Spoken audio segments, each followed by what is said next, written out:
He tells her again that she dies right before his eyes every single time, like he has lived through this heartbreak more times than anyone should have to. So he makes a choice. If he can never save her no matter how many times he tries, then he would rather send her off himself with his own two hands. Cheery start to this whole thing, huh? Something dark and glowing stirs in his grip. Whatever power he is about to unleash, it is not subtle. After hundreds of failed loops, he finally stops trying to save her and marches into the village alone, fire trailing behind him, while terrified onlookers scream that he has lost his mind. Every step he takes lights the world on fire until the flames do not stop at the village. They swallow the entire empire. The fire does not discriminate, it just keeps burning. When the fire finally dies out, having nothing left to consume, it turns out we have just been watching this whole tragedy on somebody's phone screen. Cue the END card and cue one very unimpressed reaction, honestly. That honestly hangs in the air for a beat. Somebody just finished reading this ending and she is not having it. Meet our real narrator. A novel editor, 2 years into the job, losing it somewhere between tears and hysterical laughter as she fires off a message to her author. In 2 years on the job, she has never seen an ending this brutal. This, she types, is not a romance fantasy, and it is not even a regular fantasy anymore. She is not calling it a weak ending. She is calling it a non-existent one, as in, delete this chapter and start over. She skips texting and calls the author directly, demanding answers. This burn the empire ending is nothing like what they originally planned, and she is screaming that fact down the phone. Meanwhile, the author is just sipping coffee, completely unbothered. In what romance fantasy does the male lead lose his mind and torch the entire world? Oh, that one, yeah. The author just likes this ending better, and if the team will not publish it her way, she is threatening to cancel the whole contract. Bold move. Our editor is left speechless. This author is unbelievable, and she has no idea just how personally involved she is about to get. Still arguing on the phone, she storms down the sidewalk, insisting readers do not pick up a romance fantasy expecting the male lead to torch an empire. She is so busy ranting that she does not notice she is wandering straight into traffic. And there it is, the moment it clicks that something is very, very wrong. A car is barreling straight at her. Horrified bystanders scream at the driver to watch where he is going, but it is already too late. Someone yells that the light was red, as if that makes any of this better. Impact. Everything goes white. And just like that, our editor is lying in the crosswalk, that sea of fire ending she was furious about suddenly feeling a lot less like fiction. Even half dead on the pavement, she has got jokes. If she had known this was coming, she should have just let the Ice-Kai truck get her ages ago. Being taken out by a blue Daewoo bus specifically, she thinks. It just does not have the same dramatic vibe as getting run over by a truck. Priorities, even while dying. Somewhere far from that crosswalk, a voice is calling out a name that is not hers, shouting for someone called Shuana to wake up. And she wakes up in a body that is absolutely not her own, snow-white hair and blue eyes staring back at a world she does not recognize. Before she can even process it, someone is yanking her up by the collar, demanding she get moving. Turns out whoever she is now has cleaning duty today, and this chirpy blonde novice is not taking excuses. All she can manage is one very reasonable question: where on earth is she? No time to answer, she is already being dragged off by the wrist. Somewhere in the chaos she catches the words low-ranking SAINTESS and starts to suspect this is not just a weird dream. The building around her is massive, gothic, and dusted in snow, definitely not the office she left behind. Everything here is pristine white stone, grand as any cathedral she has ever seen. And everywhere she looks, there are more people dressed just like her. Apparently they are called saintesses. Great, she is a nun now. Weirdly, all of this rings a bell, like she has seen it somewhere on the news before. Her professional opinion: this is either a temple or 100% a cult, no in between. Anyway, more importantly, how exactly did she end up as? Since she is clearly conscious, she reasons she cannot be dead yet, so maybe this is just an elaborate dream before she wakes up for real. Leave it to a romance fantasy editor to have dreams this dramatic. And she is already planning her vacation the second she wakes up, surely getting hit by a car on the way to work counts as workers' comp. The gossip around her does not stop just because she is having an existential crisis. Wait, what did they just say? She tags along on laundry duty, half listening as the other novices trade gossip. Whether this turns out to be the real world or just a dream, one of them insists some things never change. Namely, lucky bastards are everywhere in every universe. She cannot help but think her subconscious really did not need to make this dream quite so vivid. Honestly, the whole thing is giving her a headache. Best plan, keep her head down and wait for her real body to wake up. Then a name drops into the gossip that stops her cold. Sir Raphael Winters, apparently about to be granted the title of Count. And not just any title, he is being handed the Kincreed estate to go with it. Her blood runs cold. She spins around and demands they repeat themselves. A senior saintess is not amused by the outburst. Shuana, what do you think you are doing? The senior snaps, already annoyed. She grabs Shuana by the collar, demanding to know exactly what she was gossiping about and reminding her not for the first time it seems to know her place. Shuana is clearly not the most popular novice around here. The other novices just watch, wisely staying out of it. Shaken, she manages to explain. They were talking about Sir Raphael Winters, fresh off some big wartime heroics, coming to receive his new title and land from the king. The Kincreed estate, just hearing the name makes her stomach drop. Wait, that is the land everyone whispers is cursed by demons, right? The pieces are slotting into place in her head, and none of them are good. It is all too much, she goes down. The other novices scramble as she crumples. What is wrong with her? One cries. I do not know, I think she has finally lost it, says another. Not exactly a vote of confidence from her new co-workers. All she can get out is that it hurts. Then through gritted teeth she adds one more thing, at least. What did you just say? Someone asks, bracing for whatever is coming next. For one horrifying second it looks like she is about to be grabbed all over again. But she jolts fully awake instead, gasping, clutching at her own throat like she can still feel hands on it. Raphael Winters, the Kincreed territory, the cursed land, it is all crashing back to her at once. Cursed by evil spirits, and now she remembers exactly why that name terrified her. This is not just a dream, she is sure of it now. Somehow, someway she has been possessed, dropped straight into someone else's body. And not just any body, an extra's body in the exact novel she was editing when she died, Small Multiverse. She had literally been hit by a car mid-argument with the author about that exact ridiculous ending, the one where the male lead loses it, torches the empire and takes himself out with it. Of all the places her soul could have landed, why did it have to be here, inside that exact story? Soon enough, this whole temple, this whole world, is set to fall under the male lead's rampage too. Into a sea of fire, just like she read. She screams straight up at the sky, demanding to know what she ever did to deserve this giant middle finger of an author. The other novices just blink at her. Apparently this world has never heard of the gesture, cultural gap noted. She is fuming. Some god supposedly built an entire world in 6 days and still took a day off, and this author manages to ruin an entire empire in just 7 chapters. As for the male lead himself, she is convinced even Satan would bow down to that level of chaos. Dream real ice guy, she honestly does not care anymore. One thing is non-negotiable. If she stays here, she gets swept up in that fire ending too, and she will avoid that at absolutely any cost.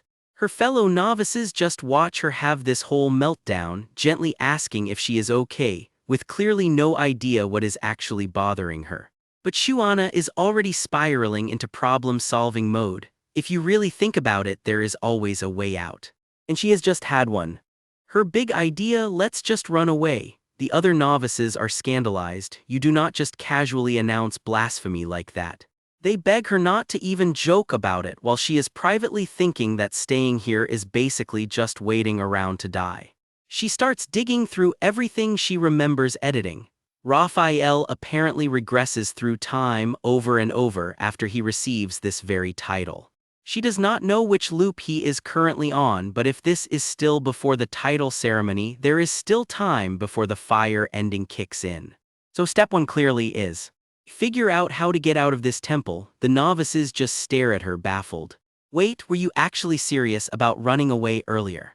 They warn her about what happens to a saintess who abandons God and point out she cannot just walk out without officially resigning first. Wait, so if she just quits, can she leave? Now that is a loophole she can work with. The other novices look at her like she has just suggested burning the temple down. Which, to be fair, seems a little dramatic. She is just putting in her 2 weeks' notice. As far as she is concerned, resigning is simple. She just has to walk out the front door. I'll be going now, she announces breezily, right before someone yanks her to a stop. Not so fast.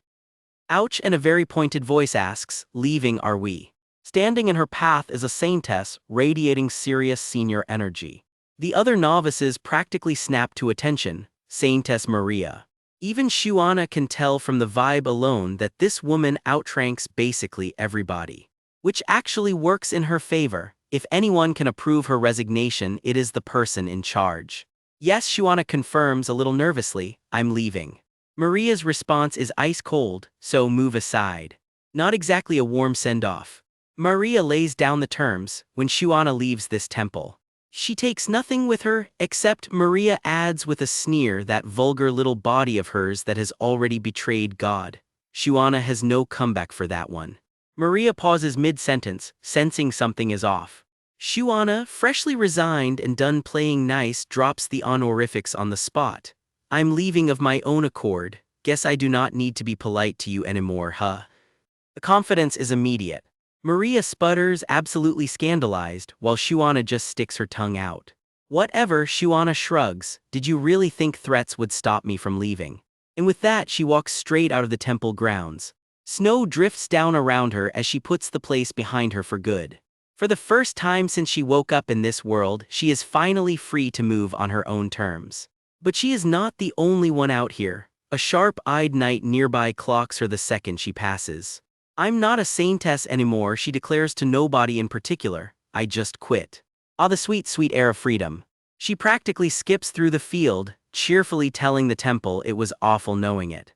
For once she is not running from anything, she is just running. Let's never meet again, she thinks, waving mental goodbye to Maria, the temple, and all of it. Then, out of nowhere, a burst of blue light stops her dead in her tracks. Everything goes dark, and somewhere in that darkness, a voice is calling her name again, telling her to wake up. Her eyes snap open. Someone is shaking her, demanding she get up already, and when she finally does, all she can choke out is, what the hell is this? Deep in a quiet temple, someone is shaking a sleeping girl awake, shouting her name, Shuana, wake up.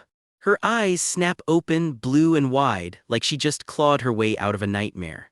Wake up this instant, someone barks while Shuana just stares at her own trembling hands, whispering, what is this? A cold shockwave rattles through the room as she lets out a full-on scream. She bolts upright in bed, hair flying everywhere, while a startled attendant scrambles back in shock. Whoa, okay, that reaction alone tells you this girl has seen some things. The attendant snaps out of her own fright fast, are you out of your mind? Why on earth are you screaming? Shuana freezes mid-panic. Wait a second, didn't she already leave this room once before? Flashback, someone once warned her, dead serious, that a person like her would be finished the second she stepped outside the temple. We get a proper look at her now, pale, silver-haired, dressed head to toe in saintess white, sitting on her bed looking rattled. Just know she can't accept that. Tears in her eyes, she grits out one thing to herself, I definitely left the temple. Her memory of what happened out there is still crystal clear, and it definitely wasn't a dream. Whatever happened when she stepped past those temple walls, it clearly left a mark. But the moment I left the temple, she starts to explain while a shocked young nun with light brown hair gapes at her. I got sent right back to the exact moment I first possessed this body. No way this is real. Cut to a blazing vision. A giant clock wreathed in fire and a cloaked figure walking straight into it as a voice calls out Winters. Have I regressed? That vision ties her situation to something way bigger than one bad morning. Back in the present, Shuana squares up and drops the bomb, I'm quitting, I'm done being a saintess. Her fellow nun's jaw hits the floor, same energy we're all feeling right now, honestly. Shuana's already speed walking for the exit, footsteps echoing down the hall. A hand shoots out and grabs her sleeve. Wait, hold on. The nun rounds on her, completely done. Who said you could just quit? Do you even realize it's your turn to clean today? And what's more, you dare try to leave while wearing the saint's necklace. Shuana glances down at the glowing pendant in her hand. Oh, this necklace. Another robed sister watches the two of them argue it out in the garden. Shuana yanks the necklace off and shoves it back. Fine, here, happy, now stop pestering me. The nun's whole face goes blank with shock. All she ever wanted was that necklace back, apparently. Shuana takes off running, sandals slapping stone, while her friend stares after her in disbelief. Over her shoulder she yells one more thing. I'm borrowing the clothes, though. The nun just stands there mumbling, I only mentioned the necklace to scare her. Oops. Is she actually leaving? Yeah, she is. Feet hit the ground running fast like she's not giving herself time to change her mind. First, I have to see if I can actually leave the temple, she tells herself, its spires shrinking behind her. Because if she dies out here, there might be no way back at all, just the end. Her face hardens. I can't let that happen, no matter what. A green-haired temple guard spots the commotion and comes running, hand on his sword. Somewhere behind her, a voice calls out, Saintess, where are you going? The guard's face goes slack with shock as she blows right past him. Golden robes blur past as Shuana shouts it loud and proud for everyone to hear. I quit being a saintess. From a distance, a guard just sighs, oh, I see, yep, that about sums up his whole day. Another one just crouches by the gate, muttering a defeated damn it under his breath. Big mood. She sprints flat out through the temple grounds, robes flying, not looking back once. So for now, she tells herself, gathering every ounce of courage she's got. A streak of speed and motion blur as she pushes herself faster. I have to see for myself, there's no way she's turning back now. She leaps clean over a hedge, dress billowing, absolutely committing to this bit. Light sparkles trail behind her as she clears the temple's outer wall. Her foot touches down on the other side, so far so good. Then out of nowhere, a jagged burst of purple light crackles right at her, and her whole body seizes up. Her eyes go wide, breath catching, waiting for the other shoe to drop. That purple shock keeps crawling and sparking around her like some kind of ward just tripped. She stands frozen on the temple steps, bracing for the worst. And then nothing happens. I left the temple, she says, staring up at the open sky. A beat passes and I didn't regress. Wait, seriously. Her whole face lights up, pure joy, ta-da energy and everything. Even her saintess collar looks relieved, if that's a thing collars can do. She throws her arms up laughing, then I better get the hell out of here, Tilda. And just like that, she's practically skipping away from the one place that's held her prisoner. Reaching the edge of a nearby town, she figures, guess leaving the temple doesn't always trigger a regression. I hurried away just in case, but she trails off, still a little on edge. She squints at the hazy skyline ahead. Is this? A whole village spreads out in front of her, busy and totally unfamiliar. A village. Turns out it's right next door to the temple this whole time. Maybe, she figures, she can pick up some useful intel here for her big escape plan. Except the novel she remembers only ever mentioned one place by name, the Kincreed estate. She has zero idea where she actually is. Meanwhile, a couple of villagers start whispering behind their hands, throwing looks her way. Shuana's heart skips as a stranger's back turns toward her in the crowd. Let's wander around for a bit and immediately gets flattened by some guy who barrels straight into her. Smooth. Ugh, she groans from the ground while he just clicks his tongue at her. The guy just stalks off without so much as an apology, nose in the air. Shuana can't believe it. Tusk, did he just tusk at me? Someone nearby mutters what a total nutjob, and yeah, they mean her, not him. Her brain short-circuits with rage. He bumped into her shoulder and she's the one getting attitude. Talk about bad luck. A little kid tugs on her mom's sleeve. Mommy, look, that person who fell over looks like a saintess. Shuana's whole body goes rigid. Oh no, being recognized was not part of the plan.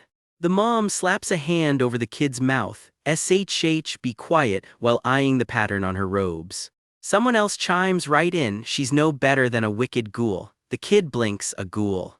The stranger just keeps walking, completely unbothered, leaving Shuana standing there stunned. Then it clicks, wait, a saint's necklace, that's what this is about. She remembers exactly which necklace she chucked back at her friend not too long ago. So that's why that jerk in the market gave her attitude, no necklace, no respect, apparently. People are already whispering she's some kind of ghoul.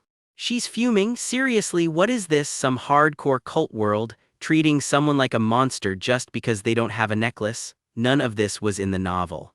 Hold on though, now that she thinks about it. Was the Saintess or the temple ever even mentioned in the book? Because if you draw your sword, slice a neck was just supposed to be a tragic romance between a noble lady and a mad knight. A blade flashes through her memory, an iconic scene from the novel she definitely remembers reading. Before she can finish that thought, something slams into her head and draws blood. Gah. She crumples to the ground, world spinning. Blood drips down her face as her eyes go wide with shock. Blood, she stares at her own hand, not quite processing it yet. A crowd's already forming and they are not friendly. You witch, get out. Get out of our village this instant, go back to hell where you belong. Shuana can only manage one word, how. Someone shoves her down again, spitting venom. Dare a witch like you strut through our streets? Her mind is racing, none of this makes sense. She knows this novel and this setting flat out didn't exist in it. She's left sprawled in the dirt of the village square, chickens and market stalls scattered around her, completely alone. Stumbling away in a daze, she can't help but wonder, is this really the world of if you draw your sword, slice a neck? Or, she thinks bitterly, did she somehow end up inside some cult scripture instead? She hits the ground hard, the impact ringing through her whole body. She lies there battered, hair a mess, clearly not doing great. Ugh, a hand presses weakly against the dirt. She finally sits up in an empty field, banged up and exhausted. I'm all scraped up. A memory surfaces. A stern voice once asked her, don't you know what happens to a saintess who abandons God? Someone like you, the moment you leave, the warning trails off, unfinished and ominous. The figure who said it stands there, arms crossed, radiating disapproval even in memory. She could have at least been specific, Shuana grumbles, vague prophecies are the actual worst. Night has fallen hard and fast around her. Something catches her eye and she looks up sharply, Stars stretch out endlessly above the tree line. And there, where there should be nothing but forest, sits a house. She creeps closer, baffled. Where did this house come from? There was nothing but woods here a second ago, she mutters, completely spooked. Her hand hovers over the door, hesitating. Then she just shrugs it off. I guess since this is a novel, a house appears right when I'm exhausted. Convenient, suspiciously convenient. She knocks politely, calling out, I'm sorry to intrude, but could I stay for just one night? No answer, not exactly reassuring. She lingers at the door under the stars, clutching her collar nervously. And then creepily, the door just swings open on its own. Her face says it all, this is fine, everything is fine, absolutely nothing to worry about here. Something rattles faintly from somewhere deep inside. She steps inside anyway, calling out a small excuse me. The room beyond sits dark and still, dust motes catching what little light there is. A sudden noise makes her whole body jolt. May I come in? Girl, you're already in. A door slams somewhere and she about jumps out of her skin. She yanks back a curtain and shrieks, ah. Nothing, just dust, that scared the life out of me, must have just been the wind, she sighs. Looking around properly now, it hits her, which means this place is abandoned. No wonder nobody answered the door. The room sits frozen in time, cobwebs and forgotten furniture everywhere. Honestly, whatever, I'm too tired to care, fair enough after the day she's had. She sinks down right there on the floor, even if the landlord comes back I have to sleep. Whoever the landlord is, I'm so sorry. I'll clean the whole place before I leave, she promises, already drifting off. When I wake up, she murmurs, right as shadowy hands start creeping out of the darkness behind her. I hope this was all a dream, yeah, about that. Sunlight creeps through a vine-choked window, spilling over a garden gone wild, and something stirs in the quiet. Whatever is waking up in here has been asleep a very long time. Our girl blinks awake with a groggy little looking like she just lost a fight with her own pillow. She hauls herself upright with a big dramatic groan, her dress covered in dust and handprints like she wrestled a chimney. Her face falls. Whatever happened last night, it was not a dream, it was real. Something catches her eye and stops her cold. She stares down at a dark, wet stain spreading across the floor, and it is definitely not paint. Tracking bloody footprints across the floor, she grumbles that she can barely do laundry as it is, never mind whatever ruined these clothes. Wait, were not these clothes supposed to be white? Realization hits her like a slap. And instead of panicking properly, she decides she is starving and wonders if there is food nearby. Priorities. With a cheerful little wave to whatever crime scene she woke up in, she heads for the door like nothing happened. But the claw marks gouged into the walls behind her say otherwise. She pauses mid-step, a flicker of unease crossing her face before she shakes it off. A memory claws back to the surface, something monstrous, red-eyed, and very, very angry. Whatever it was, it did not go down quietly. Claws rake through the dark, the last thing she remembers before waking up covered in someone else's blood. Some kind of blinding force slams into the creature, and the fight goes silent. Whatever she tangled with left its mark, and clearly so did she. Back in the present, she is just trying to get this stubborn door open. Totally normal morning. Behind her, in memory, something claws its way up out of the earth. She really should stop wandering into these houses. A stranger spots her the second she steps outside and starts shouting like she is on fire. He wants to know if she just came out of that house, and the way he says that house does not sound reassuring. She shrugs it off with a very unbothered me, well yes. His jaw hits the floor, she slept in there. Did not she hear anything strange in there? He presses, dragging sounds, crying, anything at all. She tries to get a word in edgewise and fails completely. Now he is checking if she is suffocating, aching, unable to move, full diagnostic mode from a total stranger. She remembers someone once blaming her troubles on ancestral spirits. She never believed it, but something about all this energy feels oddly familiar. Rule number 1 of surviving a weird new life: when in doubt, walk away fast. She brushes right past him mid-sentence. He is still yelling after her, genuinely worried, and she is already gone. He reaches after her, but she is already out of his hands, literally. She just wants quiet and breakfast, thanks, and as far as she is concerned, that is the last either of them will ever see of each other. Spoiler, it is not the last time. The next day, a completely different stranger is yelling the exact same warning about the exact same house. She is starting to wonder if this place is some kind of local legend. Day after day, it is the same script. Someone spots her leaving, panics, and demands to know what she heard in there. Her answer never changes either. She slept like an absolute baby, thanks for asking. And right on schedule the next day, here comes concerned local number 3. She cuts him off before he even finishes. Not sick, here's nothing, perfectly sane, and if he is not handing over cash, he can keep walking. Say what you want about the haunted house, she is sleeping better than she has in ages. Eventually, even her patience cracks. What on earth is actually going on with this town? She is not some sideshow attraction, she snaps. Why does everyone keep interrogating her like she is supposed to be? Sick, apparently. She really does not get the memo everyone else seems to have. Her smile drops for a second. Does anyone actually think she is squatting in abandoned houses for fun? Night falls again on a life she never asked for. She tells herself to just stop thinking about it. Dwelling on it only makes things worse. Please, she thinks, let tomorrow be a little kinder. Her last wish before sleep, to wake up back in her own world, the one she actually belongs to. Instead, the nightmare drags her right back into those claws. The same monstrous hands, the same red eyes, closing in all over again.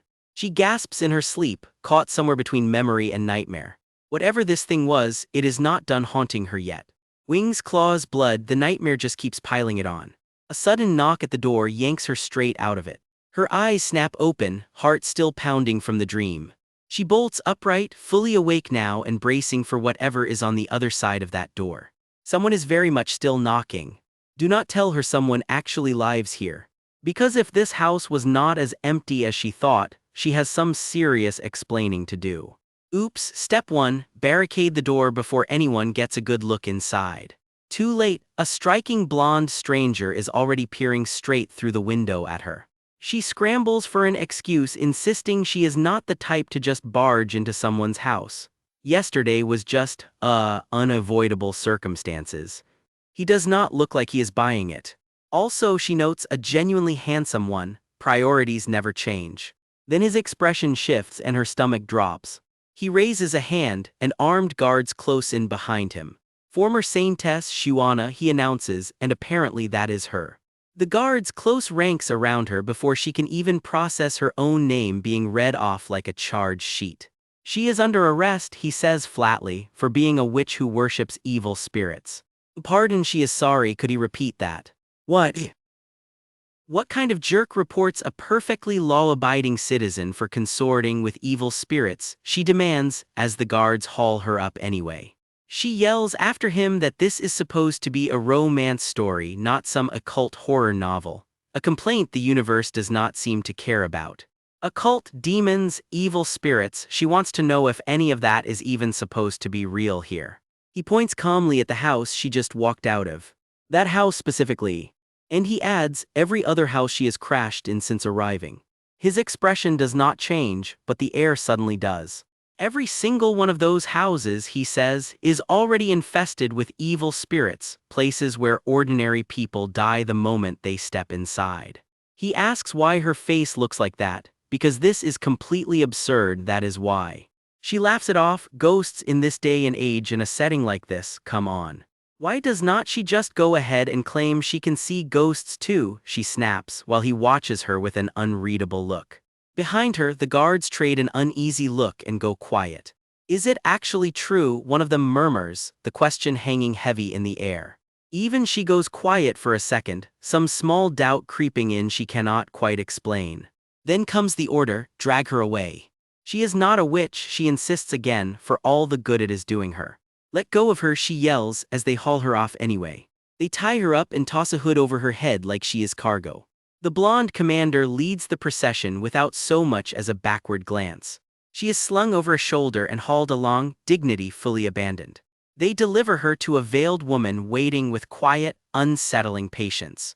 I have captured the servant of the evil spirits, Great Saintess, the commander reports. Every inch of this Great Saintess's robes screams rank and ceremony. Good work, Holy Knight Commander Michael, she says, so now we have his name too. He brushes it off modestly, just doing his duty as a child of Mondella. Then our girl finally speaks up, staring at this so-called Great Saintess with a very wary excuse me. She swears up and down she knows nothing about evil spirits or witchcraft, and hey, could someone maybe untie her first? Her smile is doing a lot of heavy lifting here. How pitiful, the Saintess replies, and it is not a compliment. As a servant of evil spirits, she is told, there is simply no saving her. Her face goes blank. What is that even supposed to mean? What kind of nonsense is that, she explodes. Who exactly is calling who a servant of evil spirits? It can't be helped, comes the cold reply. There is no choice apparently, but to proceed with the ritual. Something mechanical clicks into place, and her blood runs cold. A long wooden stake looms into view, and she has a very bad feeling about where this is going. Because she is completely right to be worried. A stake, an actual stake. She thrashes against the ropes, screaming at them not to do this. Nobody is listening. None of this makes any sense to her, and the tears are starting to prove it. The shadow of the stake falls over her like a verdict already decided. Are they all seriously out of their minds, she screams, while the Saintess watches on without so much as blinking. For one horrible second, she wonders if this is actually how she dies. Live, someone orders coldly, while she is still begging the man with the torch not to light it. He lights it anyway. She screams for him to put it out, but the flame is already climbing. Even now, she is threatening to sue every last one of them for human rights violations. Gotta admire the commitment. Human Rights Commission, she finishes, right before screaming that none of these extras are safe from her either. The Saintess and her companion just watch, cold as ever, someone murmuring a chilling forever. Between coughs, she warns that this whole place is about to become a sea of fire one way or another. The smoke is thick and it is very clearly not a bluff. Please, she begs, someone do something about this fire. Put it out, the Saintess finally says, and that small, satisfied smile is doing nothing to reassure anyone. Something glints in the dark as her wide, terrified eye catches the light. One last, quiet please hangs in the air, and that is where this chapter leaves her. Somewhere in a memory, flames roar to life out of nowhere, and a voice starts begging for help. Someone is screaming for anyone at all to help put out this fire. Through the smoke, robed figures are dragged forward and bound while a crowd looks on. A pink-haired woman watches it all with a small, chilling smile, like she's enjoying the show. A single plea slips out, barely a whisper, before it's swallowed by fire and smoke. She jolts awake gasping, drenched in sweat, blue eyes wide with the memory of burning. Before she can even catch her breath, a nun barges in yelling that it's her turn to clean today. She admits to herself the pain of that fire still feels painfully real. Clutching her pendant, she wonders, half dreading the answer, whether she's come back again. She mutters a single name under her breath, Errol. Errol jumps, startled that Shuana even noticed she was standing there. Out of nowhere, Shuana asks her if she's ever seen a witch trial. Errol says she saw a couple as a kid, and asks where this is even coming from. Did she have a nightmare? Shuana remembers those trials all too clearly, torches and all. Errol immediately turns suspicious, accusing her of faking a bad dream just to dodge chores. Her hand curls into a fist. Coming back again can only mean one thing. And there it is, the thought she can't shake. This story doesn't end, not even when she dies. Errol snaps at her for zoning out mid-question, accusing her of acting all high and mighty. She throws it right in Shuana's face. What, just because she's supposedly a baron's daughter? Dressed up or not, Errol reminds her she's still just a junior SAINTESS stuck doing chores like everyone else. Shuana eyes her, completely unimpressed by the lecture. She grabs Errol and shakes her, mocking her for only ever having one word in her vocabulary: clean. Startled, Errol blurts out her name like she can't believe rock-bottom Shuana is actually fighting back. Errol wriggles free, insisting she's a SAINTESS too, not anybody's personal maid. Shuana notices something and asks, almost surprised, "Wait, are you crying?" Errol sniffles, completely caught off guard by the question. Shuana's mind drifts somewhere darker. If she wakes at this exact moment every regression, does that mean the real Shuana actually died? Guilt-ridden, Errol offers to cover all of Shuana's chores for the next 10 days to make up for it. Shuana blinks. Really? Errol nods eagerly, telling her to just say which areas are whose and she's got it covered. After all, Errol says, you're the senior who actually knows this temple. Inside, Shuana is already gloating. Even rock-bottom Shu has her moments. Good, trust your senior. She plays it cool, easy, so why not start with the kitchen since it needs cleaning today anyway?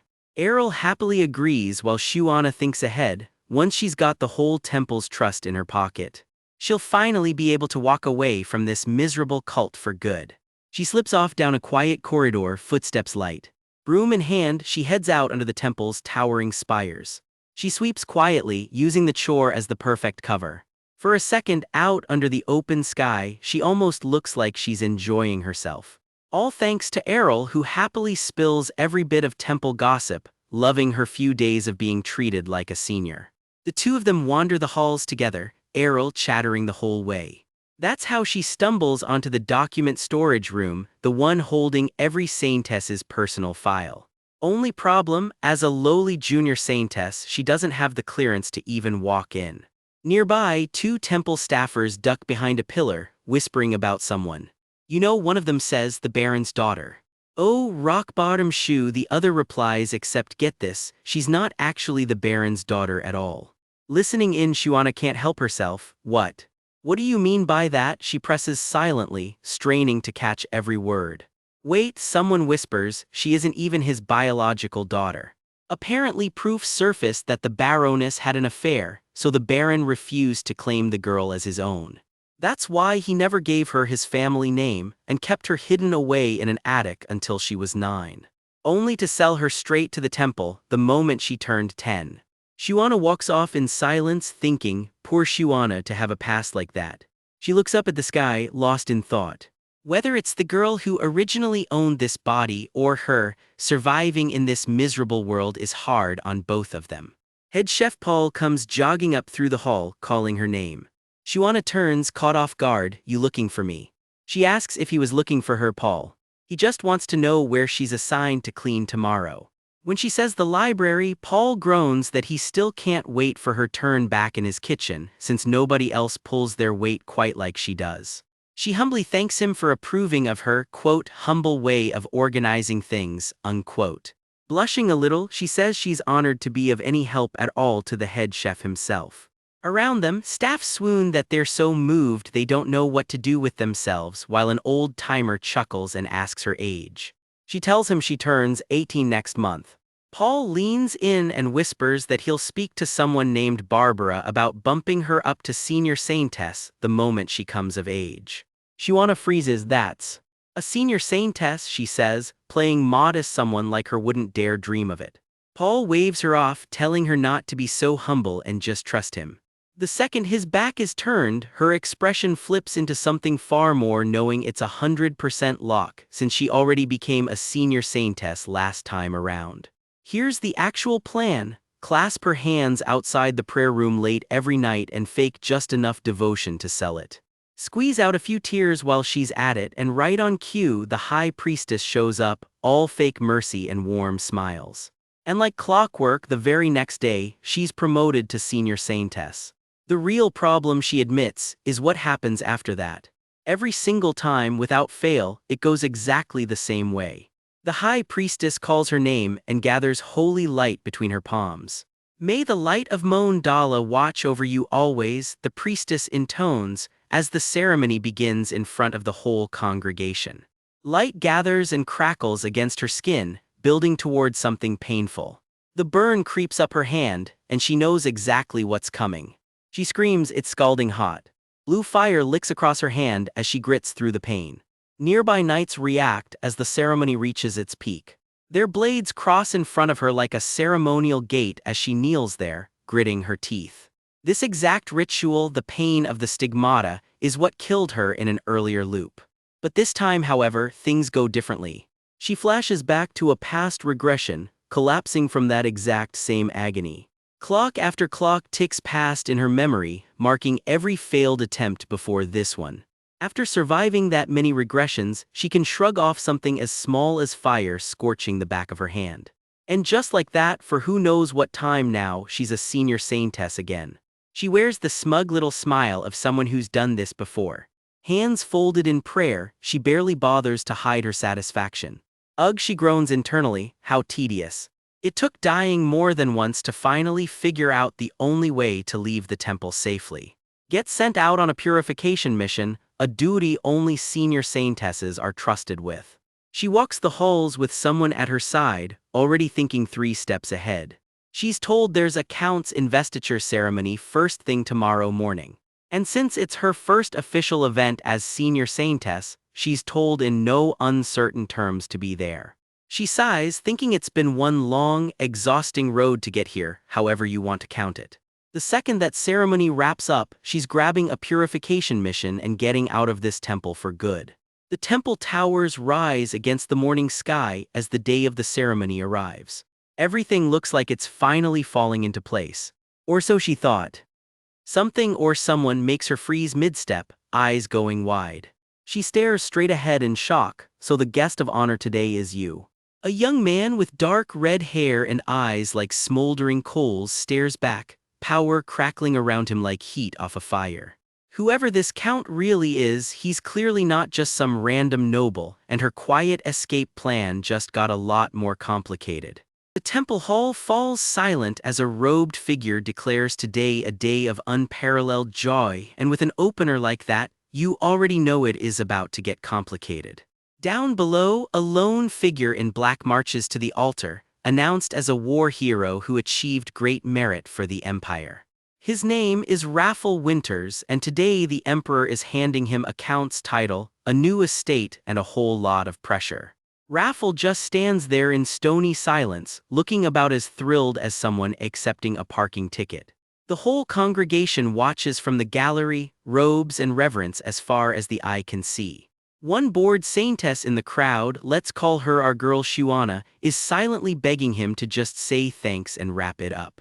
The great saintess herself blesses him, telling the newly minted count she expects nothing less than total devotion to the Empire. Her hands glow as she invokes the Master of the Heavens, sealing the ceremony with a proper holy flourish. As Raffle walks off, something odd flickers around his boots, a thread of blue flame that definitely was not part of the dress code. The great saintess watches him go, robes trailing, giving absolutely nothing away. Shuana catches that strange blue glow out of the corner of her eye and does a full double take. Nearby, a fierce red-eyed officer snaps around, demanding to know why everyone keeps flinching at him. One rattled priestess stammers that she is absolutely not avoiding his eyes out of fear, no sir. Apparently, it is just not worth the energy to make eye contact with a man who looks like he destroys worlds for fun. That same red-eyed officer glares out at the room like he is personally offended by its existence. Whoever he is, even his jewelry looks expensive enough to start a small war. Cut to a pitch-black cave, where a nervous young knight begs the saintess to watch her step. He is carrying her piggyback through the dark like it is the most normal thing in the world, humming to keep his own nerves down. Out loud she plays along with a solemn "yes, I understand." Inside she is thinking this looks like a perfectly normal cave. The knight yelps at some unseen creepy crawly while her mind is already elsewhere. Purifying was never really the point, not now that Raffle Winters has his title. Standing alone in the dark, she admits to herself the clock is ticking faster than she would like. Whatever is coming, she needs to be long gone before some very dangerous someone loses his temper and torches the entire empire. Something brushes past her in the dark and she flinches hard. Something lunges at them out of nowhere, and the poor knight yanks his sword, screaming bloody murder. Shuana goes down clutching her arm, playing the wounded damsel for all it's worth. "I'm fine, just a scratch," she insists, waving off a hand that is very clearly bleeding. The knight completely loses it at the sight of her blood. He begs her to get out immediately, certain that danger is closing in. "Don't demons love the smell of blood?" he cries. "Please escape before the dark energy gets its hooks in her." Shuana just blinks, delighted by how well this is going. Inside her head she is rolling her eyes at demons again. Honestly, this cult. Still, a good act needs commitment, so she wails that it is already too late for her, Sir Malik. She really leans into it now, begging him to save himself and leave her to the demons.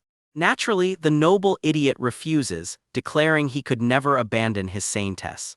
She launches into a full performance, invoking the great god Mondala like she actually believes a word of it. "You ask for my devotion," she intones grandly, "and this humble servant shall answer with unwavering faith." She finishes, milking the golden glow for maximum drama while he carries her straight through it. He is floored, gasping how could this be, while she is privately laughing at what a total sweetheart he is.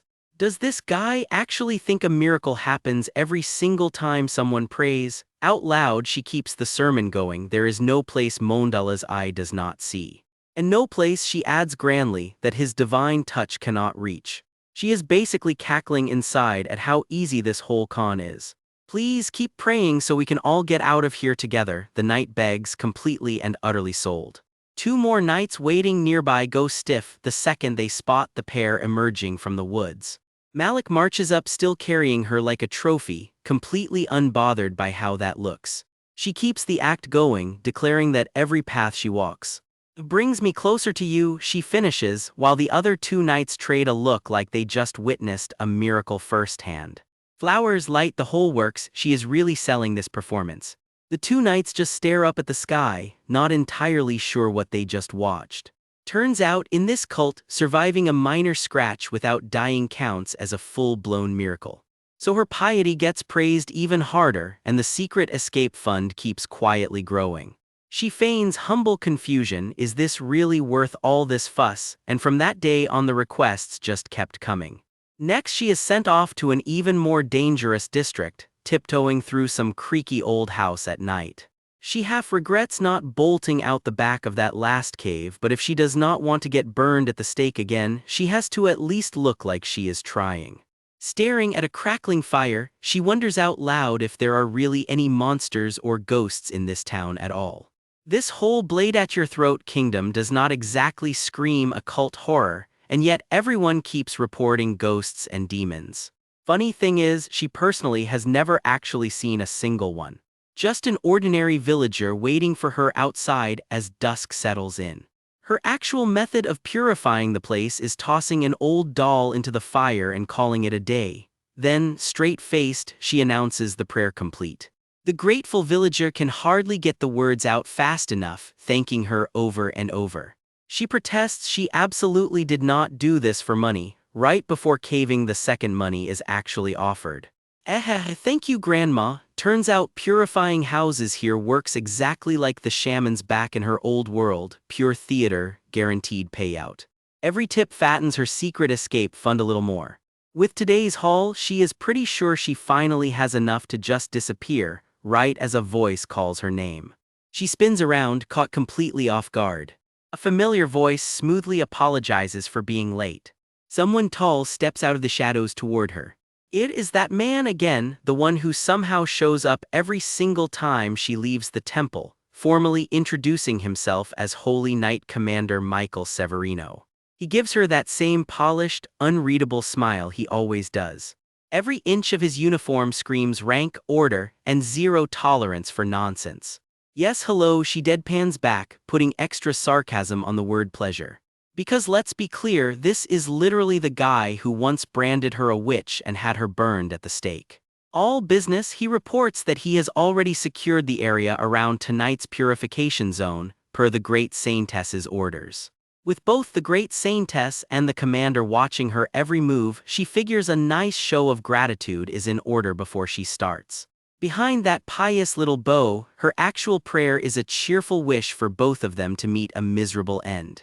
He thanks her sincerely and offers to lead the way under the moonlight. Yes, please, she says sweetly, silently hoping he trips over something on the way. They cut across the sleeping town, rooftops glowing faintly under the night sky. Michael leads her right up to tonight's supposedly haunted house. She freezes. Wait, is not this the very first house she ever crashed in outside the temple? Michael informs her, casual as ever, that every saintess who went into this mansion before her ended up possessed and met a tragic end.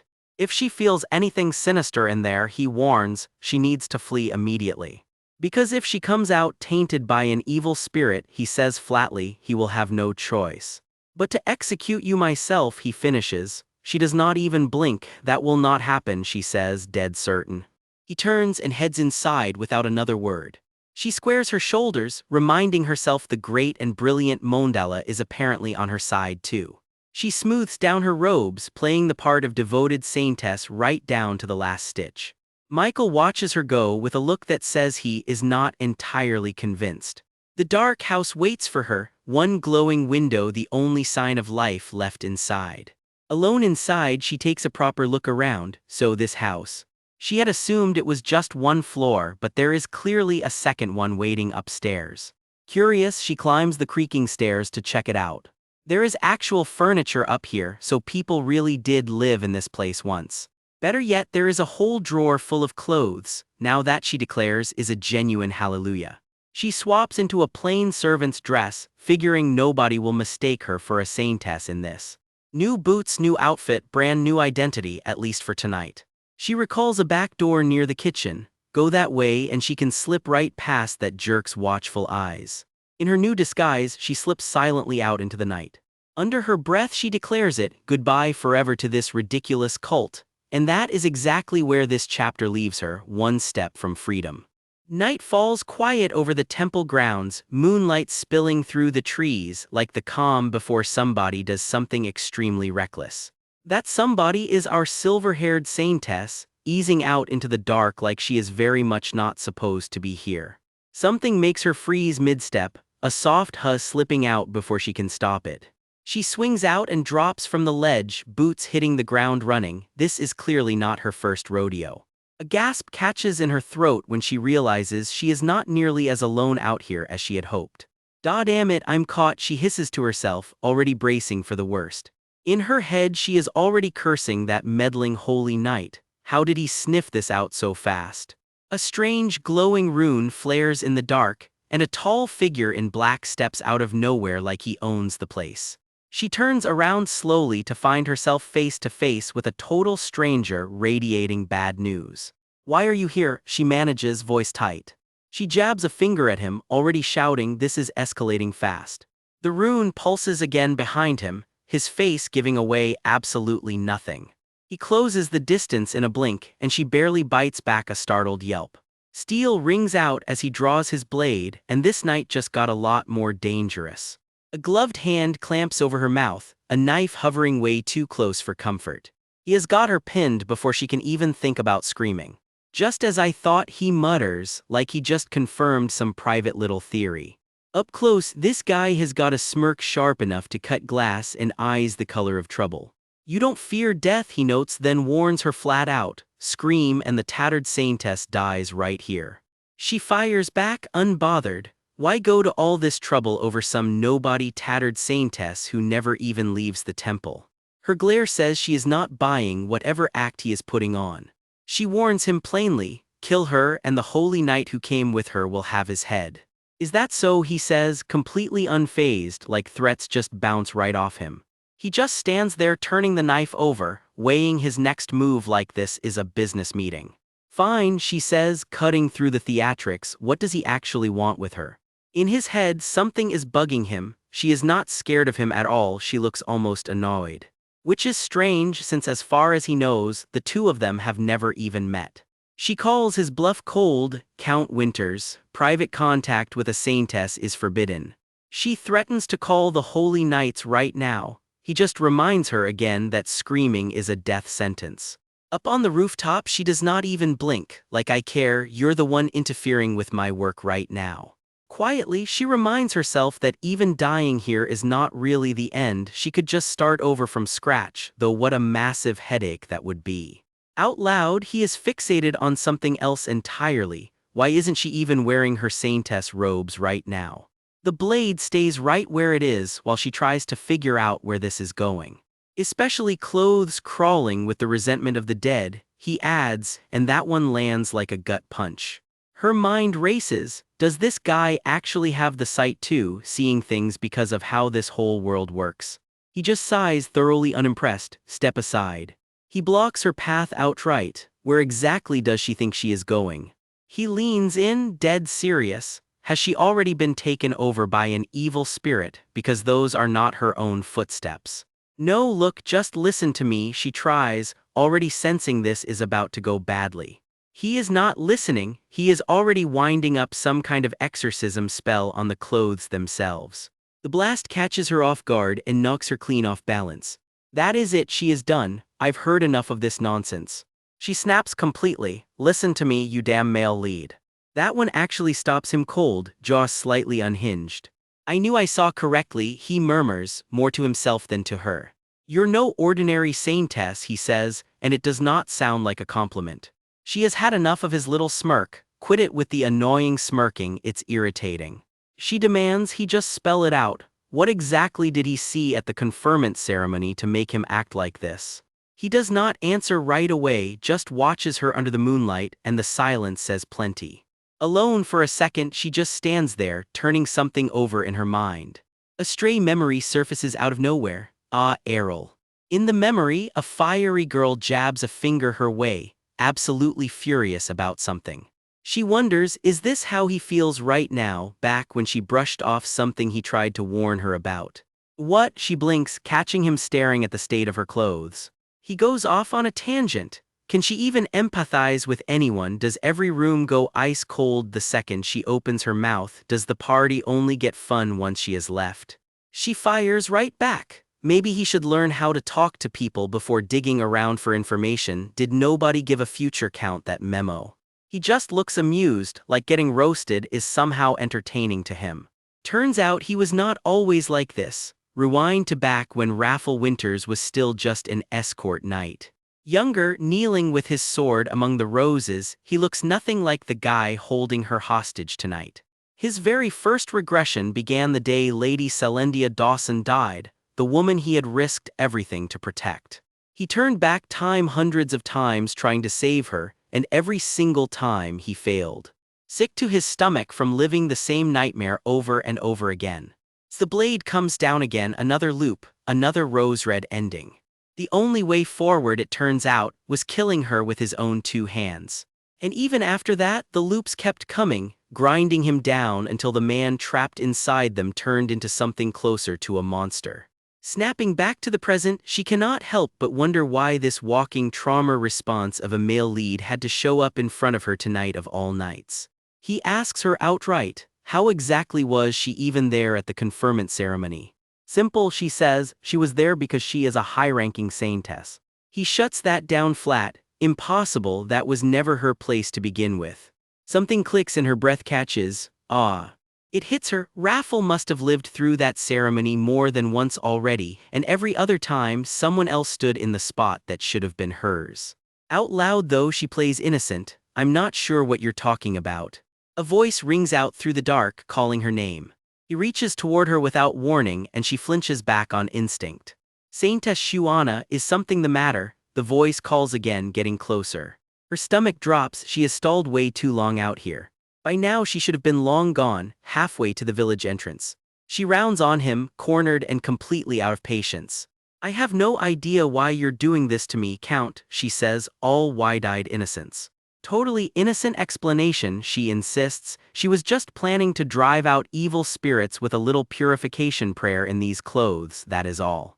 He does not buy a word of it. Is that so? You weren't trying to run away. You must be mistaken, she says coolly, adding that she hopes they never have to meet again before walking straight past him. His footsteps fall in right behind her. He is absolutely not letting this go. You said your name was Shuana, he says quietly, like he is filing it away for later. In one quick move he has got her stopped in her tracks, no arguments allowed. Do you want to leave the temple, he asks, and it is not the question she expected. She goes still, caught completely off guard by the question. For a second she does not have a snappy comeback ready, which might be a first. The moment just hangs there, heavier than either of them probably wants to admit. A loud bang somewhere snaps the moment right in half. She bolts back inside, cursing under her breath. She has officially missed her window to escape. Saintess Shuana, I'm coming in, someone shouts and her face goes pale. I'm still praying, wait, she calls out, scrambling, while someone outside mutters that she has got a hell of a temper. She whips herself back into presentable shape in record time. The door flies open and in charges Michael, golden hair and all, shouting her name like the building is on fire. He does not even pause for breath, straight into the room he goes. Are you all right? He asks, real worry written all over his face. She looks up at him, something in her chest easing just a little at the sight of him. For a second she actually lets herself relax, crisis apparently averted. But the second his back is turned, her mind is already made up. It is, without question, bailing time. In a glowing, chapel-lit moment, Michael squares up to our Saintess like he already knows she is hiding something. Saintess, those clothes are, what exactly, he asks, sweat beading on his forehead. Her outfit is dripping in gold trim and delicate lace, absolutely nothing like standard purification gear. She just smiles and says nothing, total angel, definitely not hiding anything. She holds up a slinky black gown and declares with total confidence that a powerful evil spirit is haunting the fabric itself. Her excuse, she had to try wearing the cursed dress herself while praying purely for research. Her strength just was not enough this time. Michael allows that it is impressive she was not possessed, then flatly tells her she has been praying way longer than scheduled. Behind that butter wouldn't melt smile, she is already plotting how to drive the wedge in deeper. She declares the whole house is far too dangerous and needs purifying again like tomorrow. She smooths down the skirt of that suspiciously fancy dress like she has already decided she is keeping it. When Michael reaches to take it back, she practically shouts him down with a flat no. She insists she simply cannot abandon her God's will for something as petty as personal convenience. Very devout, very convenient. Michael just stares, clearly turning her whole story over in his head. He finally relents, telling her to just bring him along next time she needs anything purified. I would be grateful for that, she says sweetly, already 3 steps ahead of him. They just stand there in the wreckage of that awkward silence, a discarded cloth pooling on the floor between them. I need to change before we head back, she mutters, and the second his back is turned, that smile turns downright devious. Michael waits outside, arms crossed, patient as ever. He tells her to come out whenever she is finished tidying up. She thanks him for his consideration in the sweetest voice imaginable. She comes bursting down the stairs with something clutched in her hand, something she was definitely not supposed to find. She sighs, muttering that he is a needlessly dutiful bastard before perking right back up. It will definitely work next time. While she laces up her dress, a folded slip of paper slips loose and flutters to the ground. Something catches her ear, she freezes. She picks up the note, turning it over in her hands. What is this? Unusually high-quality paper. Her fingers close around it, and you can already tell this is not just spare paper. Her eyes go wide as she reads whatever is written inside. The message is chilling and simple. If you return once more, come find me. Somewhere, a familiar dark-haired stranger already knows she will be back. She cannot help grinning down at the note, delighted and more than a little intrigued. This crazy human, when did he even slip this in here? She thinks, equal parts annoyed and impressed. The scene shifts to a sprawling estate, the next stop on her ever-growing to-do list. Standing by the fireplace, she turns his cryptic note over in her head. He sounds awfully certain she is regressing through time, same as him. I do not want to get tangled up with him, she thinks. If this story keeps dragging on, my escape plan gets delayed. The fire crackles behind her. I really do not have time for this, she mutters. She turns on her heel and walks off, putting the whole matter firmly out of her mind. For now. A memory floods in, flames roaring and a voice screaming, honey, honey. A silhouette staggers through the fire, shouting, where's Yoonhye? Did you get her out of the small room? I have her, get out quick, hurry, someone yells back through the smoke. Embers rain down through the darkness as she jolts awake with a start. She just lies there a second, blank-faced, letting the memory settle. I have to go back, she decides. There is something I need to ask my parents. She sits slumped against the wall, gasping like she just resurfaced from underwater. Then it clicks, the next place on her list to purify was Floriana, wasn't it? Her mind drifts further back, to an old, warmer memory. A folded paper flutters to the floor as a much younger Shuana bends down to pick it up. A gentle voice explains, this building is the temple, and if you ride a week in that direction you'll reach the port town of Floriana. Little Shuana points excitedly at the map. Wow, what's this black part here? Look closely, Shuana, the old man says, then teases, do you not even know nautical notation? Huh, but the sea is blue, isn't it? She protests, adorably confused. He chuckles and promises to bring her more maps, bit by bit, as time goes on. Really, I'm so happy, thank you, she beams, practically glowing. Awesome, I got a map, little Shuana cheers, clutching her prize like treasure. Back in the present, grown-up Shuana holds that old parchment, the same childhood wonder flickering across her face. Soft morning light spills over the temple grounds as a new day begins. Shuana steps out, dressed up and ready to go. She heads down the temple steps hauling a suitcase, all business. Lady Shuana, someone calls out and she nearly jumps out of her skin. Oh, Sir Malik, she says, relaxing as a cheerful blonde knight jogs over, whistling to himself. He gushes that just thinking about escorting the devout saintess on her purification prayers fills him with faith. Me too, Sir Malik, I'll be in your care today as well, she says, all warmth and smiles. Privately, she is thrilled it is Malik. If he gets spooked and bolts like last time, that is her cue to make her own escape. Let us overcome these hardships together, through faith, she declares grandly, and Malik snaps to attention, already grabbing her luggage. As they walk off together, Malik suddenly glances back, and his easy grin falters. Footsteps approach from behind, unhurried and deliberate. Word spreads that the holy knight escorting Saintess Shuana today is someone else entirely. The great Saintess appears right behind her and Shuana practically levitates in surprise. It is Michael Severino, the great Saintess announces coolly. Huh, it's not me, Malik blurts, stunned as he is told yes, the assignment has been changed. Her suitcase gets quietly passed off to someone new. The group gathers by the fountain as Michael simply answers, yes, great Saintess. The great Saintess explains, almost too sweetly, that Floriana is such a grim place, she felt it more appropriate for the knight commander to go. Shuana freezes with a silent, as the great Saintess adds, that is all right, isn't it? The great Saintess just smiles, that serene, unreadable smile of hers. Shuana's expression goes carefully, suspiciously neutral. The camera lingers on her pendant glinting in the low light, tension humming under the surface. She recovers fast, insisting sweetly that no matter where she goes or who is with her, she is only ever delivering Mondala's word. The great Saintess pats her head like a good little pet. Then please do your best with the next schedule, Saintess Shuana, the great Saintess says. That same knowing smile lingers a beat too long. Knight Commander, please escort SAINTESS Shuana to the carriage immediately, the great SAINTESS orders. Yes, great SAINTESS, Michael replies, and just like that, the travel plans are set in stone. Michael lets out a slow breath, looking far more serious than Malik ever did. Shuana's inner monologue is panicking. It's so much harder to make a break for it when I'm stuck with him. A carriage waits in the street, ready to roll out toward Floriana. She climbs in and settles onto the bench, suitcase at her feet.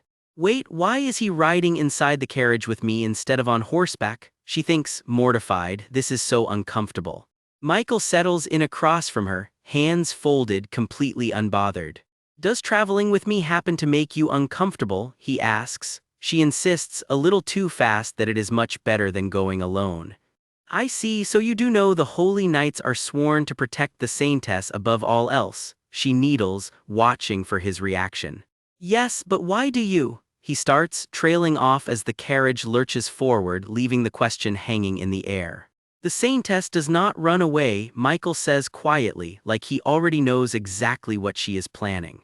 He sits back, hands folded, watching her a little too closely for comfort. Cue the next chaotic road trip. Her new knight escort raises a hand, choosing his next words very carefully. His job is not just guarding her, he says, it is making sure the SAINTESS never slips away. Sir Michael, Holy Knight Commander and Human Stonewall, delivers this with zero change in expression. A strange image flickers past, an ornate mirror weeping something dark red down its frame. Shuana just smiles back sweetly, giving absolutely nothing away. Hands folded primly in her lap, she is the very picture of a devoted SAINTESS, for now. She pushes back, pointing out that escape is usually a word for running from something bad. I suppose, he admits, and she cannot resist twisting the knife. Pretty poor word choice for a supposedly holy temple. The two of them settle into the carriage, this brand new pairing already sizing each other up. He backpedals a little, agreeing the temple really is meant to be both a home and a sacred calling. But there is a reason he brought it up. Apparently SAINTESSes and their guarding knights have a nasty habit of vanishing together on long trips. The look on his face says he already knows exactly where this conversation is headed. Shuana clucks it too. So the guards were not watching her to stop and escape at all. They were worried Malik here would sweet-talk her into eloping with him. Bold strategy, apparently a common one. She cracks up laughing. Does she really look like the type to fall for a moron like him? He is not amused. Holy knights and SAINTESSes are chosen by the divine, he insists. Catching feelings would be simply preposterous. Cut to his ears going bright red, protesting a little too hard there, Commander. He steers the conversation back to safer ground. The will of God, he declares, is simply not up for debate. Traitors, in his book, are no better than living demons. He really commits to the bit, doesn't he? Hunt them to the very end and purify them with the holy sword, he says. She manages a nervous I see while quietly rethinking this whole trip. Privately, she wonders if she could even survive making a run for it right now. She changes the subject fast. Making commander this young is impressive. Was being a holy knight always the dream? A quieter beat passes between them as the carriage rolls on. He opens up. His parents left him at the temple entrance when he was just a child. Raised ever since under the temple's god, Mondella. Shuana admits her own parents sent her here too before trailing off. A long silence, his face gives away nothing. He turns the question back on her. Has she never imagined a life where she was not a SAINTESS? She answers honestly, she is pretty happy with the life she has right now. Then she flips it right back at him. Is Sir Michael perhaps unhappy with his current life? Impossible, he states flatly. He considers this his true calling. She smiles, figured as much. Internally, she is less impressed. What an exemplary holy knight, and he barely looks 5 or 6 years older than her. How does anyone end up with faith that absolute? Did somebody get brainwashed or what? A few days later, the journey continues. Night falls as their ship finally closes in on the port. The city sprawls out below them, quiet and dark along the water. Before setting foot on land, the knights bow their heads, murmuring a prayer to Lord Mondella. Shuana breathes in the salty air with a happy little sigh. She loves the smell of the ocean.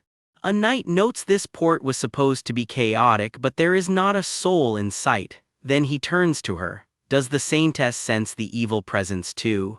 Internal screaming ensues. Get it together, stay in character. Out loud she plays it smooth. Oh yes, teeming with vile entities, shall she offer a purification prayer right here. She really leans into it, gasping that the shrieks of evil spirits are loud enough to burst your eardrums. Michael watches her closely, unreadable as ever. Pressed for specifics, she deflects. Her ears, apparently, are tuned only to the voice of Lord Mondella. She keeps right on praying serenely, selling the performance for all it's worth. Michael gently points out that they are, in fact, standing in the exact center of the village. A knight objects, even so, Commander, purifying an entire village's worth of evil spirits would be impossible even with real power. Shuana doubles down anyway. She will do everything within her power, for that is her sworn duty. The knight watches on, clearly not thrilled about this plan. Michael steps in. Purification matters, but there is no need to expose herself to needless danger. Follow him. Behind her back, she privately congratulates herself on some genuinely top-tier devoted saintess acting. The group moves on through the empty streets. They arrive at a foggy dockside, the water dark and still below the wooden planks. On deck, one of the knights is down on his knees, clutching his stomach. Two of them have gone visibly green, groaning like their souls are trying to leave their bodies. Shuana just tilts her head, wondering if they are simply worn out from the long journey, oblivious as ever. Saintess, someone calls. You may begin whenever you are ready. Michael stands at full attention, watching every move she makes. Understood, she says, bowing her head like she actually has a plan here. She can tell he still doubts she can see any spirits at all. Fine then, she will show him a purification that will blow him away. All she has to do is mumble some holy-sounding verses, right? The moment she starts chanting, someone is shouting for everyone to hold it together because something is very, very wrong. Michael reacts instantly, drawing his sword. The knights buckle behind him, gasping that they cannot take it anymore. They go down hard as an unseen force crashes over the deck. Michael's hand ignites with power as he braces for whatever is coming. A massive burst of magic tears through the darkness. He launches himself straight into the fight. Something with burning red eyes lunges out of the shadows and grabs him. He locks eyes with the thing, not backing down an inch. He pivots hard to meet it head-on. It is closing in fast. The creature grapples him at close range, snarling in the dark. He answers with a blade blazing in light. Sword raised, his resolve does not waver for a second. He brings it down in one clean strike. The blow connects, tearing straight through the creature in a burst of light. He is already shouting for everyone to move, no time to catch a breath. Now, another slash follows through, holding the line. One of the knights drops to his knees, praying under his breath as the chaos rages on. Michael stands amid the rising light, murmuring a prayer of his own. The light keeps building, wrapping around him like it has a will of its own. His expression shifts, something between shock and awe. Golden light rushes over the cross at his collar. A hand reaches out through the glow. And there she is, kneeling in the middle of it all, genuinely glowing, as Mondella itself seems to answer, calling out to my soldier. In the hush that follows, Shuana just stands there, her hair and hem still stirred by the fading light. For a long moment, nobody says anything at all. The glow slowly settles over the quiet dock. Michael's steps falter, a faint glowing mark still fading at his feet. All he manages is a stunned She glances over, is all she says back. Neither of them quite knows what to say after that. Michael cannot stop staring, she actually did it. She straightens up and reports, all business again. The purification prayer is complete, Knight Commander.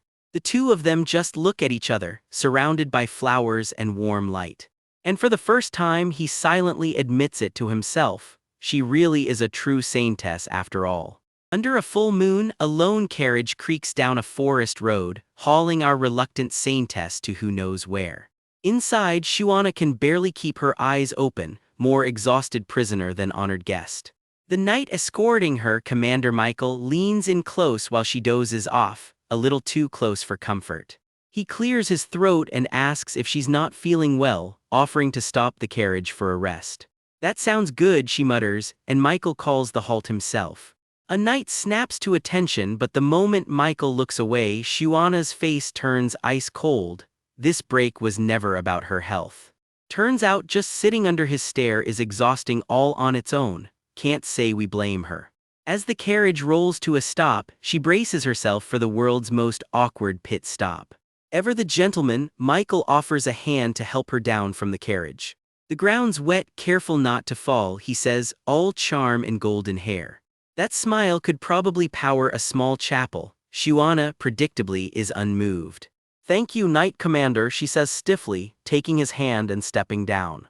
The second his back is turned, her real thoughts kick in. What exactly did this guy sense during that purification prayer earlier? Because here's the truth, she just recited some scripture and faked the motions. If her acting's good enough to fool a knight commander, she'll take the win. Break time apparently means a solo stroll into a pitch-black forest. Bold choice. Michael watches her go, murmuring a prediction about her future under his breath. Shuana, meanwhile, is doing the math on exactly how fast she could vanish into these woods. He's convinced she might inherit the great Saintess's own title someday, that's how holy she looks to him. Clutching his pendant, he wonders if her power might even outshine the great Saintess herself. His eyes narrow, turning her over in his mind like a puzzle he can't quite solve. Then something makes him freeze mid-thought.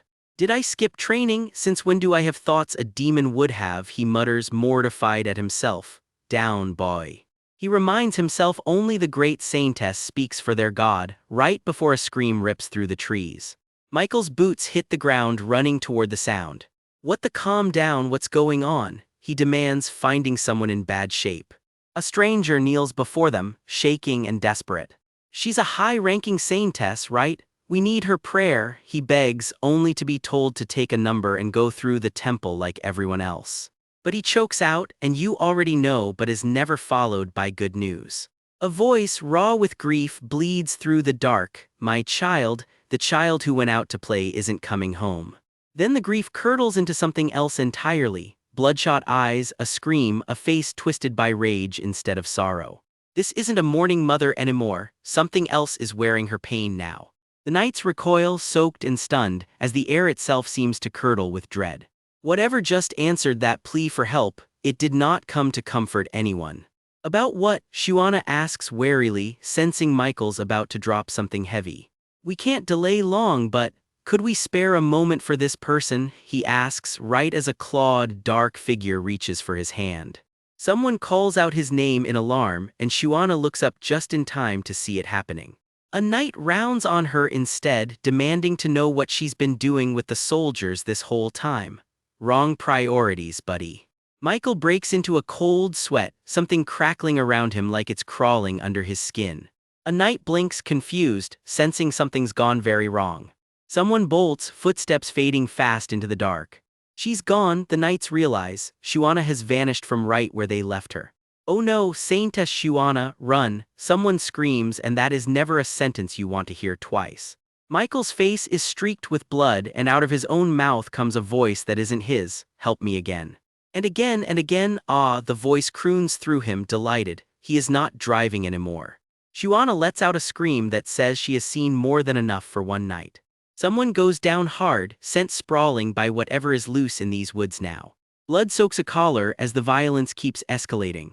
In the dark, glowing red eyes watch a body get thrown around like a rag doll. One of the knights lies motionless on the ground, the same man who begged for help not long ago. His chest is a mess of red, this night just keeps getting worse. Michael coughs up blood, gasping stop between breaths while the others scream for him to let go. All Shuana can do is watch, horrified. Her stomach drops, is Michael's own hand being turned against his own throat. Is this whole nightmare some kind of illusion the spirit is forcing on her, or is it horribly, brutally real? Whatever it is, it's dragging Michael deeper into the trees, further from any help. Shuana tries to move and just cannot. Her own body is refusing to cooperate. If I could just remove this hand, Michael rasps, clawing at himself like it's some foreign thing bolted onto his arm. A dagger glints on the ground nearby, close enough to matter. Swo sword, Saintess, sword, Michael begs, barely able to get the words out. Yes, comes the reply, and a hand reaches for the blade. Shuana cries out, and the sword flashes to life in someone's grip. Her eyes go wide. Whatever just happened, she was not expecting it. Michael's drenched in red light, barely holding himself together. "My Michael," someone shouts, panic spreading fast through the group. "What on earth is this? Why is he doing that?" Shuana wonders, still frozen in place. Is he being puppeted by an evil spirit? A single word cuts through her spiraling thoughts: wait.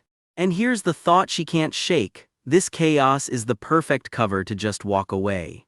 Because let's be honest, this is the same man who's had her burned at the stake more than once already. So when she counts up every reason she owes him a rescue, she comes up with exactly 0. As she stands there deciding his fate, someone drops down from above, landing right behind her. A figure lands in the mist without a sound, and the air changes instantly.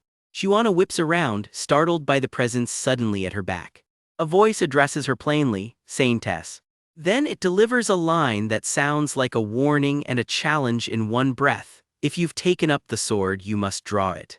Out of the shadows steps a stranger she's never seen before. Dark hair, sharp red eyes, dressed head to toe in black. His hand reaches down, calm and deliberate, like he's done this 100 times. He takes hold of a blade like it was made for him. In one motion, everything changes as something monstrous meets the edge of his sword. The blade catches the light, red and blinding, as it comes down. The stranger plants himself squarely between Michael and Shuana, sword drawn, daring anything else to try something.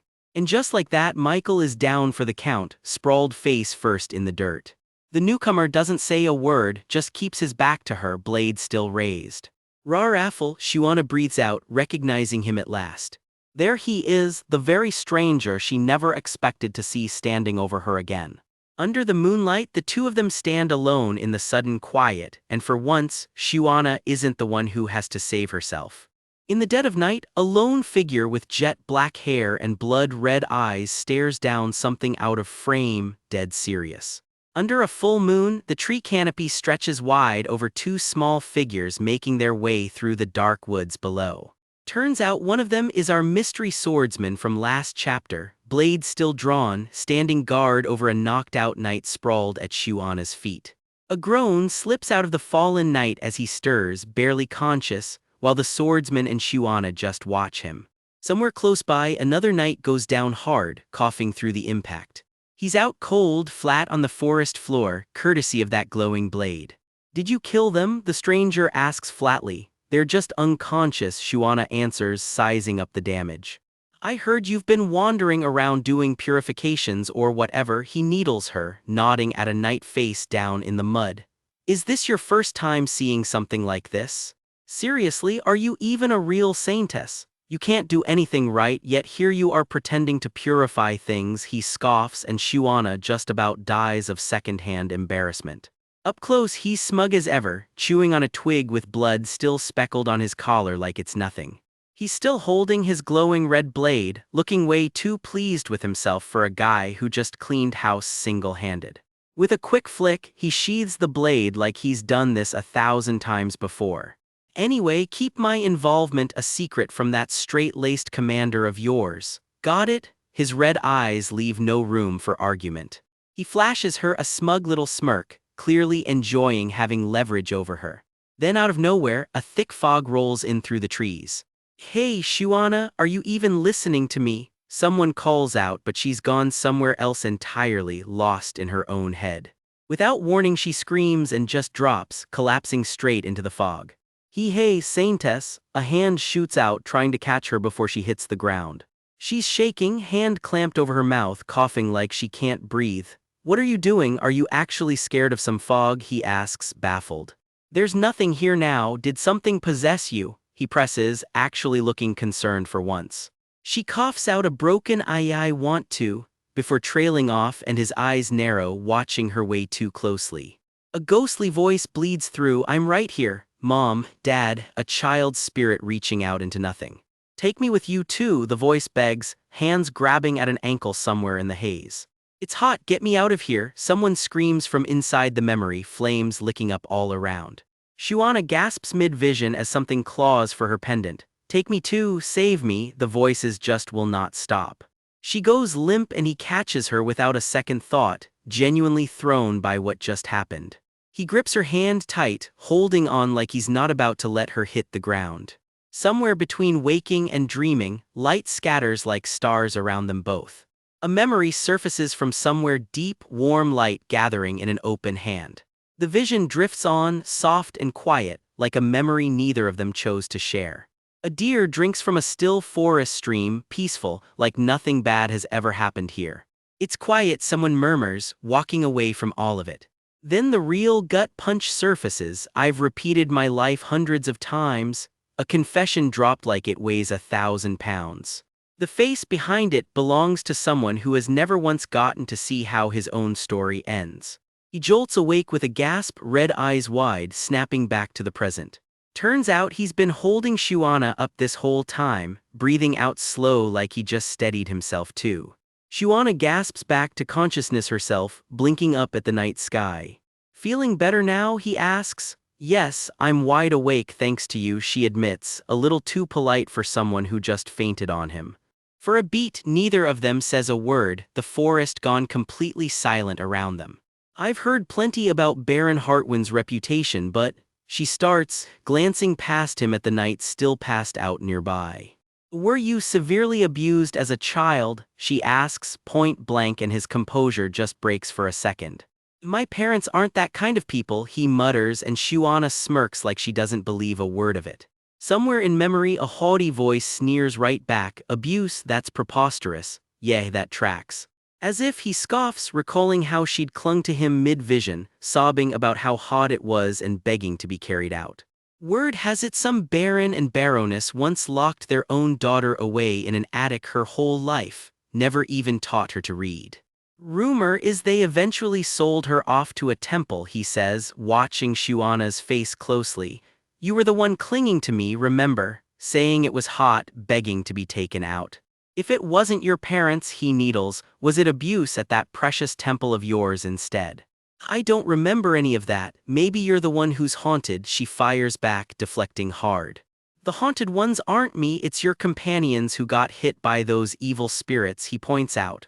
Oh, the knights, she remembers, suddenly worried, are they okay? Nothing happened to them, right? Who knows, why don't you go check if they're dead or not, he shrugs, completely unbothered. She scrambles over to check, calling out, Commander, are you all right? Please wake up. The knight stirs, gasping out something like a prayer of disbelief at what he's looking at. Shuana clasps her hands and puts on the performance of a lifetime. I pray, if my prayers can reach the gods, please protect your faithful son from evil. She keeps going, reciting scripture like she actually means it while he watches from the shadows, unconvinced. She holds the pose a beat longer, really playing it up for her audience of one. In his head though, he's already written her off. Then again, I was mistaken. I shouldn't have expected anything. She's no different from every other pathetic saintess out there, clinging to useless scraps of scripture, he thinks, oddly disappointed. Count, what should I do? She asks, suddenly unsure of her next move. What do you mean, what? They're just unconscious, wait for them to wake up, he says flatly. She starts to protest. Enough, he cuts her off. When the knights wake up, just tell them you solved everything with your prayers, he instructs, already covering his tracks. But I didn't actually do anything. She protests weakly, right as a knight comes to and gasps, just now, Count Winters, you went shook, swish with your sword and... His voice drops ice cold. If the temple ever contacts me about this incident, I'll personally kill you, he finishes, gripping her wrist tight enough to make his point crystal clear. Eek, Shuana shrieks, thoroughly spooked. He kneels down beside her, still holding on, and for a second it's almost gentle. His stare lingers, red eyes unreadable, before he finally lets go. Without another word, he turns and walks off into the dark, footsteps fading fast. Shuana slumps back, hand pressed to her chest, finally able to breathe again. Alone now in the clearing, with a knight still out cold nearby, she takes a second to just process everything. He's finally gone, she cheers to herself. I almost got tangled up with that walking catastrophe. By the way, she wonders what's he even doing all the way out here? His territory isn't even in this direction. No, don't get curious, stay away from the male lead. Because the truth is, she knows exactly what kind of story she's stuck in. I can't get involved in his life and drag this plot out any longer than it has to be. Raffle disappears back into the dark like he was never even there. Raffle has to stay alive and reach the finale fast so I can finally escape this damn novel, she thinks, dead serious about her exit strategy. So, the thought just trails off into the dark. Out of nowhere, a voice cries, "Run for it," like it already knows exactly what she's been scheming. Shuana marches forward anyway, skirts sweeping through the underbrush, refusing to look back. Her dress swishes past in a hurry, every step putting more distance between her and this whole mess. Nearby, the night stirs, a strange green glow flickering to life around him. "Wait," he calls out, reaching for her before she can slip away. He grabs for her just as she bolts, kicking off a whole new round of chaos right as the night was finally calming down. Under the night trees, our once and future Saintess sits alone in the quiet, turning something serious over in her mind. She's been chewing on this thought for a while now, and it is not exactly small talk. Nearby, Knight Commander Michael lies out cold, smoke literally curling off him like he just took a hit from something nasty. Shouldn't she get legal immunity for this, she reasons. This is the man who has burned her at the stake more times than she can count in past loops. Fair point, she decides, agreeing with herself. Then again, nothing bad has actually happened between them yet this time around. Two tiny versions of herself pop up to argue it out, one haloed, one horned. "Wait, are you an angel too?" she asks the halo one, already losing the plot. The verdict comes in fast. Run now while Michael's out, and she's not just a runaway saintess anymore, she's a wanted attempted murderer. That is true, she yelps at herself, torn between bolting and staying to clean up this mess. A groan from the ground, Michael's stirring, way ahead of schedule. He's already waking up, this was not supposed to happen, she panics. Little luck charms swirl around her as she scrambles for an exit. "Figure it out yourself, I am out of here," she mutters. But a beat later, Michael's already sitting up rubbing his head, with another young knight hovering anxiously over him. Shuana freezes mid-escape, glancing back over her shoulder at the mess she was about to leave behind. The young knight helps his commander up onto his feet in the dark of the forest. "Commander, Saintess, thank heavens you're both safe," the loyal knight gushes, insisting he prayed the whole time for their safe return. Her mind drifts back to an old, desperate prayer, "Please, please have mercy and save us." She remembers pouring her whole heart into praying to the god Mondela, back when she actually meant every word. A voice cuts through the dark, calling out her name, Saintess Shuana.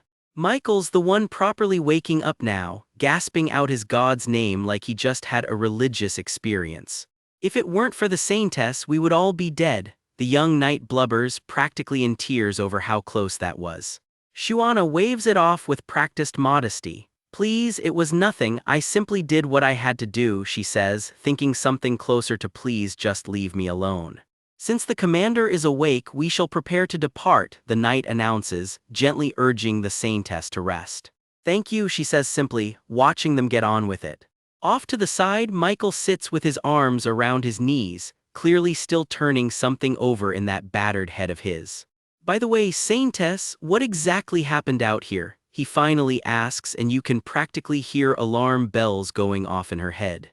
"There is a tremendous pain in the back of my head," he adds, wincing, which is really not the detail she wants him dwelling on.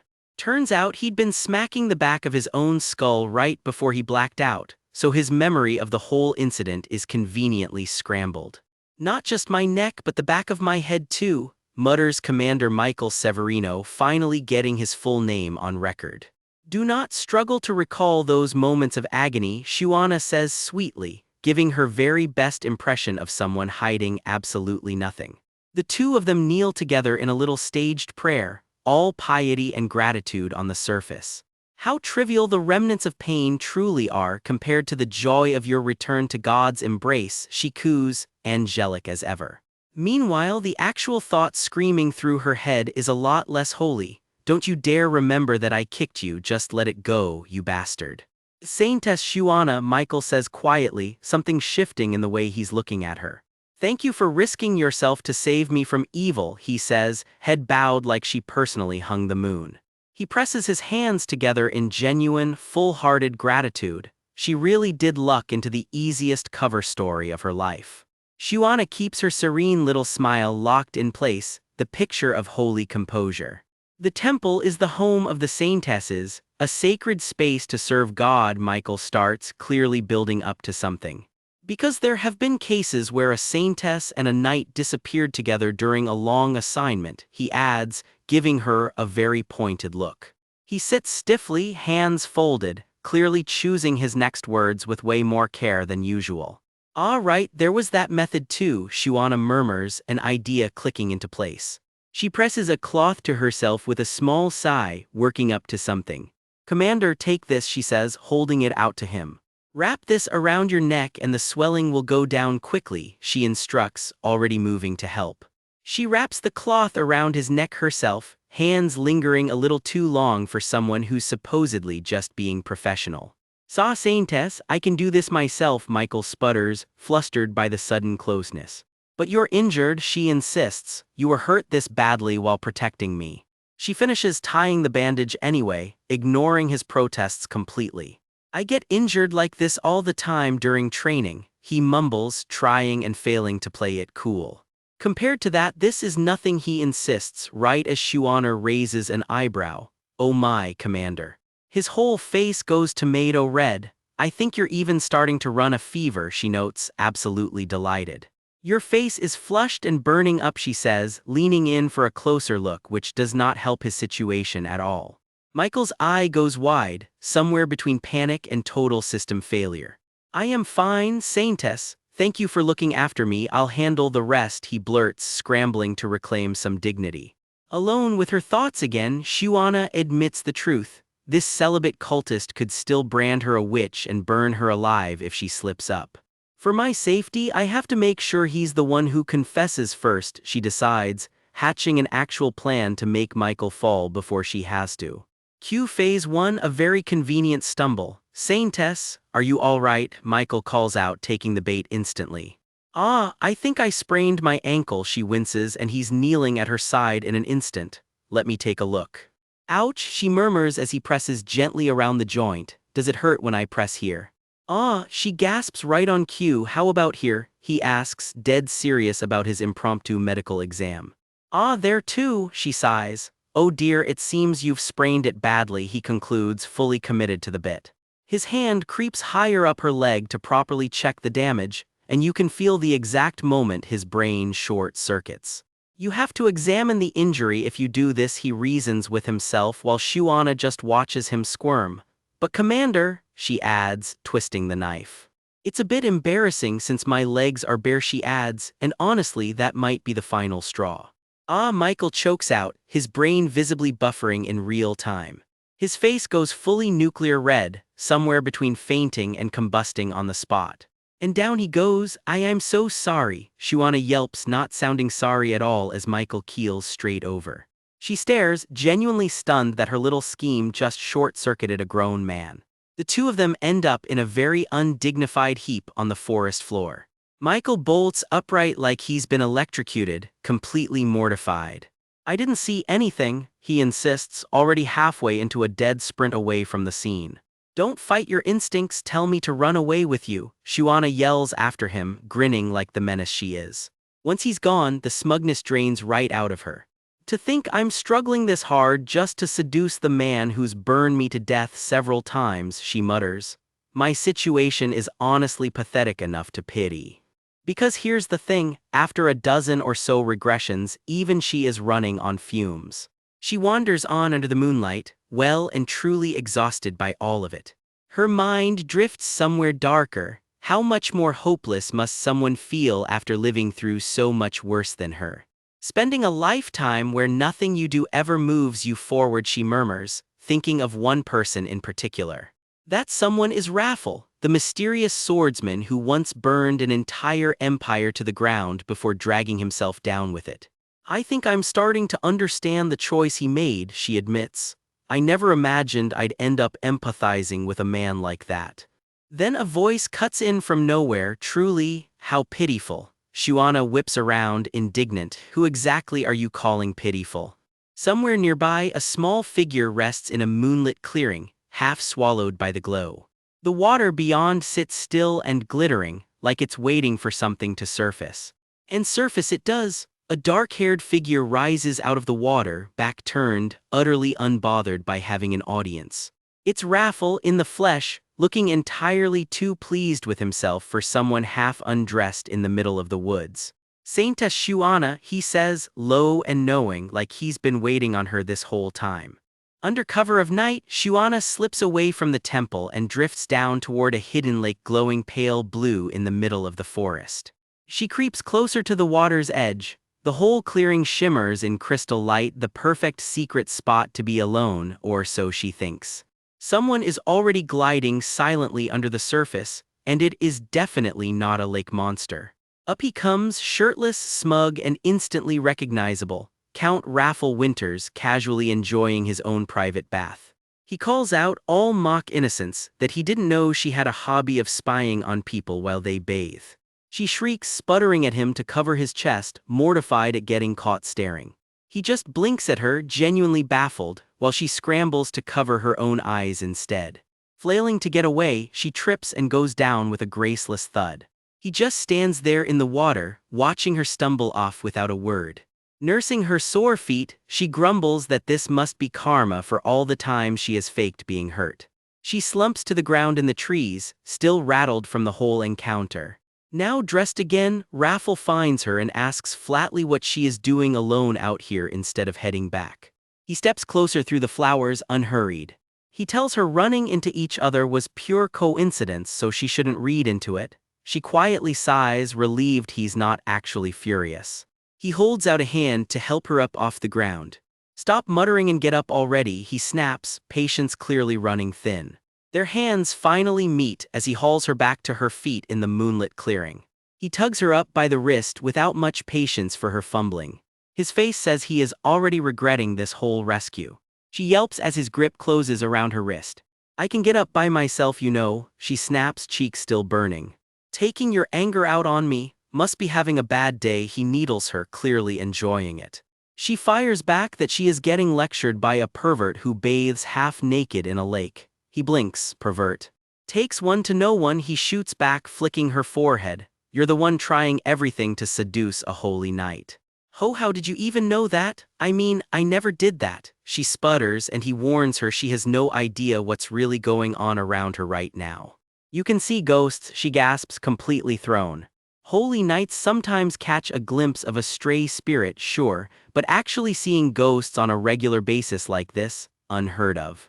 "I don't know what perverted stuff you pulled on that prude," Raffle says, "but the ghosts are screaming their heads off about how you should seduce him." She is left completely speechless. "You act like such a devout cleric," he smirks. "I figured you'd at least follow the rules." "Me," she manages, still processing what she just heard. "Is a saintess even allowed to like a holy knight?" she blurts, then demands he tell her exactly what the ghosts are saying. Standing close among the flowers, he goes quiet, mulling something over. "Are you actually serious about that guy?" he asks, red eyes locked on hers. She waves him off, dodging the question entirely. He looks thoroughly unimpressed by whatever scheme is clearly brewing in her head. "Ha, I misjudged you," he mutters, rubbing his head, "to think you were actually this crazy." The two walk on together through the trees. She grabs his arm. "Tell me, what are the ghosts next to me saying?" He stays silent. "You're not going to tell me," she presses, refusing to let it go. She switches tactics. His ghost sight is a secret she won't tell a soul, and hey, neither is his little outdoor bathing habit. "So please, Tilda," she begs shamelessly while he rubs his temple like a man losing a battle.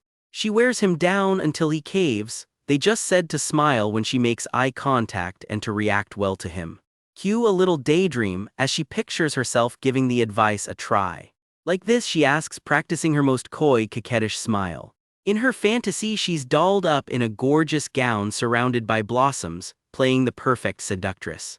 Back in reality, Raffle just stares back, completely unmoved. Dead silence. He is clearly not buying the performance. "Ugh, you're so cheap," she complains as he turns and starts walking off. "I don't know, practice on your own," he says over his shoulder. "I'm leaving." "Fine, I'm done with you too, let's never cross paths again." She huffs, then admits to herself that running into him really did rattle her. She resolves to try that ghost-approved smile on Michael instead, only for a voice to cut in. "What are you doing here?" Michael stands right there, clearly having searched for her a while. I couldn't find you, so I searched for a long time, he says, relief and worry mixed together. Saintess Shuana, he says, and she laughs awkwardly behind her hand, caught completely off guard. Have you forgotten you aren't allowed to act on your own outside the temple? He scolds gently but firmly. Oh, I'm sorry, I just stepped out for some air and found a lake, so I was looking around, she fibs sweetly. Inwardly, she wonders why it matters so much to him. Does he really think she would just run off? A sly little smile creeps across her face as an idea takes shape. I must be out of my mind, she thinks. Michael just watches her, no clue what she's plotting. But she catches herself. Seduce this guy just to escape? What nonsense, she can't believe she even considered it. Then the mood turns. How can you corner me like this and suffocate me? She snaps. I'm not treating you like a prisoner, he insists. I'm protecting you, it's dangerous out here. He stands firm, resolute in what he sees as his duty. Oh, really? She fires back. Seems like the real danger here is you, Commander, threatening to kill me at the drop of a hat. A tense silence hangs between them. She pushes harder, framing people who leave the temple as witches and killing them. Is that really the will of God? Where does that even appear in the scriptures? It says to punish evil. I'm simply doing what I have to, he answers stiffly. Who ordered you to do that? She demands. Fists clenched, she pushes further. Was it Mondala or the great Saintess herself? His hand drifts to his sword. Saintess Shuana, he says darkly, it seems you've been possessed by something while you were out here alone. You look like someone who's turned her back on God, he says, completely different from earlier. The two stand locked in a standoff. A beat of tense stillness settles over the clearing. Inside, she panics at herself, stupid, letting her guard down like that in front of Michael. She spoke too carelessly because she was angry. Her eyes flick down to his hand, resting on the hilt of his sword. Hey, you shouldn't pull that out. She yelps, then jokes darkly, is it summary execution this time instead of burning me at the stake? The two stand close under the moonlight, the tension thick enough to cut. She finally lets it out, she'll try anything at this point. Does he have any idea how badly she craves freedom? Do you really have no idea what kind of freedom I'm dreaming of? She cries out, small and desperate against the dark forest. Unmoved, he answers coldly that tricks won't work on him, Saintess Shuana. Whoever is testing him right now is. She falls silent, watching him, his full name settling in her mind, Michael Severino. His hand finally eases off the sword, sheathing it with a decisive click. The standoff breaks for now. Deep in the temple woods at night, our not-so-saintly Saintess corners the holy knight commander himself, and she's about to drop a bomb on him. Michael freezes mid-thought, that stone-cold knight commander face cracking for just a second. In her head, she's practically doing victory laps. Did her little confession bomb actually land? His own coat is stitched with her name and title, a constant reminder of exactly who she is to him, and just saying Saintess Shuana out loud is enough to short-circuit him. She grabs his hands and pushes for an answer. All he can manage back is a flustered, I'll pretend I never heard that. Yeah, that poker face is gone. The knight commander is officially rattled. Sensing she's pushed her luck about as far as it'll go, she stammers an excuse and makes a break for it. But she can't help herself, calling out to him one more time before he vanishes into the trees. Alone again, the panic sets in. She rattled him all right, but now she still has to walk back into that temple and pretend none of it happened. Meanwhile, back at the temple, Michael is having his own private crisis, muttering the goddess's name like a prayer for help. He actually gets down and begs forgiveness, insisting some devil must have possessed him to feel anything for her. Sure, buddy, blame the devil. Her instincts are screaming louder now. The second he sobers up from that confession high, he's exactly the type to reach for a blade first. So she makes a decision. If she's going down for this, she's not doing it playing nice anymore. She takes off into the trees, skirts and all, putting as much distance as possible between herself and the temple. That's it, the good little Saintess act is officially retired, effective immediately. She pushes deeper into the woods, chasing whatever path puts the most ground between her and the mess she just started. Naturally, the path she picks is marked in plain letters as a danger zone. Bold choice. Hours crawl by under that same cold moon, and she is very much still out here. She spots her own marker tied to a branch and realizes with horror she's been walking in one big circle. Hands on hips, she demands an answer from absolutely nobody. How many hours has she wasted circling this exact spot? Exhaustion catches up fast. She's parched, her legs are done, and the forbidden forest is not cooperating. Then she hears it, a faint trickling sound cutting through the dark. A stream, an actual real drinkable stream. Her whole body lights up with hope. For a second she looks like she just won the lottery. Logic kicks in. Water flows downhill, so if she follows the sound she can find her way down the mountain and, as she puts it, avoid getting burned alive again. Homesick and running on fumes, she picks a direction and commits. Out of nowhere, an old memory surfaces, a trip to a valley with her parents back when her name was still Dahai. A sunny riverside, families picnicking, kids splashing around, a completely different life. This was right around when she'd just been adopted. Young Dahai watches wide-eyed as a kid nearby takes a tumble. Without a second thought, she rushes over to help a total stranger back on their feet. Her parents beam with pride, calling her their kind, wonderful Dahai. She just grins it off. To her, being kind was never a big deal, just the basics. Being called kind always made her happy. After all, it's the whole reason she ended up with a mom and dad at all. Before the adoption, she was known at the care center as the most mature, most kind-hearted kid there. When a couple asked if she'd want to live with them, little Dahai's first thought was that she was already too old at 6 to be picked. She'd heard it from grown-ups before that she'd already missed her window. But this couple didn't care. If they'd ever had a child of their own, they say that kid would have been exactly her age. To them, 6 years old wasn't a problem, it was perfect. Barely able to get the words out, she asks if she can really be their daughter. They take her hands without a moment's hesitation, calling her their kind Dahai. They thank her like she's the one doing them a favor by becoming their daughter. And just like that, she gets to call them mom and dad. A family finally, frozen in a photo she never forgot. Years later, she still remembers sneaking a peek at her parents being happy together, certain the three of them would always be a family. Just an ordinary, quiet moment between two people who chose to love her. Forever she used to believe, family forever. Then a colder thought cuts through the memory, wait 3, then where does that leave her? And just like that, the memory shatters. She jolts back to reality with a yelp, slamming straight back into the freezing forest. For a moment she just sits there, caught somewhere between two lives. That memory felt way too vivid to be nothing at all.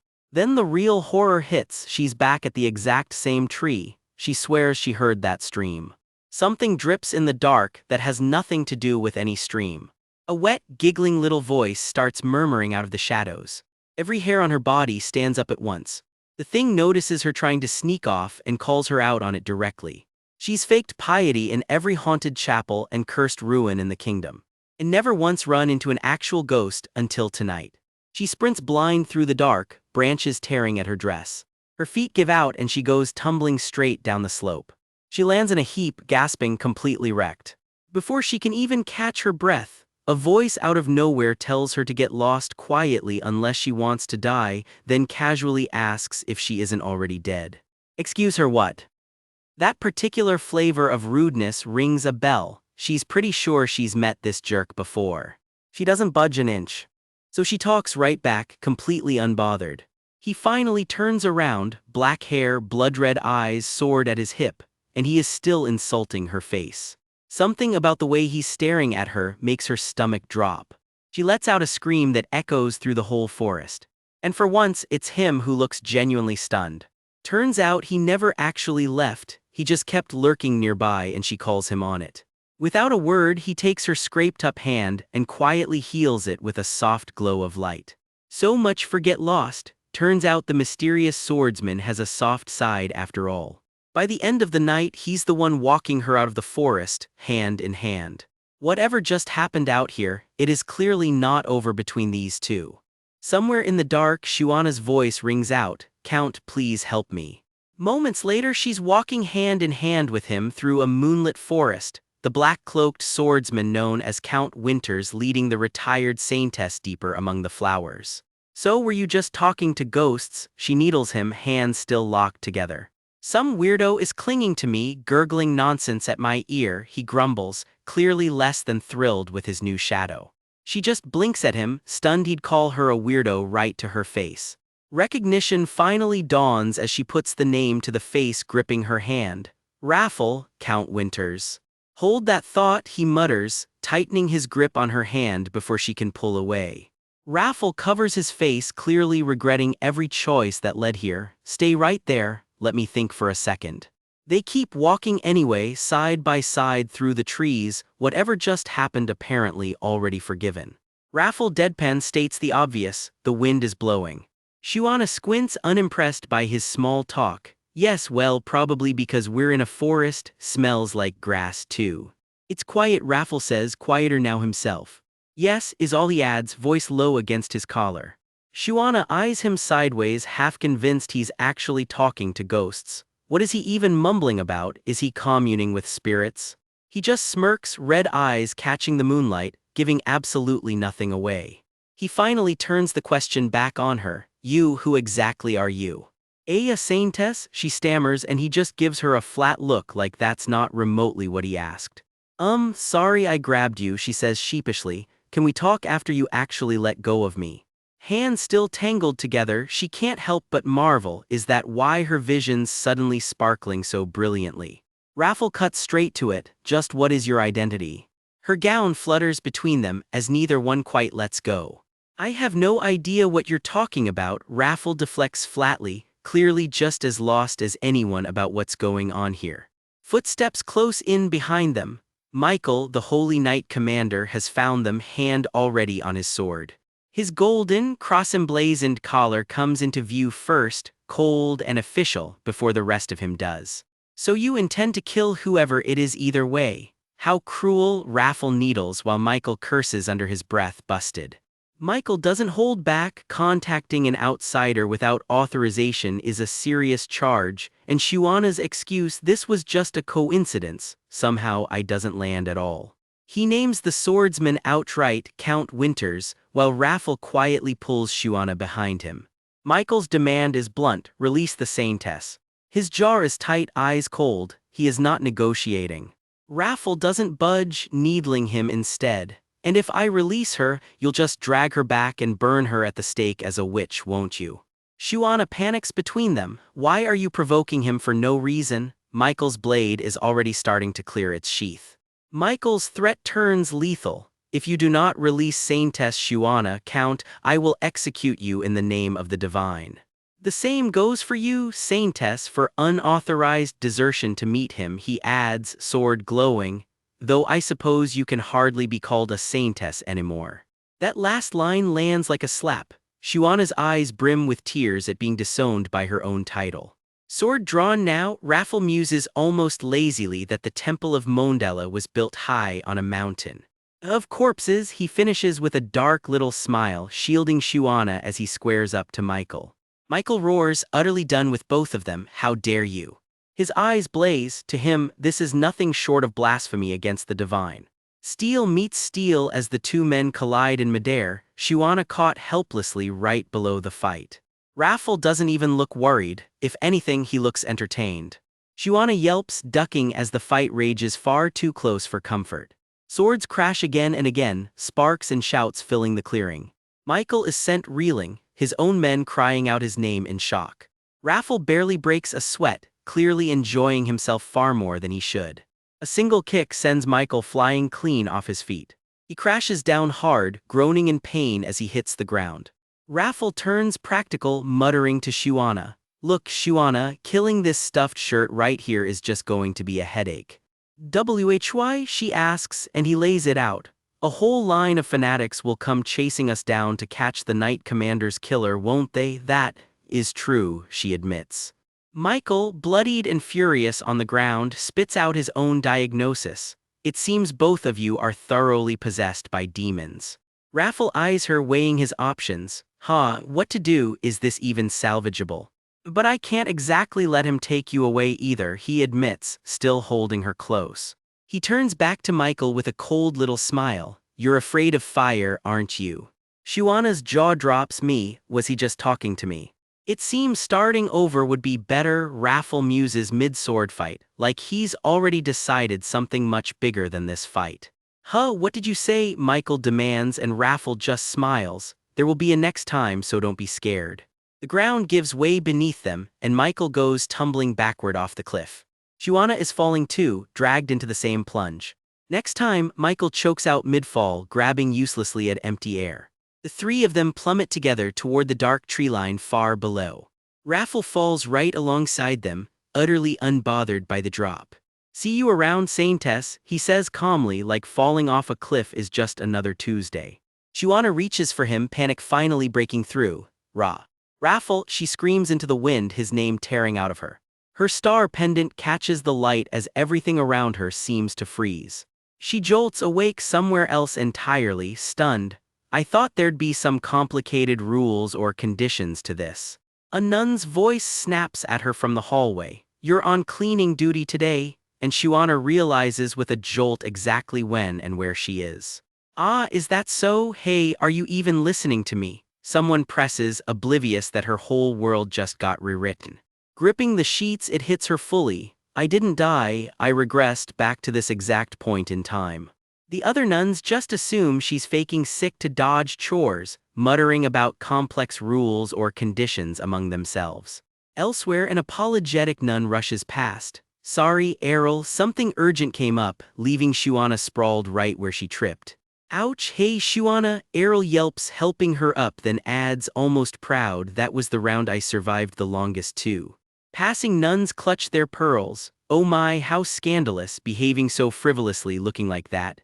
Above the cathedral spires, Shuana seethes privately. Raffle, that damn bastard, he deserves to be torn to shreds for this. Far below, tiny figures cross the temple courtyard, utterly unaware their whole world is about to loop all over again. A shout rings out, Sir Malik, and a nearby acolyte whispers, wide-eyed, wondering if that's a SAINTESS he knows. It's Michael, still just a temple trainee this far back. No, comes the flat reply right before someone else calls him over. Sir Knight, over here for a moment. Shuana bolts across the courtyard toward him, sword forgotten on the ground, stammering out, saw SAINTESS. She barrels straight into him with a crash, gasp, and it's already far too late to stop. Clutching her pendant, she blurts it all out at once to young Michael. I like you, I love you, please run away with me. From above, the whole cherry-blossomed courtyard seems to freeze around him, utterly stunned. What, huh? Michael stammers while gossip already spreads behind them. What did she say, if we hadn't gotten lost in the mountains? The sky stretches on, calm and indifferent, while Shuana's grand plan quietly falls apart behind her. Watching the gulls wheel over open water, she reasons it through. Raffle wouldn't have set this up just to self-destruct for no reason.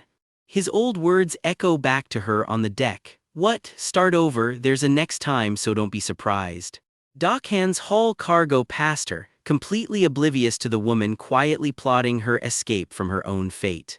She mutters bitterly to herself. He acts like I've got nothing better to do than enjoy some happy-go-lucky time travel with him.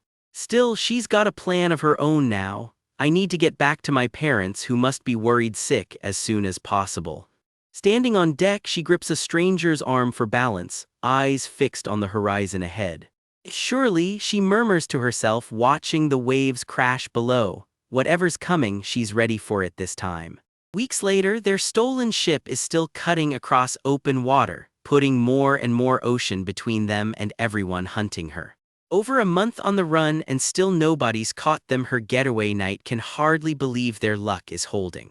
In her head, the plan hasn't changed one bit. The second they make land, she ditches him and disappears until this whole mess blows over.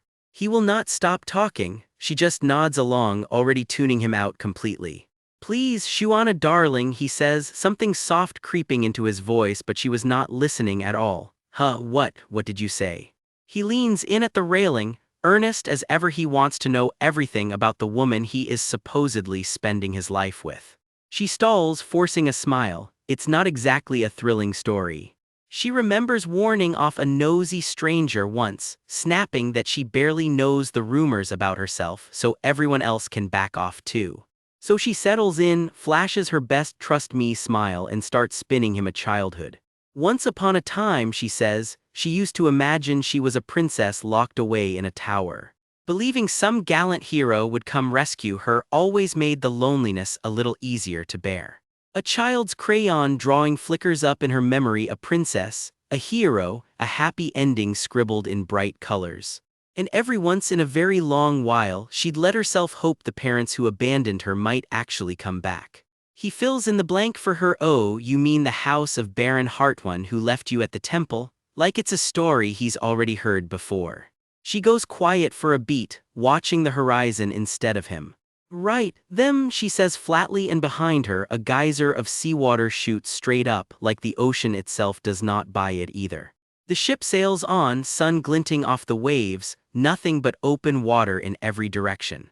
Out of nowhere, cannon fire rips through the calm, shells splashing just short of the hull. I knew things were going too smoothly, he shouts. A hand yanks at her collar as she chokes out a gasp, and a voice she does not want to hear bellows her name across the deck, Shuana. She freezes, sweat beading, dread creeping across her face. Pirates, she wonders, or something worse. That voice, that unbearably smug, obnoxious voice, it could not possibly be who she thinks it is. The attacking ship carves a hard turn through the water, closing the distance fast. Boots hit the deck. Come out now, Shuana, a voice calls, cool and certain. And there he is, black hair, crimson eyes, lounging on the railing like he already owns the ship. Just give me the girl and I'll leave quietly, he says, almost bored, and Shuana lets out a strangled little shriek. Her companion just stares, baffled. Isn't this guy supposed to be at his own title ceremony right now? The captain goes pale, recognizing the newcomer from the old war stories. Count Winters, what brings you all the way out here? Are you the captain? Raffle asks. A young woman, long violet silver hair, hand her over and I'll be gone. He stands there loaded down with steel, radiating exactly the kind of calm that makes everyone else nervous. Shuana, her companion whispers, going white, is he looking for you? SHH, if you don't want to die, stay quiet, she hisses, dragging him down behind the hay bales. I know you're hiding back there, Raffle calls out, unbothered. You know I can always sense exactly where you are. She grips his arm tight, holding her breath, praying he doesn't come any closer. Convinced the crew ratted her out, she rages silently at nobody. Her companion just stares, completely lost. Darling, who are you even talking to? She tells him to stay put and not come out no matter what. Then she steps out alone. Okay. Raffle smiles, cold and satisfied. Come here, you couldn't even wait a few days. The captain, trying to help, pipes up. Wait, is this the woman you're after, Count? She boarded, saying she was traveling with her husband. Raffle nearly laughs in her face. Husband, don't make me laugh. Her companion cuts in, dead serious for once. It's not a joke, we are in love. I will never hand her over to you, he declares, planting himself right between them. A sailor shoves in to back him up. Hey, don't push it, muttering something about nobles who like messing with married women. Raffle backs off, irritated, muttering that she must have boarded this ship just to get away from that other man. Sigh, can we stop the games now? He groans, rubbing his temple like this whole chase has already given him a headache. But the word has already spread through the crowd, a saintess and a knight who fled the temple, playing house as husband and wife. Hands grab her from behind. A saintess, someone spits. How dare those who betrayed God? I didn't think it would turn out like this, her companion stammers, watching the crowd close in. Everyone, please just listen to us for a moment, she begs, but the crowd shouts her right down. There's nothing to listen to. Get them off this ship right now, someone roars while another voice cuts through. Urgent, wait, let go, that's Saintess Shuana. Rough hands haul her companion off his feet. Og, that hurts. They grab for her too. Oh, wait. Before anyone can stop it, the mob hurls someone straight off the ship. Shuana, the scream tears through her, eyes going wide with horror. They actually threw him into the water just like that. As the crowd shoves another figure toward the edge, one horrifying thought loops through her head. Are they going to kill everyone around her just because she ran? Something in her snaps, just like that, so pointlessly, only because she chose them as her companions. I'm taking this woman, Raffle says simply. Don't be stubborn, just give up. He rolls his shoulders, sword at his hip, settling into a stance like a man who's done this before. She glares back, defiant despite everything. Am I crazy? I'm never following you. He starts toward her almost lazily. Ha, where exactly do you think you can run to from here? She bolts anyway, scrambling for the rail, one word slipping out. Huh, like even she's surprised at what she's about to do. Damn it, Raffle breaks into a sprint after her. She's already airborne, sprinting the length of the deck with nowhere left to go but over. And then she jumps straight off the ship and into the open sea. Raffle's hand slams onto the railing where she vanished, and for a second nobody on deck moves. The sailors just shrug. Why should they risk anything to save a saintess who turned her back on God and chose to drown? Raffle tears his jacket off, jaw clenched, goddammit. He plants a boot on the rail, done arguing with anyone. And then he's in the air, diving straight down after her. He hits the water in a massive burst of spray. Bubbles stream past him as he kicks down hard into the deep blue. He drives deeper, refusing to slow down. Below him, the water darkens to a bloody, ominous red, and he swims straight into it anyway. Something in that red haze claws at the edges of his mind, but he pushes through it, eyes locked on his target. Shadows curl around him like grasping hands, and for a moment his face goes distant, haunted by something far older than this dive.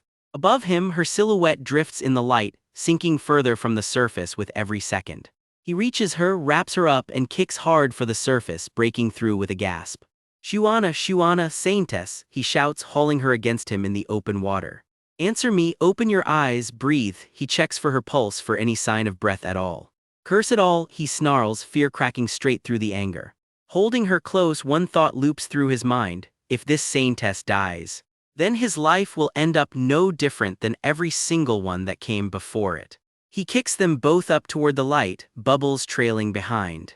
For a flash, an old nightmare surfaces with them hands reaching up out of the dark, grasping for someone who's already falling. It's fine, he tells himself, even as that bloody memory clings to the edges of his vision. Ghostly red hands seem to grip at his own chest as he vows, grim and quiet, that he will just have to be more careful next time. The rain never really lets up in this memory, just a lone figure standing in wreckage that used to matter. He's been here before. He keeps waking up at some random point in his own past, and honestly he's lost count of how many times. Nearby, a stranger in the storm blinks down at something in the mud. Even so, he tells himself, this time he is not giving up. There, wrapped up and bleeding in the rain, is a newborn freshly hurt and completely alone. It's been a while since the loop dropped him this far back, all the way to the night he was born. How could anyone do this to a newborn? The stranger who finds him breathes, horrified at the sight. He scoops the baby up anyway. Raffle, is that your name? Come on, let's get you home. This is Ethan Winters, a blacksmith barely scraping by, and it's not exactly a warm welcome home. If you want to raise him, you do it. I won't lift a finger for that child. That's Maria, Ethan's wife, and from the look on her face, she's already made her feelings about this houseguest very clear. Years pass and the boy grows up eating his meals alone in a corner, while Maria makes sure he knows exactly where he stands. Whenever Ethan's out, Maria neglects him outright, though after everything he's already lived through, he'll admit this barely counts as hardship. You never cry, you never laugh, it's creepy, it's disgusting. She spits, and he just stares back with those unreadable red eyes. He waits it out, quietly killing time through what is, to him, a painfully boring rerun of childhood. Eventually the day he's been dreading rolls back around. Please, he tells Ethan, dead serious, don't drink today. Ethan just blinks at him, baffled. Raffle, what on earth are you talking about? You might fall, the boy presses, flat and certain, hurt your leg, like he's already watched it happen.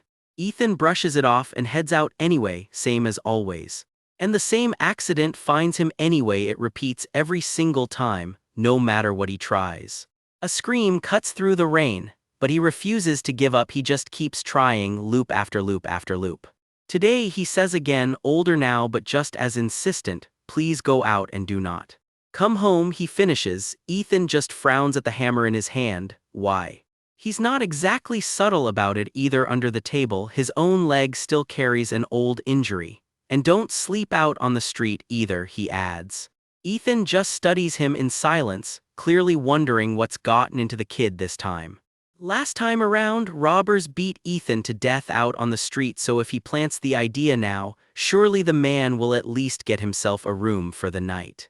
Hey Raffle, quit standing around and finish the cleaning. Someone barks. Life annoyingly goes on. Then elsewhere, something gives way in the dark, and it is not good. Crows scatter over the wreckage. Something has clearly gone very wrong. What's left of the house is barely standing, and nobody's answering. A hand claws its way up out of the debris, and someone starts screaming. Ethan drops to his knees in the ruins, howling, names his wife, his kids. They're gone. Robbers hit the house while he was away. That's all it takes to end a family. He tried to handle it himself, go for their backs, take them down quietly, but this body is still just a kid's, and it wasn't enough. Ethan rounds on him instead, wild-eyed. Did you send me away knowing this would happen? He grabs the boy by the collar, screaming, why him? Why is the one kid he saved the only one left standing? If only I'd listened to Mandia. Ethan sobs and his grip only tightens. There's no reasoning with him, now just grief turned into something violent. And then the ground just isn't there anymore. He hits the wreckage hard. Everything goes still. Another loop, another body left behind in the rubble. I'm sorry, Mr. Ethan Winters, he thinks even now. This time around, he'd even met some odd little SAINTESS and let himself hope things might play out differently. Guess I didn't see the fall coming, he admits. Next time I land back here, I'll try something else to save you. Just rest for now, he tells himself, and lets this version of him go. He walks off alone into the next attempt, already listing everything he'll need to set up in advance this time. The loop resets somewhere entirely new this time, a grand estate, with a startled maid answering the door. She looks him up and down like she's already regretting opening it. I'm Raffle Winters, Knight Commander of Marquis Hoover Baker's order, he says smoothly. Apologies for the unannounced visit. Is Baron Hartwin in? Years and loops later, this is who he's become, a decorated Knight Commander with a very specific reason for being here. Just a moment, please, the maid squeaks and scurries off to fetch the man of the house. Somewhere inside, the household's already whispering about their unexpected guest, sharply dressed, clearly important. Turns out this family runs a whole system for it, married off every daughter except the one they shipped to a temple over a jealous affair scare that was never even real. The Baron even gets defensive about it. What? You told me you got pregnant while I was away on business. Raffle just stares, unimpressed. You idiot, can you not even do basic math? His wife snaps back, and somewhere behind that door, Raffle's already regretting this errand. Before the argument can go any further, he cuts in politely, excuse me. The whole household nearly jumps out of their skin. He just waits them out, dead calm, red eyes giving away absolutely nothing. Baron Hartwin, a pleasure, he says, all formality. I am Raffle Winters. Oh ahem, Baron Frank Hartwin, the man recovers, straightening his collar. And this is my wife, Trudy. So under Marquis Baker, are you? What exactly brings a Knight Commander to our door? Raffle doesn't dance around it. You have a daughter you sent off to the temple instead of marrying her out. I'm here for your permission to marry her. Take your time deciding, he adds, cool as ever. I'll wait to hear from you. The Baron nearly chokes on the request. It's not simple, he stammers. Someone sworn into SAINTESShood can't just walk back out through ordinary means. Although, he adds, eyeing the jewelry box that suddenly appeared, I do hear the temple can be persuaded given enough sincerity. The Baroness's eyes go wide at the sheer size of that offering. Even this, the Baron declares, straight-faced, is nowhere near enough to part with the daughter I raised with such devoted care. Raffle doesn't even blink. I have plenty more where that came from, take it, father. Just like that, the greed wins out. So thorough, I'm sure you'll make our girl very happy, the Baron gushes, practically dancing off with his payout. Raffle already knows better. These two are clearly not the doting parents they claim to be. Still, he lets them have their little performance. Some things are worth being stubborn about. Not long after, a carriage rolls up to a gate, and inside, someone has no idea what she's about to walk into. Be polite, be modest, she's coached on the way in. Yes, she manages, clearly on edge. Something about this whole visit feels off. Nothing like this has ever happened to her before. Then a stranger in white lunges for her hand, declaring he's here to take her home, and she has no idea who this man even is. This, it turns out, is Shuana, and her first thought isn't gratitude, it's suspicion. who proposes marriage to someone he's never even met. The Baroness turns on the charm the second Raffles in earshot, cooing about rescuing her precious girl from some cultist pit. Shuana just stares, completely blindsided by her own mother's performance. Then she rounds on Raffle himself, "You crazy stalker." The Baron scolds her for the disrespect, but Shuana's already done listening. "Forget it, don't come looking for me." And she bolts, leaving everyone scrambling after her. The Baron clutches his chest like the scandal alone might finish him off. "Please wait," someone calls after her uselessly. "You lunatic, why are you even chasing me?" Shuana yells back, sprinting through the trees. "Just go finish the novel without me." Raffle, completely unbothered, just calls out that she's wasting her energy. And then a hand closes around her wrist. "Let go of me, you bastard," she shrieks. "I'll let go the second you promise to come quietly," he offers, already scooping her up. She's fully grown, "Thank you very much, not a sack of luggage," and she says exactly that. The Heart Ones come scurrying over, suddenly very worried about how this looks. "I'll handle the marriage arrangements myself, don't trouble yourselves," Raffle tells them flatly. "Sir Winters, really, what will people think hauling your fiancé off like a kidnapping?" the Baron protests. Raffle just tilts his head. "Funny I didn't take you too for people who cared about reputation. Compared to people who locked a child away and then dumped her at a temple," he adds, cold, "I intend to see she lives a far happier life than that." Shuana goes still in his arms, that line clearly landing somewhere she wasn't expecting. So he finishes, already walking off with her, "Stay out of my wife's affairs from here on." Back at the half-timbered manor she's been fixing up, Raffle doesn't waste time. "Now then, speak up. Why are you so set on marrying me?" The two of them settle in across from each other, the question hanging heavy in the room. She turns it right back on him. "From what I've gathered, you're the one who's spent a long time meticulously setting the stage for all this." Raffle doesn't deny it. "If I tell you the truth," he says, "will you stop running away?" "Well, I'm listening," she says, arms crossed, privately bracing herself for just how grand this excuse is about to be. For once, he actually hesitates before answering. Something shifts in the air around him, gold light spilling out like a memory clawing its way to the surface. A memory surges up, him telling her flatly, "I need you enough to want to keep you by my side," and her recoiling, shrieking that he's a crazy bastard. "So you finally dropped the act?" he asks, and he doesn't even flinch at the accusation. "Yeah, I am a crazy bastard." "So if you want to die," he tells her, ice cold, "go ahead and try dying again." Because he warns her as they fall, he'll chase her to the very end no matter how many times it takes. Back in the present, she still isn't sold. "I'm sorry to disappoint you, but I don't want to be involved with you. I have absolutely no intention of living with you either." Raffle just tilts his head, needling her instead. "Did you actually love that simple-minded holy knight? Could you please," she snaps, "not talk like that about someone who drowned in the sea because of you?" "I knew it," she mutters, "but your personality really is trash, isn't it?" He just smirks back. "Is that something a woman who toys with men's hearts should say?" "Ha, it's not you, so don't worry about it," he says breezily, which only makes her more suspicious. Why is he even asking, she wonders. "How can I not worry? No matter who you run away with, I'll kill them all and bring you back." She swallows hard. He's dead serious, this crazy murderer. She reasons it through. Even if she dies trying to run, it'll only loop right back around. So, in that case. She squares her shoulders and settles back in, done running for now. "Now, let's settle things one by one, my dear groom-to-be," she says. "What's the real reason you need me? Do ghosts just get purified from being near me?" Judging by the mood in the room, at least, she figures Raffle isn't about to kill her over the question.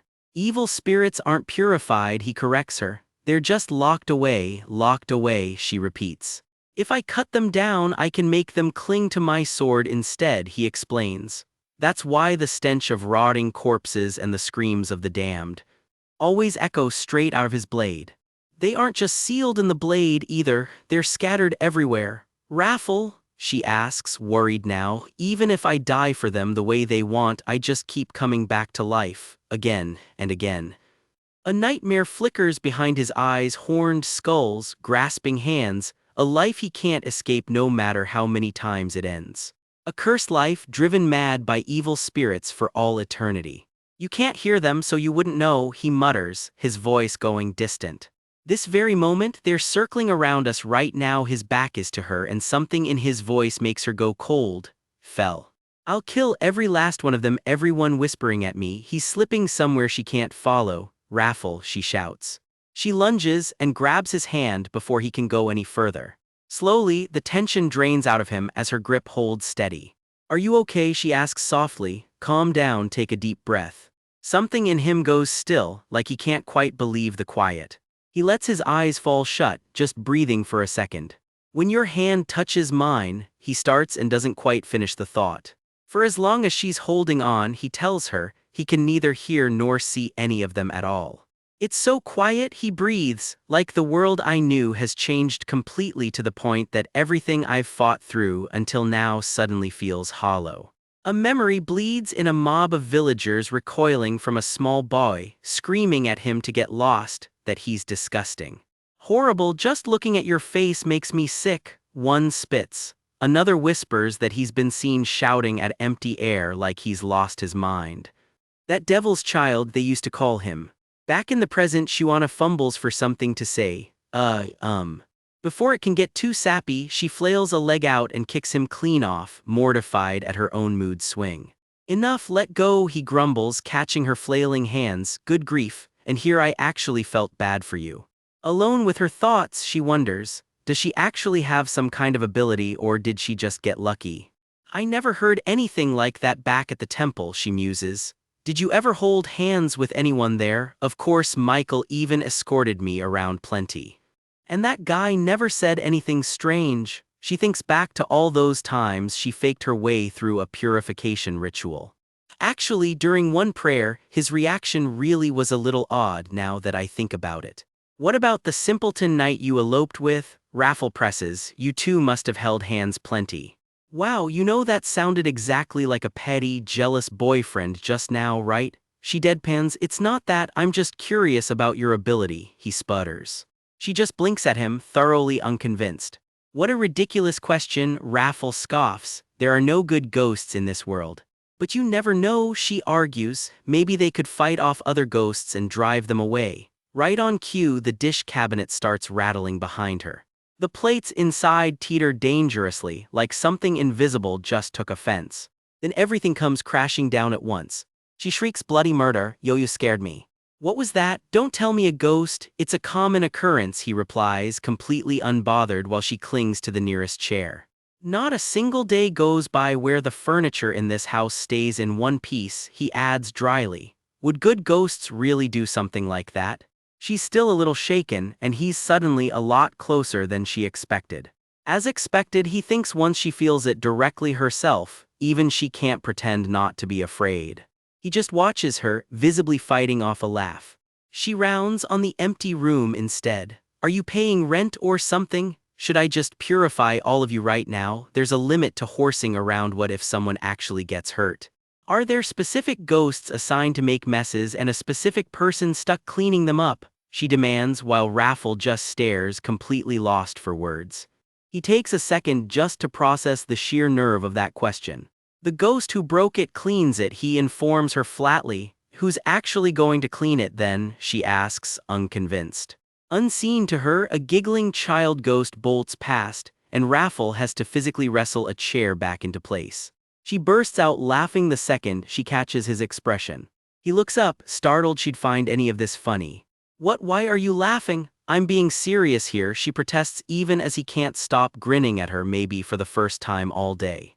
They always used to look like pitch-black shadows, Raffle murmurs almost to himself. Today's the first time I've actually seen their faces too. Ah, were they over there, she asks. He turns to look, and for once so can we. Turns out Raffle's curse comes with a whole peanut gallery. One scared little ghost whines, sister, what's wrong with that person? I'm scared, and gets bulldozed instantly. Hey, don't be a wimp, you can tell just by looking at her that she's a penniless beggar. What does money matter? I feel like she'll actually exterminate us if we don't behave, another frets, scooping up a little one. Now, Chloe, it's dangerous, come here. The kid just wails and runs straight for Grandma instead. "Hey, old lady, don't shield her, tell that brat to clean up," one gruff ghost barks. "That's enough, Enzo. Have you forgotten my rule? You don't mess with children or the elderly." Now, where did I leave that broom? Off to the side, the smallest ghost of the bunch just wants a cookie, completely oblivious to the chaos. Turns out Raffle hasn't just been haunted this whole time, he's basically been running a group home. The whole dysfunctional little ghost family lines up together, and naturally not one of them will own up to breaking the dishes. Amid all the chaos, Shuana's stomach makes its priorities known. I haven't eaten anything since I left the temple," she blurts, blushing. Raffle just watches her for a second, something softening in his face. Then, he says, offering a hand, "Shall we have a meal before the sun sets, my dear bride-to-be?" He actually looks pleased with himself for once. "So sounds good, Count Winters," she manages, caught off guard by how normal, almost sweet he's being. For a second, it almost looks like an ordinary date. The two of them head out together, side by side, toward the village beyond the trees. Inside, a couple of locals spot them coming and immediately go rigid. "Oh my," one whispers, breaking into a cold sweat. "A scary person has arrived," and that apparently is Raffle's actual reputation around town. Out in the market, Shuana can't shake the feeling that the whole crowd is steering wide around them like they're radioactive. One restaurant after another turns them away, no seats, no ingredients, even though the place looks half empty. Dumbfounded, she can't believe it. How does a town run out of every single table in one afternoon?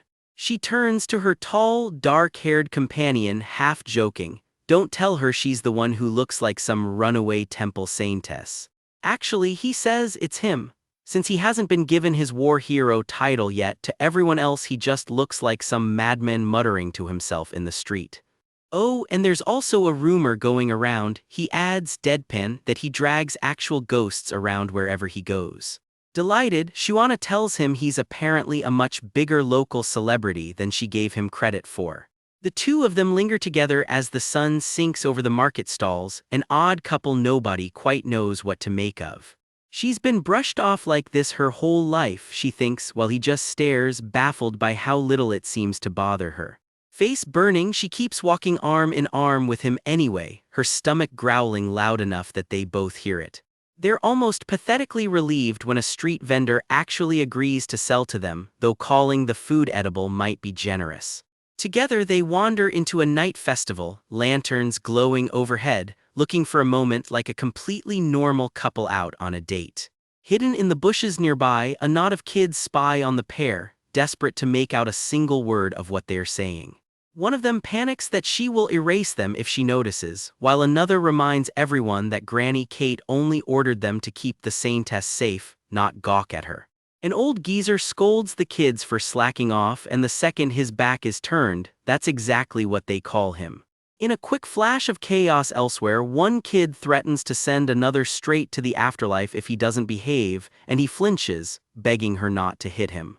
She rears back to clock him one anyway, and the poor kid, known only as Mr. Morphin, squeaks out a terrified "yes ma'am." She calls him over, says she has something to tell him, and he practically trembles, asking why on earth she'd want him. Back with the real couple, the market goes quiet between them, just easy silence as they walk side by side. Raffle finally answers the question sitting between them. Yes, when he dies, he's the one who gets pulled back into the past. Shuana admits she'd already guessed as much the last time he went off that cliff. She got dragged right back down the timeline with him. She grumbles that there was even a time things were going great. She was mid-meal, no less, when his dying yanked her right back anyway. Thanks for that. It's already in the past, is all he says, like that settles everything. So what happens if she dies first, she wonders aloud. Does time just freeze, leaving only him still moving? His answer lands heavier than she expects. Time keeps flowing on, even without her in it.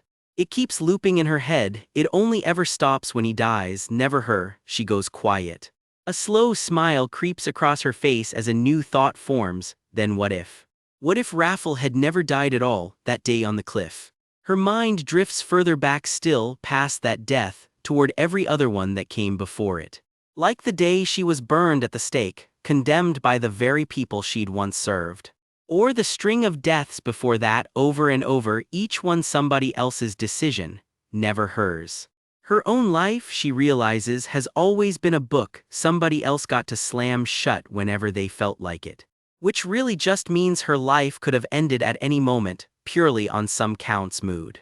New plan, she announces. She is never, ever allowed to die before this man again, and if she's ever offended him even once, she is deeply, sincerely sorry. Raffle just laughs it off. Oh right, he teases, she isn't even talking to a count yet. They keep strolling the quiet backstreets as the last light fades around them. It's gotten dark, he says, let's head back soon. They keep walking, footsteps echoing off the empty cobblestones. Sounds good, she starts to agree, then chokes clean off mid-sentence. Someone shrieks from nearby, the SAINTESS. And just like that, the ground gives way and Shuana drops straight down into a pitch-black hole with a scream. Raffle lunges after her, shouting her name. From somewhere below, mortified, she calls up that she absolutely did not climb down here on purpose. Oh, her butt. A door slams shut behind them, sealing the two of them into the dark. Are we trapped? She asks. Just wait is all he says. Something screams out of the darkness and Shuana nearly jumps out of her skin. Raffle goes rigid, arms crossed, sizing up whatever just made that sound. Damn it, he mutters, they've sealed this place up tight. A pale, ghostly face rises out of the dark and asks, almost sweetly, if they'd like to go back outside. Something unseen hums and shifts nearby, unmistakably not human. Hand over his face, Raffle mutters that if they want out of here, there's, of course, a catch. Shuana's face has gone completely white. Almost to himself, Raffle admits he only ever wanted to see what could have been. A flashback flickers past. A family scene, a young boy with strange violet eyes watching two people who probably never should have met. You were one of the things haunting my house, weren't you? Raffle groans, rubbing his temples, while the ghost just tells him to quit stalling and open the door. The ghost finally tells her story. Her fiancé, stolen by her own sister the day before the wedding, back when her family was so strict she'd barely been allowed to hold his hand. I suppose you took your own life over it, Raffle says, unbothered, but what am I supposed to do about that? I already told you to move on. In her memory, the wedding that never happened plays out anyway, sunlit and impossibly happy in a field of flowers. Seeing you two together reminded me of my old self, she admits. I just wanted to see what it would have looked like if things had worked out. A cracked spectral hand reaches straight out of the wall with one very specific demand: a kiss. The ghost rises fully into view, glowing and furious, refusing to budge until she gets satisfaction. Something small and ice-cold latches onto Raffle from behind, and he jolts hard. Turns out it's a tiny ghost child clinging to his waist, chanting for a kiss of his very own. Who even is this one? Let go of me, Shuana yelps while Raffle just asks, bewildered, what exactly the ghosts are telling her to do.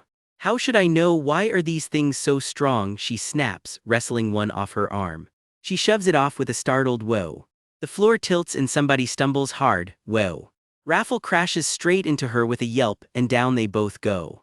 Tangled together on the floor, neither of them moves, both completely unsure what just happened. Raffle's face goes beet red as the ghosts keep chanting the exact same word over and over: kiss. Cornered, Shuana tells herself this is definitely 100% not what it looks like. Raffle, dead serious, decides he must be possessed by that miserable ghost. There is simply no other explanation.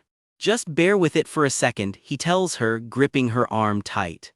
She reasons with herself that this is obviously just the fastest way out. Obviously. What do you mean? She squeaks. How could I possibly do something like this? He just smirks and asks way too casually, yes. A what? She stammers, completely thrown.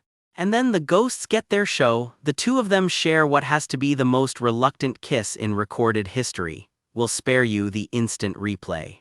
Door thrown open at last, they both stumble back out into the cool night air, thoroughly shell-shocked. Safely clear of the place, Shuana can't resist gloating that it was all a calculated escape plan from the start. I knew it, haha, Raffle says absolutely nothing. Nearby, the spying kids get chewed out for encouraging that whole display in front of a child, and protest that the ghost Lucy threatened to erase them if they didn't help set it up. The old geezer jabs a furious finger at one of the boys, while behind them the heartbroken ghost still lies collapsed on the ground. A voice like ice cuts through all of it. get lost, every last one of you, unless you're begging to be erased. The old geezer hauls a kid up by the collar, demanding to know just what exactly that whole stunt was supposed to prove. You don't need to know, Raffle tells her flatly as they walk off, right as a new voice calls out from behind them. Excuse me. The two of them keep walking together through the quiet night streets. An old woman stops them cold. You two just came out of that ghost house, didn't you? She looks them over, oddly satisfied. Perfectly fine, she notes, with all their limbs still attached. And she trails off there, sizing up exactly how useful the two of them might turn out to be. Her cane clatters onto the cobblestones as she begs them, "Can't you help this old woman just once? I'll reward you handsomely," she pleads, dropping right down onto her knees in the street. She lies there in the rain, cane fallen beside her, waiting on their answer.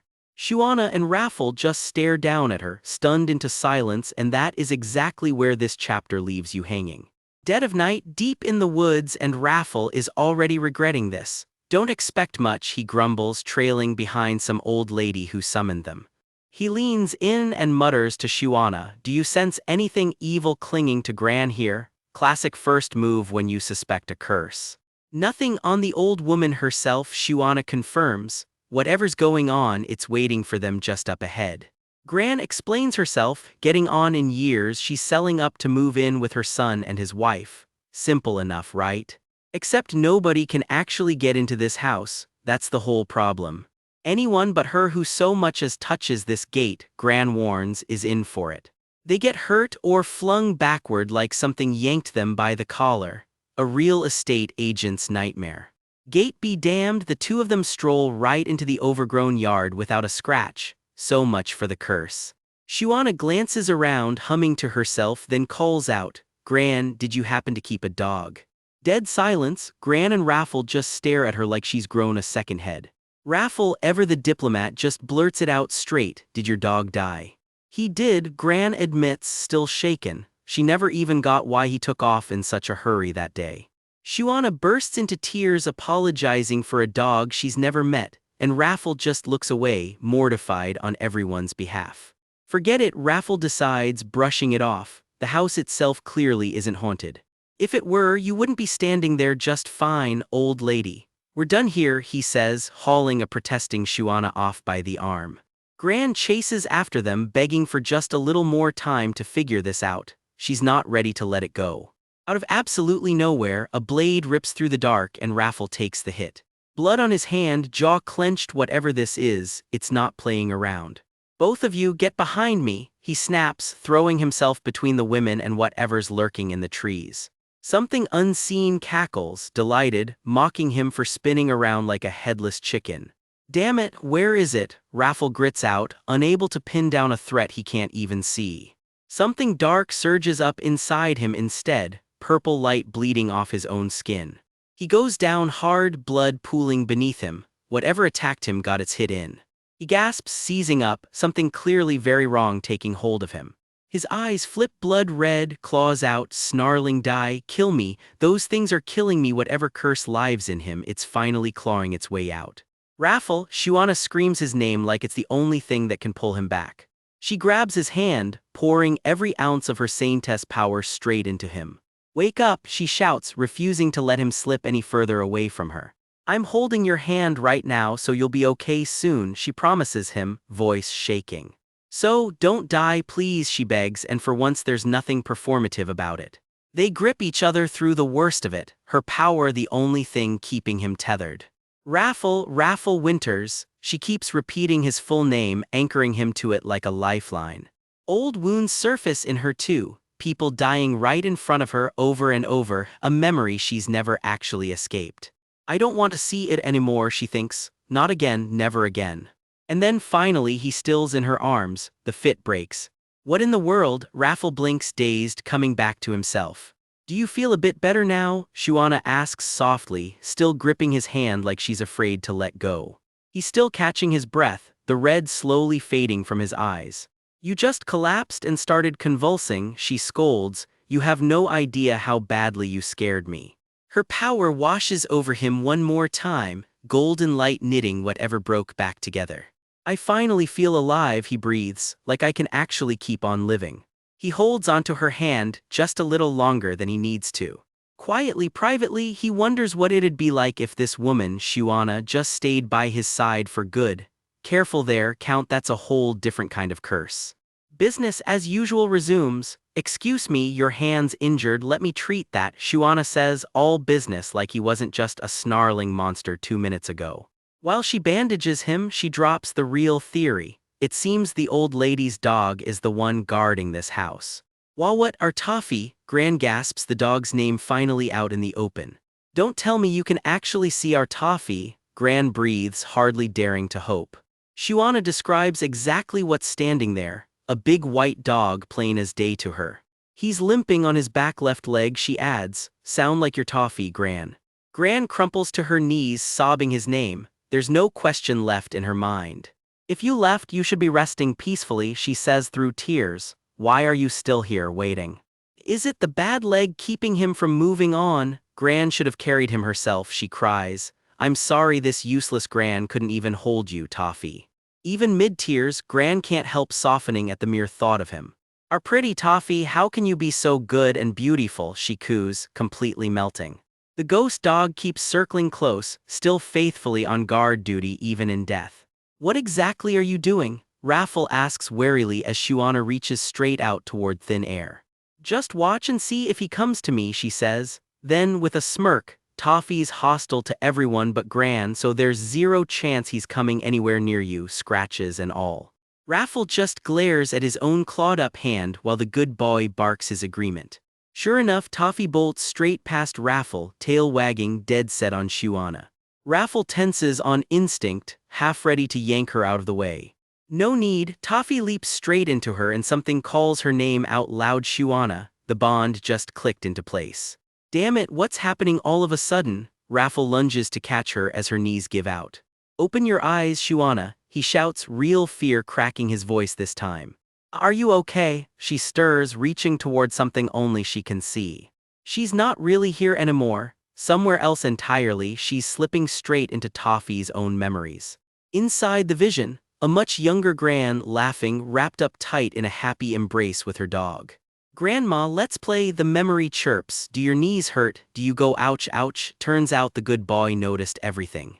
Back in the present, Shuana giggles mid-vision, still half lost in someone else's happy memory. Toffee saw everything. Whenever you lie down you go ouch ouch, she blurts, and a very confused Raffle has no idea what he just walked into. You have to eat a lot and keep moving to stay strong, Shuana chirps and Gran freezes. Toffee, is that really you? Gran's whole face lights up, hope breaking through the grief.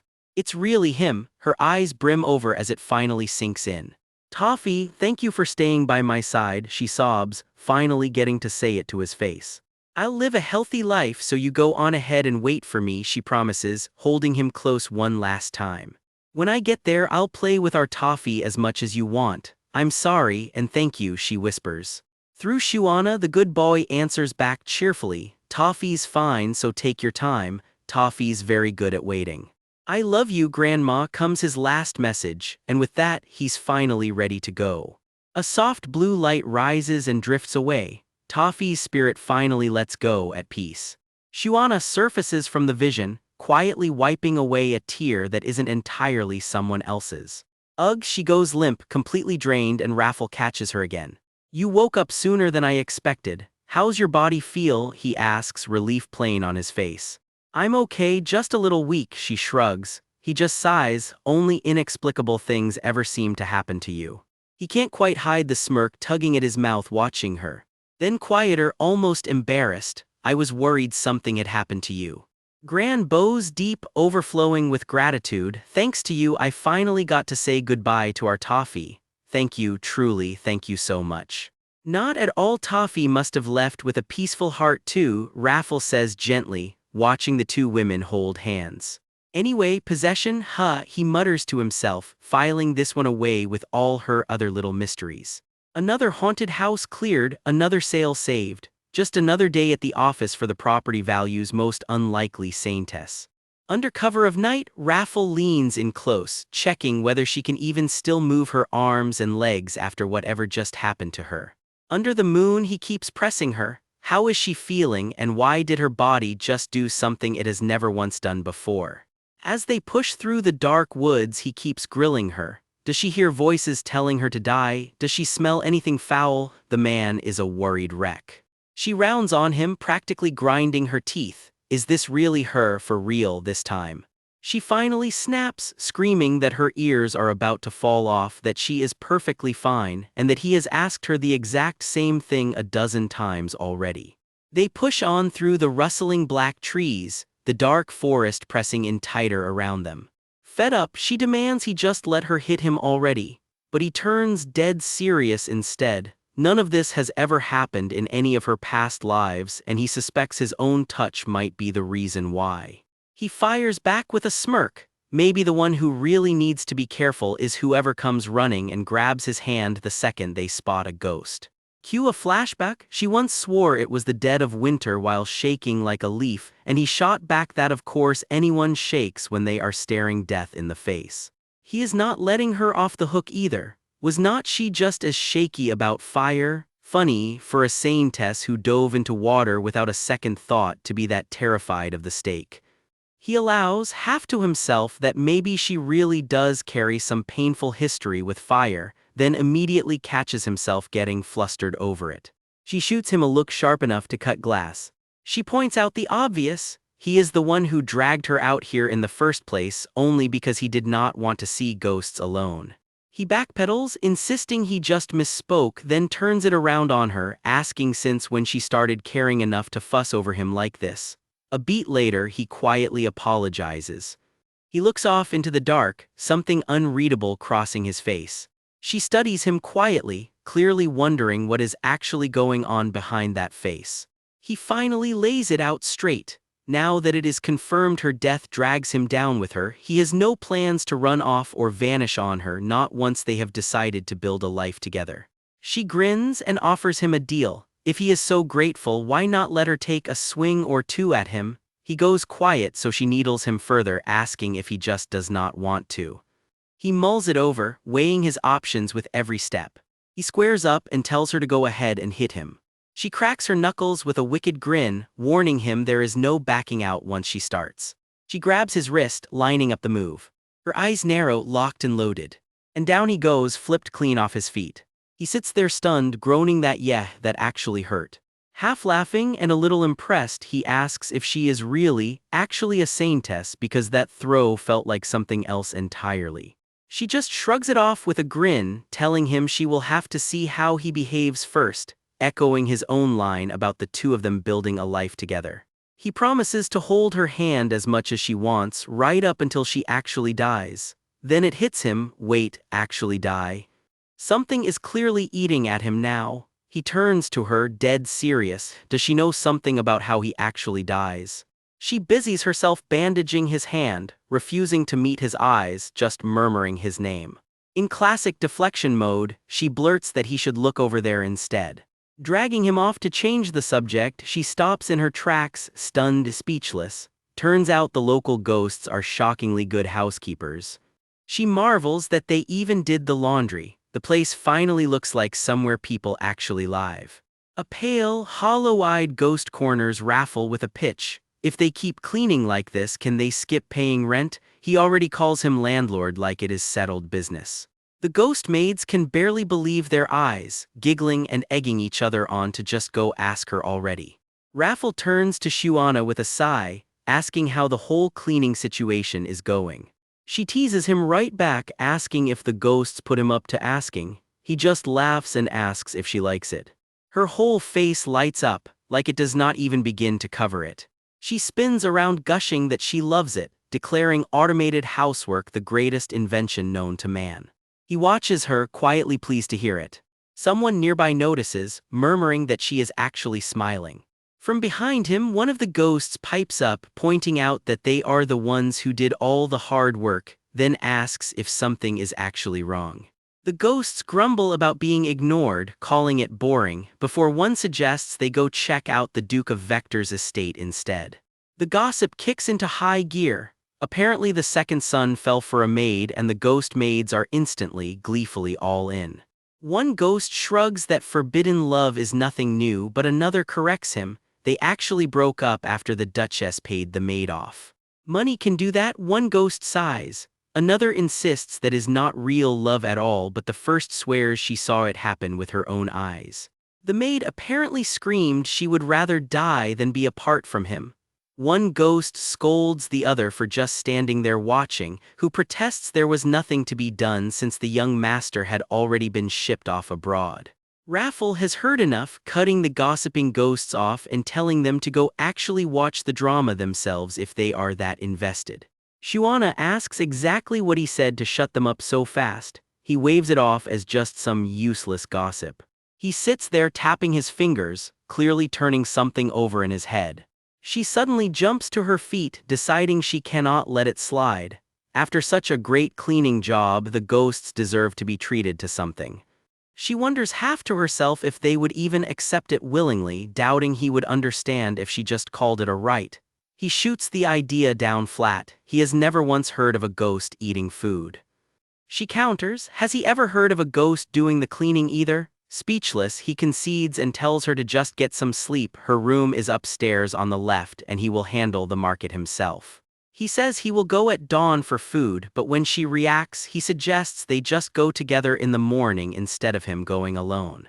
She blinks, caught completely off guard by the offer. He explains with a smirk, she knows exactly why since they got kicked out of that restaurant together once already. If he goes at dawn before the customers show up, they will only sell him yesterday's leftover scraps nobody else wanted. She is outraged on his behalf, unable to believe merchants would pull that. He takes her hand and tells her not to be angry. After living through so many lives, he has made peace with it. Shopkeepers have to make a living too, and being kind to someone with his reputation could cost them customers. He shrugs that it will not matter much longer anyway since his meals will finally improve once he becomes a count. She just looks at him, quietly murmuring his full name, Raffle Winters. Her thoughts drift somewhere heavier. She has lived through being a low-ranking SAINTESS more than once herself, and she knows exactly what that kind of hardship feels like. She tells him with a warm smile to look forward to it. He softens, admitting he will look forward to it too. She heads up first, calling back for him to bring back some decent ingredients this time. He just tells her to get some rest. A faded portrait hangs nearby on the wall. An elderly woman flanked by a bald manservant and a small child, a quiet hint at who this house's ghosts used to be. One ghost watches on, smirking, remarking that his smile is stretched clean from ear to ear. Alone with his thoughts, Raffle settles into the flowers with the goofiest grin, while somewhere nearby a ghost just sighs, ah, to be young. Morning in the new house, and Shuana stretches awake in a quiet little room all her own. Good morning, she mutters to nobody, still half asleep and clearly unimpressed with the whole concept. Right, she remembers Raffle headed out for groceries, so it's just her rattling around the house alone. She settles into a chair, restless, the silence of the place already getting to her. It still doesn't quite feel real, she thinks, staring off into space. That ghosts are supposedly living in this very house. Great, cozy. Is anyone there, Tilda? She calls out, half joking. Well, it's not like they'd answer, she shrugs. So boring, she sighs, sprawled out with absolutely nothing to do. So bored enough to try anything, she rigs up a homemade fortune-telling board, a scrap of paper, a pen for a planchette, and a yes or no scrawled on top. Bunshin Saba, she chants under her breath, then blanks completely. What was next again? Meanwhile, next door, the neighbors catch her chanting through the wall and freeze. What is she doing? One of them whispers right as Shuana calls out for Mr. Ghost to come take a seat. The whole family goes rigid at the table. Take a seat, the grandmother repeats slowly. Is she calling us by any chance? The little boy lights up, wow, I want to go, while Dad clamps a hand over him. No, it's dangerous, I feel a dangerous something. Grandma's already bolting. A dangerous energy, let's run, Chloe. The kid just blinks, completely lost, huh? Ugh, what is that smell? The mother gags, and suddenly the whole family senses it. Something is very, very wrong. A wall of black smoke-like dread rolls through the room, and the family's calm evaporates instantly. Grandma gasps, frozen mid-step, like something just walked straight through her. And just like that, the whole family loses it completely. Somebody's crying, "I'm sorry, honey." Somebody's crawling on the floor yelling, "Brother, no." "You traitors," Grandma wails, cradling the kid like they're all in a full-blown telenovela over one weird noise through the wall. "Everyone, get a hold of yourselves and get out." Someone finally shouts and the whole family bolts for the door. Blissfully unaware she just cleared out the whole neighborhood, Shuana just frowns at the silence. It's too quiet. Behind her, unnoticed, something dark curls up out of the corner of the room. Bunchin Saba, Mr. Ghost, are you here?" She chants again, and this time something actually answers. "Yes, I'm here, the others left, so it's just me." Is this not how you're supposed to do it?" She mutters, totally missing that she just got a real reply. Then the pen actually twitches under her hand, moving all on its own. "Whoa, wow, it moved! This is so cool, first time this has ever actually worked." She squeals, having zero idea what that actually means. Fully hooked now, she leans in close. Hey, what's your name?" The pen scratches out a confused little ramble. My name, what was my name again? Guess even ghosts forget things." It scrawls out something absurdly long and garbled. "It's really long," she blinks. "Is that seriously your name?" The pen just marks an X. Not even the ghost seems sure what it's saying.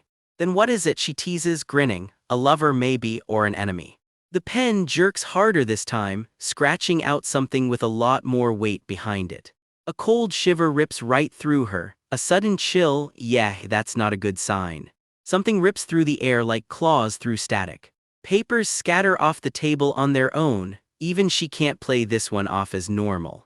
Outside, Raffles just getting back from grocery shopping, arms full, completely unaware of the chaos brewing inside. Then he hears something from inside the house and his whole face drops. Shuana. Groceries hit the dirt, forgotten, as he takes off sprinting. He crashes through the door, footsteps pounding through the house. The place is a wreck. "Damn it, what is this?" he snarls, shoving through the debris. "Shuana, where are you?" His voice cracks, panic taking over completely. "Shuana, are you here?" he shouts, and from the dark, a voice answers in her exact tone. "Over here. Save me, Raffle, help me." His whole body goes rigid at what he sees next. Beneath the fallen debris, a bloodied dress and bare feet, Shuana's, unmistakably lie horribly still. His knees give out completely, all the fight draining right out of him.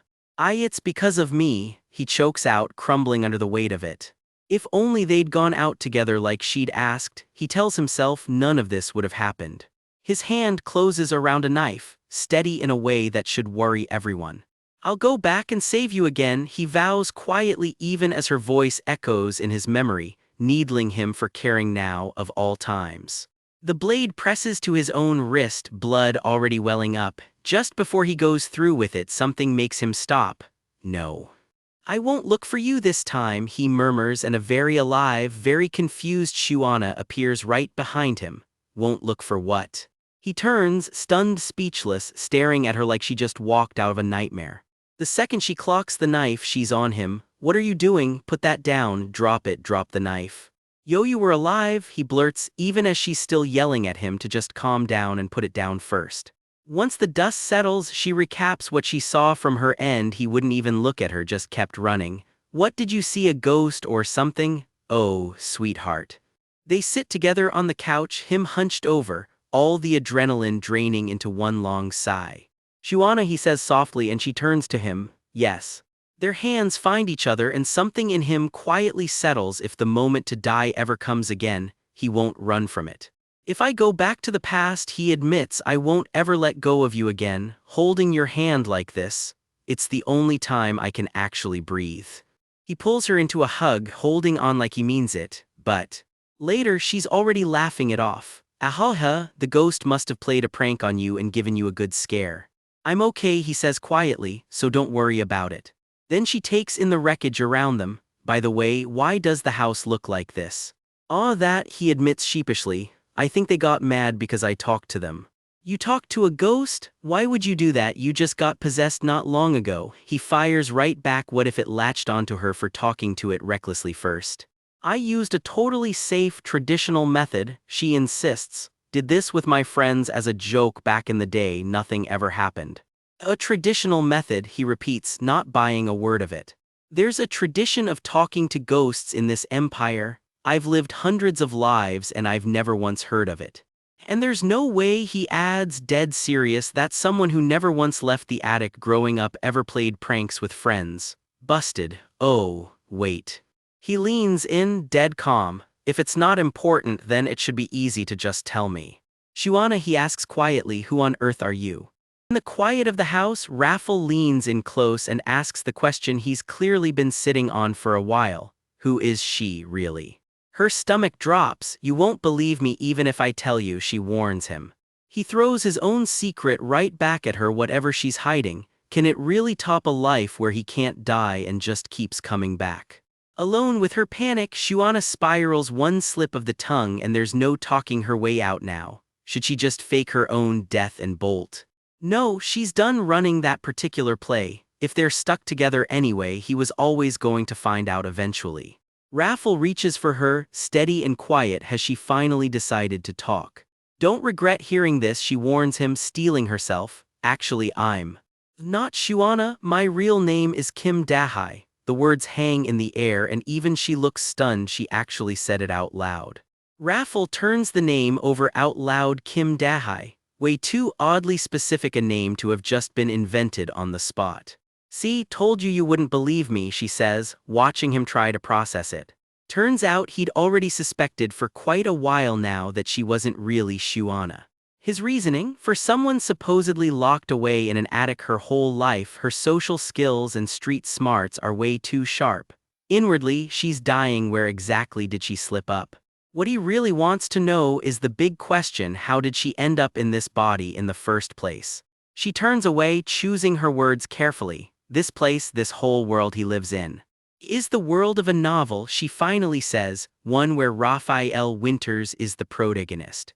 His whole face goes rigid, eyes burning. What exactly is that supposed to mean? A flashback? In her old life she was just an ordinary woman on a city street with a very different kind of job. Her job was managing authors, and one of them wrote the very novel this whole world is built from, titled If You Draw Your Sword, Slice a Neck. That manuscript named him as its hero, plain and simple Raffle Winters, the protagonist. Reeling, he asks her to spell it out again. His whole life is just some story from a book she used to edit. She hesitates, arms crossed, replaying every hard choice she's made since she landed here. A darker memory of him surfaces underneath it all, kneeling, blade drawn, hundreds of failed attempts to save someone weighing him down. Blood on his hands, panic in his eyes, so all his pain, all his struggle was just fiction. It's not exactly the same as the novel, she admits carefully, watching him brace for the rest. The manuscript she read never once mentioned the god Mondela, or that damn temple that's caused them both so much grief. He laughs low and unsettling, dragging a hand back through his hair. There's a crack in his composure now, one red eye glinting through his hair like something's about to snap. Still, he says, he's willing to accept that she's from some other world entirely. But everything happening right in front of his own eyes, is she really saying none of it's real? Is she sure she's not mixing him up with some other story? Believe it or not, that part's up to you, she says simply, walking off as he reaches after her. Shuana, tell me you're joking, he presses. Weird things only ever happen around her, so even a claim this wild somehow sounds true. Just say it's a joke already, he demands, eyes locked on her, daring her to take it back. She goes quiet, and that silence tells him everything he doesn't want to hear. He grabs her arm before she can slip away again. Maybe, he offers weakly, she just read too many books for work and mixed this one up with another. He grits his teeth, bracing for whatever's coming next. She presses on anyway. He's heard the rumors about young Lady Dawson, hasn't he? The very first person he was ever assigned to protect back when he was just a low-ranked knight. Everyone in this world knows that story, so what? He snaps back. Then she asks the real question. Did he actually have experience escorting her before that day, or was that his first time too? Because this isn't the first lifetime, or the second. He's been avoiding this exact woman for a lot longer than that. Stop, he warns. How else would I even know young Lady Dawson existed? I said stop. Should we just run, Raffle? She asks quietly somewhere far away, where neither ghosts nor people could ever catch up to them. Something about the way she says it stops him cold, old memories pressing in around her. His hand hovers over the fabric of her dress, hesitant, almost afraid to touch. How do you know those exact words, Celendia's words? He asks, completely thrown. A faint glowing mark shows against pale skin as she lays it all out dozens, hundreds of times he tried to save her. No matter how much time he poured into it, he could never stop her death, and somewhere in memory, a red-haired woman smiles like she already knows how this ends. Only after he finally killed her himself, could he reset back to before they'd ever met. He's on his knees, blood-soaked, shaking his head. No, that's not true. She stands over him in silence as he crumples further, unable to accept what she's just laid bare. Steadying herself, she reaches out. I get it, so just tell me one thing. A small, decisive motion of her hand, one that tells him she means every word. He looks up at her, almost afraid to ask it. Can I actually die? I'm not trying to dodge it, he says. Just tell me there's an end for me too. Truth is, the novel itself never once actually showed him dying. A memory surfaces of him alone in the ashes, sword laid down before him, utterly spent. However, she starts, and after a long beat just says yes. At the end of the story, she tells him gently, you get to rest. Whatever the whole truth really is, it's the mercy she chooses to give him. Quietly to herself, she admits she can't quite bring herself to be fully honest about this one. He finally exhales, gripping the floor like a weight just lifted off him. Then that's enough. That's all I need, he says, and the two of them walk on together down the hall. Just footsteps now, side by side, neither one saying much of anything. Alone with her own thoughts, a tear slips free. She can't believe she's actually crying over Raffle, of all people. His whole life is so tragic it physically aches to think about, and she hates that she can't just shrug it off. Back home, some normal calm settling back in, Raffle just lounges on the couch like none of that heavy stuff ever happened. Raffle, move your leg for a second, she asks, all business. He shifts without a word while she sets up a whole spread of food on the table, quietly rigging up a ritual of her own. He clocks what she's up to, setting a table for the ghosts. Yep, she shrugs, it's called a jessa. She explains it should really be made with carefully chosen ingredients, though honestly she just used whatever was about to get thrown out anyway. I feel kind of bad serving them junk, Raffle admits. Oh, don't worry about it, she waves off. While they haul the setup together, he tells her to go ahead and invite the ghosts since she's the one who can actually see them. I don't even need to invite them, she grins. They're already here eating. Sure enough, a whole crowd of ghosts is already gathered around the offering, digging in like it's a full house party. So, do they like it? She asks the room, not that it matters much to her, since the dead look exactly the same as the living to her eyes now. Yeah, Raffle answers flatly, while somewhere behind him a ghost is already begging for seconds. She catches something off in his expression and checks in. Raffle, are you okay? His eye flickers red for a beat too long. He turns from her slightly, something unreadable passing over him. Then out of nowhere, hey, yes, she answers, caught off guard by the shift in his tone. A hand reaches toward her, soft and hesitant, lit up in warm pink light. His face has gone gentle now, all that darkness from before melting clean away. Will you hold my hand? He asks, simple, quiet, and about as sincere as he's ever been. The pages of some old novel flicker past a hand reaching out, caught mid-promise. And there's the story's leading man brooding it up in ink and paper. Why does he look so familiar? Will you hold my hand? The heroine asks, the page practically glowing with fate. The scene dissolves, silk and rose petals fading until we're back in the real world, on a very ordinary couch. Shuana and Raffle curled up together with the actual novel in hand. What happens to Lady Dawson? She asks. Does she ever find peace? Raffle doesn't even blink. Lady Dawson doesn't appear after that. Yikes, rest in peace, side character. What about you? Shuana asks next, all wide-eyed innocence. He blinks, pardon. Don't you appear in the novel? She presses, and just like that, his easy smile is gone. Shuana blinks. Wait, isn't this supposed to be a story about a guy who sees ghosts and finds salvation with a saintess? There's no saintess, Raffle says flatly, it's just Raffle Winter's story. Cool, Cool, cool, cool, no red flags there at all. Something about that answer clearly doesn't sit right with him either, judging by that scowl. I already told you, he says, there's no mandala, no mention of the temple, so why exactly would there be a saintess? Shuana suddenly bolts upright, pointing, there is a saintess right over there. Something or someone is crashing its way toward them and fast. And there he is, golden hair, holy robes, an entrance built for maximum drama. Their guest sticks his head straight through the broken window. For someone with the prestigious title of Knight Commander comes the jab, is it really proper to climb through a window when there's a perfectly good door? Since you already know who I am, the voice barks back, spare me the pleasantries, bring that woman out here. Issuing orders without so much as a hello comes the dry reply, charming as ever. Hey Commander, does mandala not teach basic manners? Might want to hire yourself a tutor. Usually, Raffle adds, deadpan, people who visit the commander's house show up with full wallets and leave broke. Shuana, quietly, is it really okay to talk to a holy knight like that? Since the master of the house invites me so warmly, comes the icy reply, I suppose I'll use the door after all. Holy light flares because apparently using the door still means blasting it clean off its hinges. Eek, Shuana yelps, ducking while he finishes the thought like nothing happened, the perfectly good door, that is. In he marches, escorts in tow, robes billowing like he's making an entrance in his own personal opera. Fiancé, Raffle repeats, and for once he's the one caught off guard.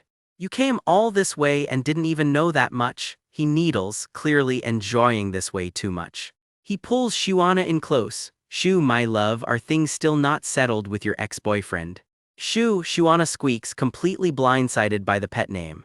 Ex-boyfriend, the commander repeats, going very, very still. His hand tightens around his sword hilt. I can no longer tolerate these insults.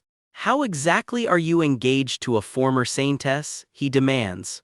Are you confessing you've been conspiring with her since her time at the temple? Steel rasps free of its sheath and Shuana's blood runs cold. He's actually come to kill her. She grabs at Raffle's sleeve, panic setting in. He's going to drag me back to the temple and burn me at the stake again. Raffle doesn't budge an inch. If anyone here deserves the label criminal, his look says it isn't her. Next time, he adds coolly, do your research before barging into a newlywed's home like some common thug, Commander Michael Severino. You bastard, Michael snaps, done talking, sword already swinging. The blade comes down in one clean, furious arc. It connects hard and the whole room goes dead silent. Raffle, Shuana screams, blood already blooming across his shoulder. Oh my god, why didn't you just dodge? What do you mean why, he says simply. If I dodged, you'd have taken the hit instead. Blood trickles down his face and he's still smirking somehow. Raffle, she breathes, worry finally catching up to her. Standing among the flowers, she can't quite shake how easily he just bled for her. I'm a holy knight, Michael states, like that settles everything. It's my duty to protect the temple and its clergy. To suggest the saintesses fear me is absurd, he starts. You mean, comes the cut in, you protect the perfectly flawless saintesses. Haven't you driven them to death? The accusation lands, claiming they were possessed by evil spirits the moment they slightly displeased you. Everyone fears you, Shuana cuts in, because you enjoy murder dressed up as divine judgment. Didn't mandala teach us to love all living things? You call yourself a holy knight when you don't know the first thing about love or mercy. I don't see how you're any different from a common street thug. Saintess Shuana, Michael says, genuinely stunned to hear her lay into him like that. I am no longer a saintess, she declares, chin up, and I am certainly no witch who deserves to burn. Saintess or not, he says, unmoved, I cannot overlook a mockery of God. Right on cue, reinforcements burst in. Commander Michael, one shouts, I just finished double-checking. I don't memorize the file of every low-ranking saintess, Michael admits stiffly. There was clearly an oversight. If you don't want this treated as unauthorized desertion, he adds, already backing off, you'd better be married within the month. Let's go, Michael orders his escort, already turning to leave. Yes, Commander. Shuana can't believe it, he's just leaving, no apology, nothing. You absolute trash, I hope you trip and die on the way out, she mutters. Raffle snorts, get the ghosts to help with that, you did cook for them after all. Her eyes light up, oh, why didn't I think of that? Cue the sweetest, most innocent voice imaginable. Any ghosts want to earn their keep, Tilda. Over dinner with her two resident spirits, she pitches the job of a lifetime. It would be my absolute dream if you gave him sleep paralysis and soaked his blankets while you're at it, Tilda. No reason we can't do that, one shadow purrs. Ooh, that sounds fun, chimes the other. Look forward to it, milady, the house's ghost promises, grinning wide enough to unsettle the whole hallway. Later, surveying the wreckage of their front room, Shuana sighs. Anyway, this place is a total mess. Raffle, go rest, she says. I'll head out and grab a window and some curtains. You're going alone? I'm coming with you. You're hurt, she insists. Stay put and stop the bleeding. I'll grab bandages too. Huh. She stares, the wound's already healed, completely. No problem then, is there? He says smoothly. Come on. Fine, she relents. Footsteps on cobblestone. Do you even know where they sell curtains? He asks. I wonder if anyone will even sell to us willingly, she mutters, half joking, half. Could that freakish healing, she wonders, actually be tangled up with her own leftover power? Or, she muses, dead serious, does he just heal faster because he's the protagonist? Sure, why not at this point? Weren't we just supposed to be grocery shopping? Shuana asks, sensing a detour coming on. A flyer on the wall reads, the retired saintess will exorcise your ghosts. Quotes provided based on the job. Please find the retired saintess, Shuana. People report me the second they hear the word saintess, Raffle explains. Figured it's time to build some goodwill with the neighbors. She's skeptical. So you're just going to keep doing what you did for that old woman? Did you already forget what happened to you? What happened? You got possessed, he shrugs. That's just because they reported me, she huffs, not knowing if I'd fled the temple or run off to get married. This is the best way to fix your image, he insists. Then just talk to the neighbors like a normal person, she snaps. Why go looking for work you don't even need? Why are you shouting? He asks, utterly bewildered. Her voice softens, suddenly serious. If something happens to you again, he blinks, Raffle. The moment gets interrupted fast. Excuse me, will this take much longer? Asks a very confused passerby. Raffle rounds on him, eyes flashing. Who are you supposed to be? The poor man practically drops his hat. I'm Hans Gunter. Is what you wrote here actually true? Hans asks. I'd like to request a purification prayer or an exorcism. Shuana lights up instantly. Yes, of course, we do it all, dear customer. Raffle just drags a hand down his face, one long-suffering sigh, while his new fiancée pumps her fists like she just landed her first big client. It has been over a year since this guy's wife died, and he swears she is still wandering the halls of his house every single night. He's tried everything, praying at her grave, burning her old things, you name it. Nothing has worked. Now she's started talking to him, nagging about the chores, even asking if he's sharpened the axe blade yet, real honeymoon energy. He's terrified, but the temple already cleared her. No harm done, so officially she's not an evil spirit. Raffle just deadpans, wow, what a personality, not exactly Mr. Sympathy for this guy's ghost problem. Shuana snaps right back at him, the living have to live too. This poor man is being tormented every night. Their easygoing tag-along jumps in to calm the sleep-deprived widower down, promising they're here to help. Shuana lays down the real terms, solve it, and yes, there's absolutely a reward fee involved. The guy is putty in her hands. Back with their chaotic little household, Raffle's doing his best don't worry about it voice, and Shuana is not buying it for a second. She needles him right back. If he's that nervous, he can always just stay home instead of playing bodyguard. Their resident worrywart isn't having it either, chewing them both out for constantly running off alone and finding trouble. Raffle's answer is basically just follow along and stop complaining, and with a heavy sigh, that's exactly what happens. Turns out Raffle's whole vibe can basically be summed up as, grumbles nonstop but somehow always shows up to help anyway. He rounds on the sparkly kid tagging along, half annoyed and half fond. What was that, brat? While someone yells for Chloe to come deal with him. The kid, grinning ear to ear, casually suggests they should just kill Raffle now before his dark, filthy eyes cause real trouble. You know, normal household advice. Chloe just sighs it off with a flat, I know, nobody even blinks anymore. Raffle, for his part, just gives everyone that same unreadable, faintly murderous stare and moves on. Heading out for real this time, Raffle gets serious, warning Shuana straight up not to let her guard down. And whatever the widower tells her, don't believe a word of it. The trail goes quiet as they slip deeper into the woods, night closing in around them. And there it is, the house in question, looking exactly as cheerful as you'd expect a haunted one to look. Their nervous host ushers them inside, practically bowing them through the door. Shuana clocks it immediately. This house's layout is more than a little strange. Before she can go wandering off exploring, Raffle yanks her back. Hard no on going in there. He plants himself between her and whatever's waiting further inside, dead serious about it. Turns out Raffle's picked up on something way worse than ghost noises. There's a body buried on this property and there's no cemetery for miles. The homeowner, naturally, has absolutely no idea what they're talking about. Raffle doesn't blink, he buried someone right under those very stairs. Cue the world's least convincing laugh, buried a person, ha, ridiculous. His face says otherwise, pure sweating panic. He shrieks that he'd never kill anyone and Raffle calmly points out he never actually said the word kill. Oops. Gotcha, guilty, confirmed, no notes. The mood on this little forest walk has officially curdled. And he's not going down without a fight, axe already in hand. Raffle doesn't hesitate, shoving Shuana back with one word, run. She calls out his name, panic creeping in fast. But Shuana's not just standing there screaming. She's already shouting for the holy knights, for security, for literally anyone. The widower comes in swinging, axe and all, screaming his lungs out. Raffle just smirks through it. Don't worry about him, he says, famous last words of every overpowered love interest ever.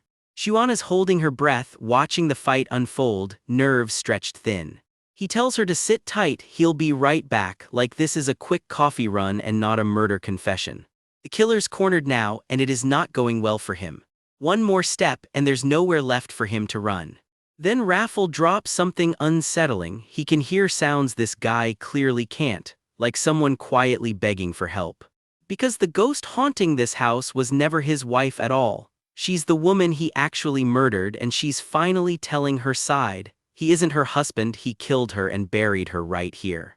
He clutches his head, screaming for it to stop while she just keeps begging, please help me, I want to go home. Raffle's response is ice cold. He must have killed someone unbelievably gentle because most people wouldn't have held it together this long without turning into something truly monstrous. All she wants is to see her mom and dad again. The killer, somehow, is the one yelling about how dare she talk like that. He raises the axe one more time, blood already staining the blade. Still trying to spin it, believe the living, he insists that thing is just an evil spirit. Raffle's not buying a single word of it, closing the distance fast. One move and it's over. Down he goes, Raffle doesn't even raise his voice, pathetic fool. Fight's done, now Raffle turns to face her. She's still shaking with rage, screaming that she'll kill him. Years of buried fury pouring out all at once, right over his unconscious body. It's raw, ugly grief and Raffle just lets her have the moment. Then, gently, he reaches out. It's okay, he tells her, that must have hurt so much, you were so scared, weren't you? He tells her he understands her pain now, that it's over. And finally, after who knows how long, she just breaks down and cries. Raffle can't help but notice he's never seen a ghost get comforted like this before. Maybe it's just from spending so much time around Shuana. With the axe finally out of the picture, the nightmare back at the house is actually over. Somewhere out in those woods, though, someone else is still running. Shuana's sprinting back toward the house, telling herself Raffle could flatten a guy like that in his sleep. So why can't she shake this awful, gnawing feeling? She's made her peace before. If her death ever comes for her again, she won't run from it. But somewhere along the way, wrapped up in Raffle, that resolve cracked. She doesn't want to die anymore, not now. And that's exactly what scares her. If Raffle ever decides this is his moment to die for her, he won't even hesitate. After everything she begged for, a life where she actually gets to keep living, she is not about to let him throw his away instead. So she runs harder, lungs burning, one thought on repeat, save Raffle. She finally reaches the clearing, catching her breath. And that's when a painfully familiar voice stops her cold. Michael, of course it's Michael, demanding to know where her groom-to-be wandered off to and why she's out here alone in the woods. He rides up like he owns the place, looking every bit the disapproving ex who never quite got over her. His whole face is one big "we need to talk."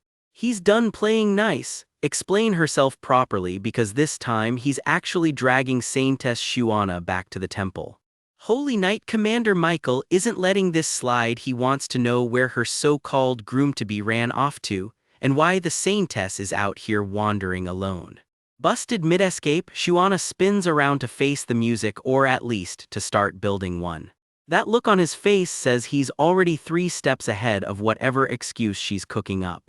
Explain yourself properly, he warns, or I'm dragging you back to the temple for real this time, Saintess Shuana. Cue the waterworks. Shuana yelps his full name and begs for his help like her life's on the line. That little performance nearly knocks him clean off his horse. Whoa, hey, what are you doing? Her excuse of the day: a crazed murderer is loose in these woods, and she needs an escort immediately. I may have left the temple, but I still have my faith, so please help me. Reluctantly he caves. He'll hear her out on the way. Lead the way, he says, and just like that, the world's least convincing damsel has herself an armed escort. Sharing a saddle with the man hunting her down isn't exactly the plan, but Shuana rolls with it, stammering out a nervous "yes, sir." He barks the order to move out. She squeaks back a salute-worthy reply, then goes stiff as a board pressed up against him. Awkward as it is, you can practically feel the tension crackle between them as the horse carries them deeper into the woods. Her heart still pounding from the near fall, and when he tells her to hold on tight, she squeaks out another "yes, sir," and grips on for dear life. Cut to the real action. Raffles already found their murderer and put him flat on the ground with one solid hit. Job half done, he mutters to himself, scanning around for anything to tie the guy up with before Shuana's little rescue party shows up. Back on the horse, Shuana lays it on thick. That crazy murderer swung an axe at us, she tells him why died. Michael takes it all in without a word, urging the horse on through the trees. He catches her leaning too far out of the saddle. You'll fall doing that. Oh right, she says, straightening up fast. Up ahead, Raffles already waiting for them, and that dark look on his face is not exactly a warm welcome. Michael clocks him instantly, eyes narrowing with open suspicion. Was that killer you mentioned earlier your fiancé by any chance? He asks, needling her on purpose. It wasn't Raffle, she insists, though Michael isn't exactly wrong that the guy looks like he's buried a body or two before. Raffle struts over with the smuggest greeting he's got for the high-end mighty Holy Knight Commander, cracking that he expected a prince escorting his princess right as a soldier reports the culprits already down for the count. Michael mutters something about arrogance. Raffle just smirks back in silence until Shuana practically screams for everyone's attention just to break the tension.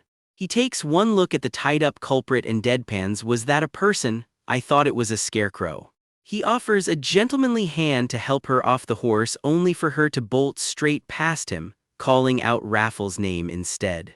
You didn't actually kill him, did you? She whispers urgently. Raffle just smirks. You're really nervous, aren't you? He just got hit once, she insists. He hasn't even woken up yet, though she can't quite hide how much she's hoping that's true. Michael isn't buying it either. Don't people usually call that state dead? He deadpans, all but accusing Lord Winters of being the real murderer.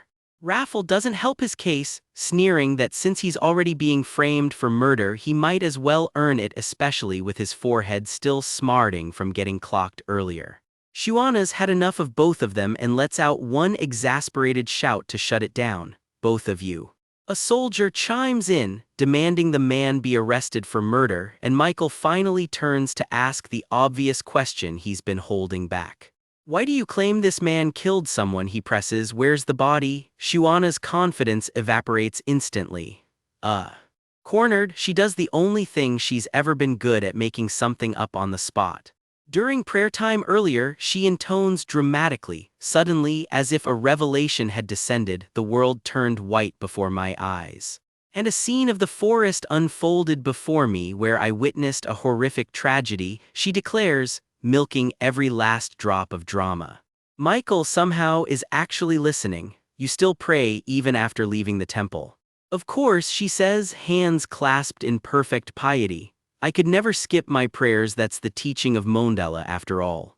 Off to the side, Raffles fighting the urge to laugh or maybe just wincing at how shameless she's being. I see, Michael murmurs, completely hooked. Shuana, I apologize for judging you so hastily, he says, and inside she can't believe her ridiculous story actually landed. This actually worked, he really is a cultist fanatic. No, Commander, she says sweetly, I was just in a panic and ended up shouting. Butter wouldn't melt. She points dramatically at the old staircase by the house. But Commander, look at those stairs. Can't you see something? She presses, practically willing a ghost into existence. I can feel the aura of a piteous, resentful soul from those stairs and that axe, she gasps, clutching her chest for maximum effect. Oh God. For one flickering second it almost looks like something really did dart past those stairs, but that's probably just her imagination working overtime. Michael just stares at the stairs in dead silence, and you can practically hear the gears turning. Judging by the stains on that axe, he finally says, it is certainly suspicious. Hook, line, and sinker. Everyone, come here and dig under the stairs, he orders, and his knights scramble to obey while Shuana hides a triumphant little smile behind a pious my goodness. She keeps the performance going, blessing the poor knights digging up dirt for a murder that never happened. If I knew I'd have to do a comedy routine with that prude, Raffle grumbles privately, I would have just said I saw it myself. Shuana just shrugs, well, at least we got through it smoothly. She can't resist teasing him. Everything ended well, so what are you so upset about? You don't still have lingering feelings for those guys, do you? While the knights keep digging through the night for a body that isn't there, Raffle's stuck on one question. Those guys. Malik and Michael, she grins. Yeah, I'm talking about your ex-boyfriends. What are you talking about? I only used them to escape the temple and nothing happened with Michael. Raffle just crosses his arms. What? I can't hear you, speak up. I'll tell you later, she mutters, when we're alone, which fair is not exactly reassuring. She lets out a relieved breath that they crossed paths with the holy knights so fast. Crisis for now averted. After this is over, she adds, I don't ever want to see even a single hair on Michael's head again. Behind her, Raffle's smile gets a little too sharp for comfort. Then out of nowhere, Raffle's whole demeanor snaps, he bolts upright, screaming her name. Michael and his knights spin around, alarm bells going off. Something's very wrong. Their supposedly unconscious murderer was faking it the whole time. He lunges up, grabs Shuana by the throat, and snarls that she seduced him first and only ever planned on running. She screams for help as he raises his weapon, shouting for her to die, and Michael's already sprinting, sword half drawn. His eyes go cold with fury as steel clears its sheath. There's no hesitation left on his face, now just the promise of violence. But Raffle gets there first, closing the distance in a blink and putting the man down hard before Michael even reaches them. He catches her the instant she's free, one hand steadying her trembling shoulders. Rar Raffle, she breathes. Shuana, are you okay? There's real fear cracking through his usual composure. Can you hear my voice? Can you speak? He pushes, and when she finally manages a shaky I'm okay, something in him just about breaks. To think he didn't even notice a piece of trash like that sitting right beside them the whole time he holds her close, whispering apology after apology. I'm really fine, Raffle, she insists, even as Michael's already barking orders to get the attacker restrained. Immediately, he snaps, and his knights scramble to bind the man before he can try anything else. The man thrashes and screams to be let go, but there's no getting free from a squad of holy knights now. Michael just watches in silence, clearly turning over everything he just saw and everything he still doesn't know. Word travels fast. Michael does not waste a second sending his own knight and guard to investigate. A woman's body turns up beneath some old stone steps, and just like that a man named Hans Gunder gets hauled away in chains as the prime suspect. Her name was Mary Helda. She had been about to get married when she vanished. Missing for a full year, now they finally know how her story ended. Cut to a much cozier scene because apparently even a murder mystery pauses for a doorbell. Someone is knocking at Raffle and Shuana's door. Raffle yanks the door open with zero patience. What is it? Get lost, only to come face to face with Michael dressed to the nines and holding a bouquet. Michael, smug as ever, cannot resist a jab, still as lacking in courtesy as ever I see. Raffle fires right back. Why don't you fix your own attitude before critiquing my behavior? Raffle doubles down for what is clearly not the first time. Shuana is his fiancée and she is not a saintess, no matter what the temple thinks. Michael clarifies this is not exactly a friendly visit. The great saintess herself wants to commend Shuana for her service. Raffle just cannot help himself. Stop acting so hypocritical. Why don't you go back to catching and burning people alive like you usually do? That one lands. Michael is practically vibrating with rage. He snaps back, wondering aloud how someone with Raffle's personality has not already been kicked out of his own night order. Raffle just shrugs it off. Go ask them yourself, he says, and tunes the rest out entirely. Petty as it gets, Michael offers a parting shot. I will be praying for your fiancé's utter defeat then. Almost as an afterthought, he adds that she should stop by the temple once she is fully recovered. Push comes to shove if she refuses, he warns, which earns him a death threat involving his own bouquet. Michael storms off, leaving the flowers abandoned right there on the doorstep. Raffle watches him go, thinking back to not so long ago when these same people branded her a witch and tried to have her executed. Now that she is useful, suddenly everyone comes crawling back with flowers, and he grinds them under his heel to make the point crystal clear. A bunch I will never grow to like, he mutters. Inside, the mood flips fast. Someone is shouting that she is awake, she is finally awake. Word races through the house, she is thirsty, she needs water, hurry up and go. Raffle comes running, alarmed, calling out her name. And there she is, Shuana, pale and worn out, finally resting in bed. She gulps down water like it is the best thing she has ever tasted. Ah, that is refreshing. Raffle insists he did his absolute best nursing her back to health. Turns out his idea of best involved mummifying her arm in bandages while she was passed out, and he is getting called out for it. Shuana just laughs it off. It was only a pulled muscle, nothing more.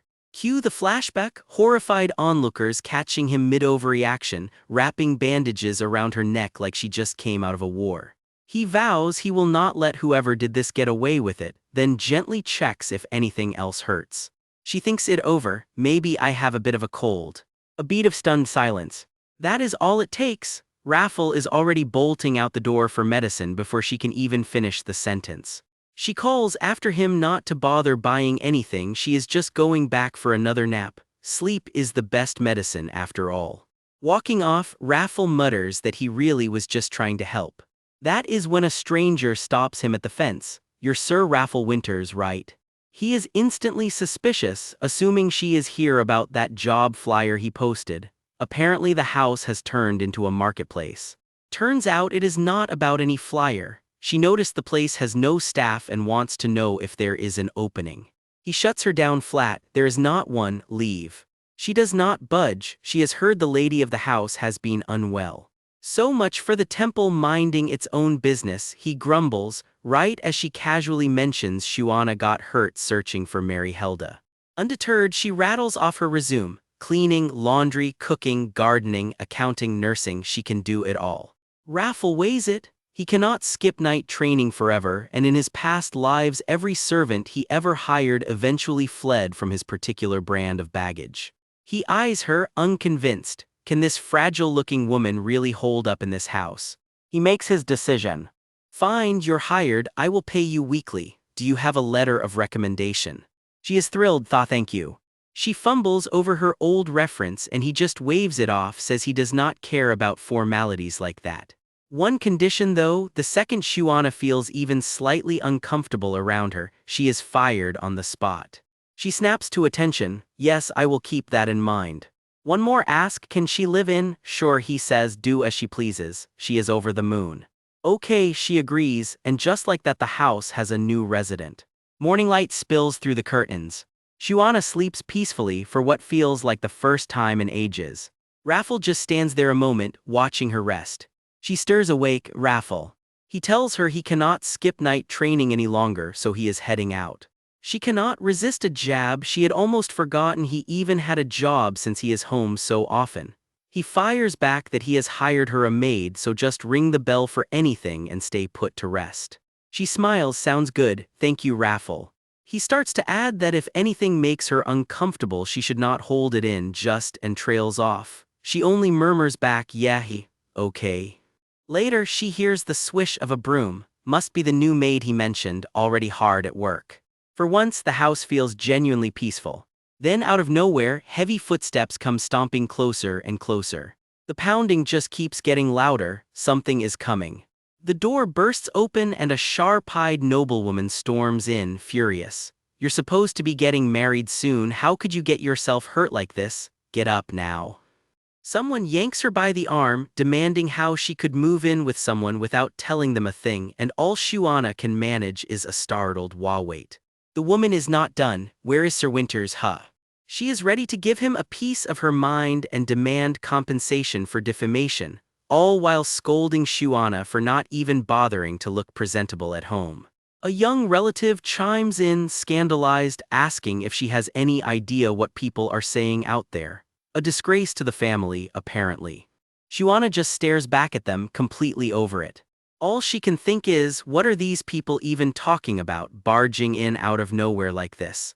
At Raffles' estate, the knights are grinding through morning drills, wooden practice dummies taking hit after hit under his watchful eye. Put some spirit into it, he barks. Between you and me, relaxing morning is not in this man's vocabulary. Yes, sir, comes the immediate, slightly terrified reply. Nobody dares half-ass a drill under this boss. Then a knight comes sprinting across the yard, practically tripping over himself. Hey, we've got big trouble. Mister, this is not the time, someone else snaps, dragging Raffles' attention off the training dummies for once. He gulps under Raffles' glare, the guy's practically radiating, waste my time and I will exercise you where you stand. Yo, you need to get home right now, the knight finally blurts, all composure gone. Something terrible's happened to the madam, that's all it takes. Raffles' face goes white, Shuana. Cut to the house where a voice is already complaining before we're even through the door. Honestly, this girl's been making a fuss over the slightest pain since she was a child. An older woman's got Shuana by the chin, inspecting her like damaged goods. Put some makeup on already, who's going to take you looking like that? Shuana yelps as the woman yanks at her hair. Look at the state of you, you haven't even started wedding preparations, have you? A mustached man strolls in on her arm and the pair cut straight to business. I figured as much, so I came myself. Where's Lord Winters safe? Rubbing her aching scalp, Shuana can only manage, why would you need that? Because apparently a dress tailored on Raffles' dime sounds nice right about now. He whisked you off before the wedding and let all those exorcism rumors spread, the woman reasons, dead serious, so it's only fair we get compensated. Bold logic. Celebration, let's get our formal wear tailored to. Shuana's eye twitches like it's about to file a complaint. Something hot and purple starts crackling around her wrist as her patience finally snaps. Are these people even serious right now? No, it's just, she starts, only to get cut off cold. Ha, what a total fool of a girl. That line drags her straight back into an old memory she'd rather not visit. Repay kindness, a voice echoes. A dark room, barely a sliver of light getting in, that was the entirety of who she used to be. A frail little body, smaller than a rabbit, proof of years that had been long and grueling. It's obvious I didn't eat well when I was young, she thinks. I was the same way. After she was adopted, her foster parents made a show of keeping her fed regular meals, every day, like it was some kind of achievement. Dahai was never a picky eater, the foster mother muses. Dahai, that was the name she went by once. Is she this small because she couldn't eat properly as a kid? Someone wonders aloud, watching young Dahai push food around her plate. Ha, she laughs it off, the way you do when the truth stings a little too much to say out loud. Fair enough, really. By the time my little sister hit middle school, she'd already outgrown me completely. Since she's perfect in every other way, I figured I'd at least try to beat her in height. Right, Dahai? Someone asks, and just like that, we're looking at the sister in question. The golden child, her lovely sister, the spitting image of mom and dad, strolling through the flowers like she owns the place. Compared to her, the thought trails off into the dark and Dahai Shuana lets herself fall. She jolts awake in the present, that same cruel voice already ringing in her ears. Oh really, who does she take after to be like this? How could such a stupid child be born to me? The foster mother shrieks. Same script, different decade. The mustached man wants an ashtray of all things. Why is there no ashtray in this room? Honey, bring me one. How should I know where it is? Is this even our house? How much longer are you going to lie there? Get up and bring your father an ashtray, the woman snaps, hauling Shuana up by the arm. Shuana freezes, then something in her expression goes ice cold. Enough, she says quietly. The woman blinks, thrown. What?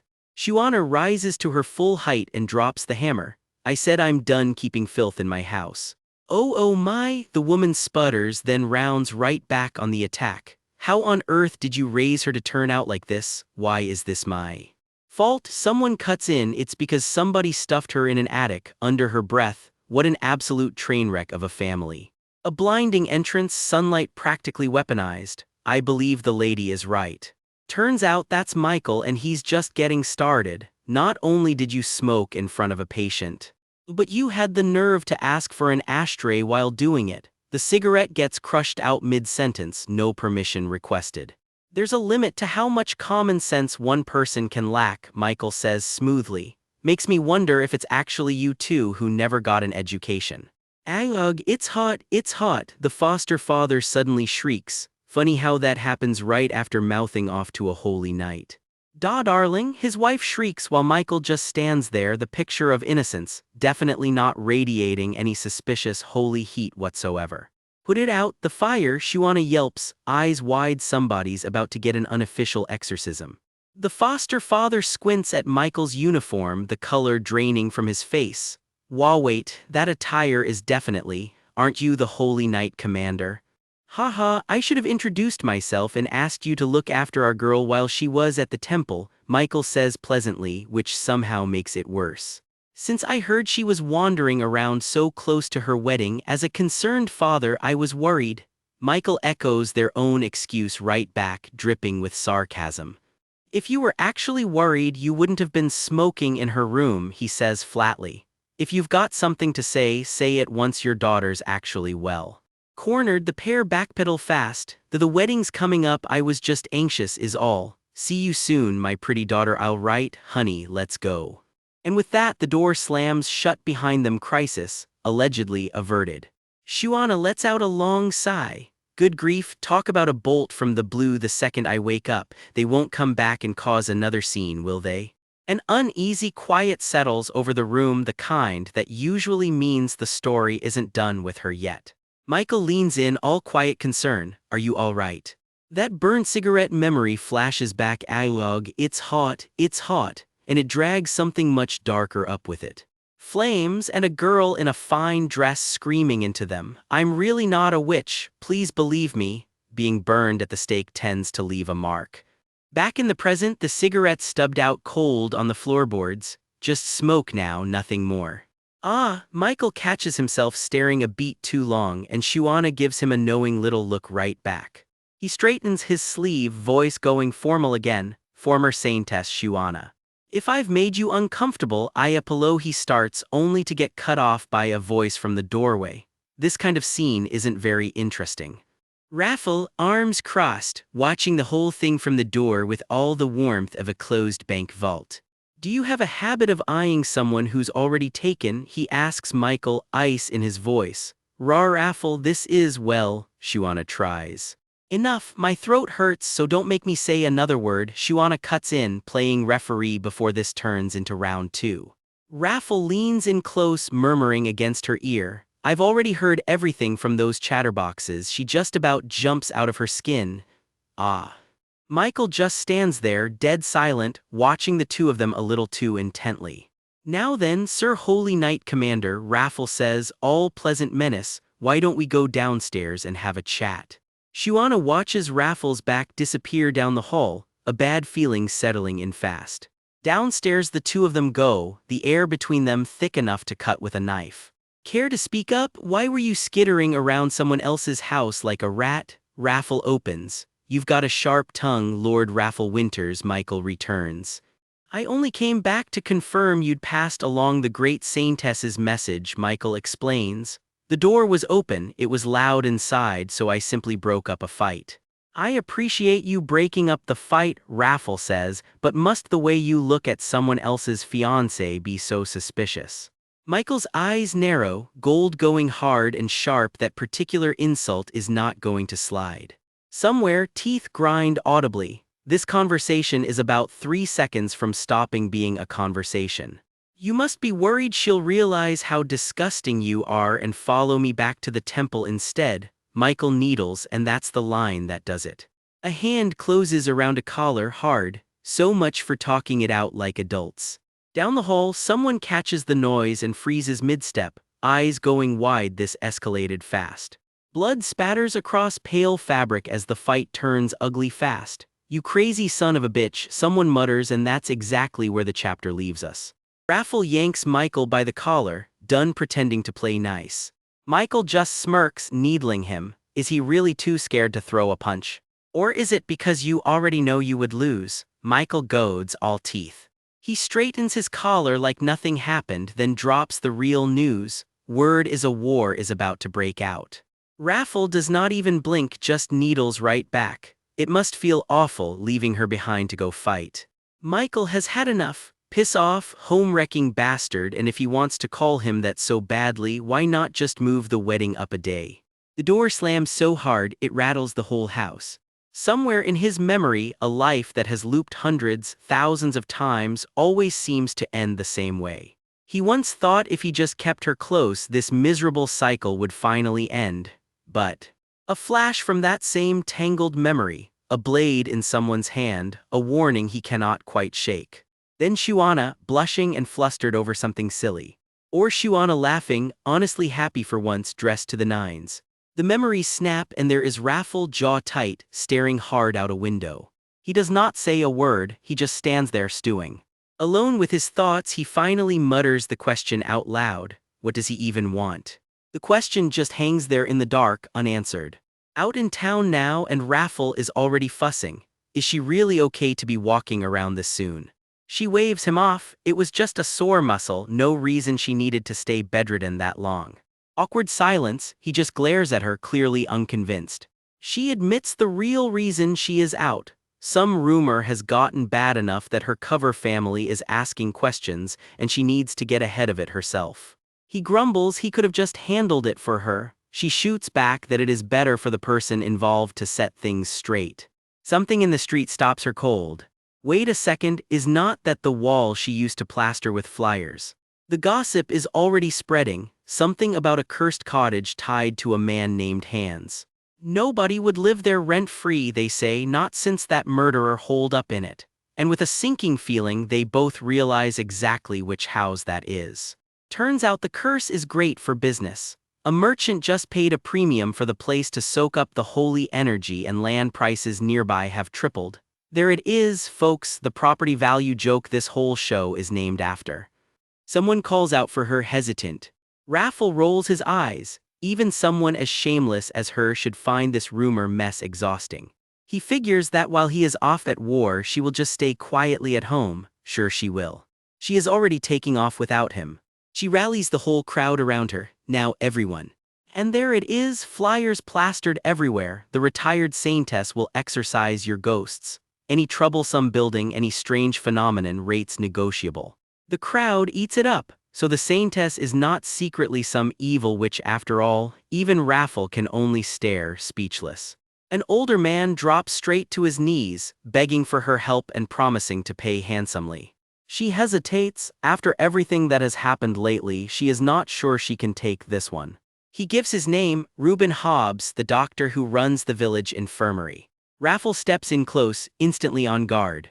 The crowd starts whispering warnings, something about history repeating like it did with Hans. Someone even calls the doctor a flat-out quack. Hobbs flinches at the insult but keeps pushing. That is exactly why he needs her help.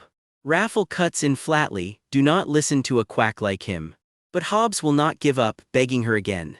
The two of them walk off together, Shuana glancing back, clearly still turning it over in her head. His story starts to unfold. He found a woman who looked like she had fallen off a cliff. She was barely breathing. How could he possibly just leave her there? He brought her home and gave her every treatment he knew, but she still has not woken up. He figures it is his duty to see it through for a stranger he took in, no matter what. But now rumors are flying that she is possessed or that he is just a quack who cannot cure her and his patience have dried up. He might even have to give up on her. Shuana's heart sinks a little. What a shame. She and Raffle head inside to see the patient for themselves. A ghost pops up right beside Raffle and he nearly jumps out of his skin. Turns out the ghosts recognize him. Thank goodness you are alive, one says, relieved he remembers their last chat. He groans internally. Why do these two follow him around every single day? One is Lilia, apparently, the other a maid who fell hard for some young master. The ghostly pair just linger there, clearly enjoying every second of it. They pout when he ignores them, then start bickering about going to watch some Marquia's estate instead. Turns out the appeal is pure gossip. The second son there has been sneaking off hunting with a maid he is obviously smitten with. The story gets juicier. That maid apparently swore she would rather die than be kept apart from him. Raffle scowls through the whole retelling. He mutters to himself, unbothered, so that is the woman from back then, not interested. No wonder her ghost looked so faint and hazy instead of a proper spirit. Her body is right here, and once she realizes it, she will come looking for it. The ghosts figure it is hopeless to search for her at random and wish they could just fetch the madam. One leans in way too close to Raffle's face and he is seething. Shuana brushes something off. It is nothing, she says, then asks if he can really hear the doctor talking from that far away, telling him to just come closer. She steps toward him and something about her suddenly feels off, a strange heavy air rolling in behind her. Raffle freezes, eyes wide, breaking into a cold sweat. Something is very wrong. A tight close-up on her eye, even she looks startled. The ghost pair recoil in fear. A hand snaps out, reaching for something. She grabs Raffle by the collar hard. Hey, my lord, why are you doing this? Let go of me, she protests, but the voice, the tone, none of it sounds like her. Raffle is not fooled for a second. Shuana would never speak to him like that. Whoever is wearing her face right now, he wants to know exactly who they are. Her expression, half swallowed in shadow, is nothing like the woman he knows. Something has clearly taken hold of her. And then it hits, glowing right there in blood-red light. A name, Dr. Ariana Vector. Whoever or whatever that is, it is grinning right at him, and the grin is all wrong. A hand reaches for him again, and this time there is nothing playful about it. A voice cuts through the dark. No, Adriana Vector, the Marchioness everyone assumed gone, is still very much alive. Raffle takes one look at the woman glaring back at him and confirms it without a doubt. This is Lily, all right. Get out of that body, Raffle demands. She just smiles back at him, unbothered, and that smile alone tells him this won't be easy. His terms are simple and ice-cold. If she wants out, she leads him straight to the real Adriana Vector. The spirit's patience snaps. Right now, she screams, and the air around Shuana's body warps with raw, ugly power. Her smile splits wider than any human mouth should, fangs bared. This is not Shuana anymore, not even close. Something nearby shatters as the outburst rips through the room. All someone can do is stammer, "What on earth?" Rewind a little. Raffle shows up at a quiet clinic, hauls Shuana's body over one shoulder and flatly announces he's taking the patient. The old doctor about chokes. The doctor just stares, completely blindsided. Nobody warned him his patient came with an owner this intense. Raffle doesn't wait for permission. He's already got her slung over his shoulder and headed for the door. "I'll fix her myself, so don't worry about it anymore, doctor," Raffle says, which is not exactly reassuring when the patient's slung over someone's shoulder like luggage. A dark flicker of pressure rolls off him. "Problem solved then," Raffle says, and the doctor suddenly finds himself very agreeable. "Happy now?" Raffle asks, all threat and no patience. "Yes, thank you so much, sir," the doctor squeaks, wisely deciding not to ask any more questions. And just like that, Raffle strolls off down the street with an unconscious, possessed body over his shoulder like it's a totally normal Tuesday. "Adriana Vector," he mutters again under his breath, turning the name over like a puzzle he intends to solve. By the time he's home, the frustrations caught up with him. Damn it, Raffle mutters, this whole mess is a headache and a half. He finally makes it back to the house, and something thuds heavily inside to mark his arrival. Inside, the new hire is mid-sweep, chirping a cheerful welcome you've arrived mass before the sentence dies in her throat. She finishes weakly, eyes going wide at whoever just walked in slung over his shoulder. Who is that woman next to you? She asks carefully. Raffle doesn't even blink. Adriana Vector.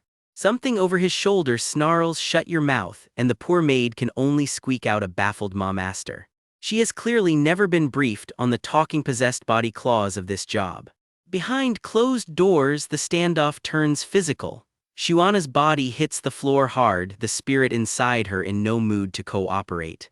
I'm going to bring back Idri, or whatever her name is, Raffle growls, looking at her like she's the most annoying errand of his life. Then the real warning lands. If you do anything foolish with Shuana's body in the meantime, I'll tear you apart and kill you. The spirit just cackles in his face. Kill me, you, how? She is not the least bit scared. She twists the knife right back at him. Can you even cut this woman's body with a knife? She knows full well he'd never actually hurt Shuana. He grits his teeth through it. I'll give you what you want, so stay tucked away quietly until then. The door slams shut on her hard. Master, the new hire asks nervously. Raffle's answer is ice. Even if the woman inside begs, never open that door, don't even peek, and if she's scared she should quit now because this is the kind of household where things like this happen often. She squares her shoulders instead. I'm not scared. I will follow your orders, she says, bold words for someone who just watched her boss lock up a shrieking ghost. Next stop, the house he already shares with a whole haunted staff of his own. Everyone gather, Raffle orders, and his tone makes it clear this isn't optional. The household ghosts line up on command. Explain what the incident was, he demands. He wants everything they know about Lily. Turns out these ghosts have connections. Since Lily was a servant herself in life, she's plugged into all the old staff gossip. One of the ghosts fidgets, caught off guard by the sudden interrogation. Thaw that is, he stammers, trying to figure out where to even start. The story comes out. Lily worked as a maid for the Vector Marquis family. She worked hard, quietly supporting a sick younger sibling on the side. Then one day the ghost begins, only for Raffle to cut him off. Stop, we don't have time, so explain as we go, follow me. The ghosts scramble to keep up. Yes. One of them tries to check in on him as they walk. Are you okay? What about it? Raffle snaps back. Subtlety was never his strong suit. The ghosts trail behind him respectfully, still calling the possessed body my lady out of old habit. They say she's a living ghost, one whispers, but she felt even more powerful than us in our prime. Even the dead are rattled by her. As they cut through town, the story continues. After that, Lily fell for the family's second young master, Daniel Vector. The problem is Master Daniel was just as serious about her. Why is that a problem? Raffle asks, already sensing where this is headed. If it were just a short fling, the Marchioness would have turned a blind eye. The ghost trails off. It wasn't just a fling. Cut to the memory itself. Daniel's mother shoves a bag of coin at Lily. This is more than enough money to pay for your siblings' treatment. The catch, in return, never meet Daniel again. Lily just kneels there as the coins scatter around her. Terrified of what the family could do, Lily had no choice but to take the deal. Cut off from her completely, Daniel spiraled into drink and grew frail. His mother then used his decline as cover to summon every doctor in the area to the Vector estate, conveniently locking up all the local medical help for herself. Which meant Lily's sick sibling couldn't be treated by anyone at all, and eventually. Desperate, Lily begs at the Marchioness's feet. My lady, please, I beg of you. What do you want me to do when you're the one who got Daniel sick in the first place? The Marchioness sneers. With nothing left to lose, Lily just pleads to see him. One last time, she asks, just once more before the end. The Marchioness's answer is pure venom. They'll never cross paths again for the rest of their lives, know her place. Daniel, she announces, has been sent away for study since he wasn't improving. Lily is left crumpled on the ground, her last hope stripped away. Back in the present, Raffle's already 3 steps ahead. Where was the second young master actually sent for study? He presses. The ghost hesitates. Ah, that is. Cut to the truth, a disheveled young man staggers drunk down a mansion staircase, bottle in hand, muttering her name over and over. Lily, Lily. They say the whole Sentaware study thing was a fake rumor. He was so deep in the bottle he couldn't even step outside. If that's the case, Raffle mutters, already putting it together. He stops dead in his tracks. It means he's been tucked away here this whole time, right? The ghost blinks. Here. Raffle looks up at the looming gates of the Vector estate itself, and walks straight for them without a shred of hesitation. A guard steps up demanding he identify himself. Raffle doesn't even slow down. Shut up. Chaos erupts behind him. Who are yo ga? Intruders, we need a night here. Security completely falls apart trying to stop him. Meanwhile, footsteps echo closer and a disheveled young man freezes mid-drink. Raffle finally stands before him. Business finished, he says flatly. He's found exactly who he came for. Let's go, Raffle says, hauling him up. Behind them, a guard's face drains of color. Don't tell me that person is. That person is Master Daniel. Raffle just tilts his head like it's a ridiculous question. Yes, he is, Raffle confirms, completely unbothered, and the chapter cuts out just as the whole household is about to learn exactly who got dragged home this time. Quiet night at the estate, but that storm brewing on Raffle's face says something in this house is very much not okay. I already told you there's no need for that, Shuana mutters from her sipped. I have no intention of running away. You're just a living ghost, not the real deal, comes the skeptical retort. Why should anyone believe you? That's right, people are scarier than ghosts any day, the maid sniffs. The kid perched on the table just blinks. What kind of nonsense is that? Raffle's patience is hanging by a thread, and that glare could curdle milk at 20 paces.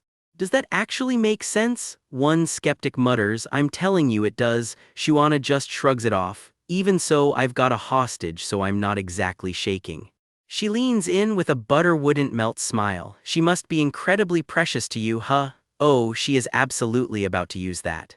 A voice out of the shadows cuts in, dead serious. She's the only one who wasn't scared of us evil spirits she made sure we ate. Lay a finger on that body and your own won't be safe either.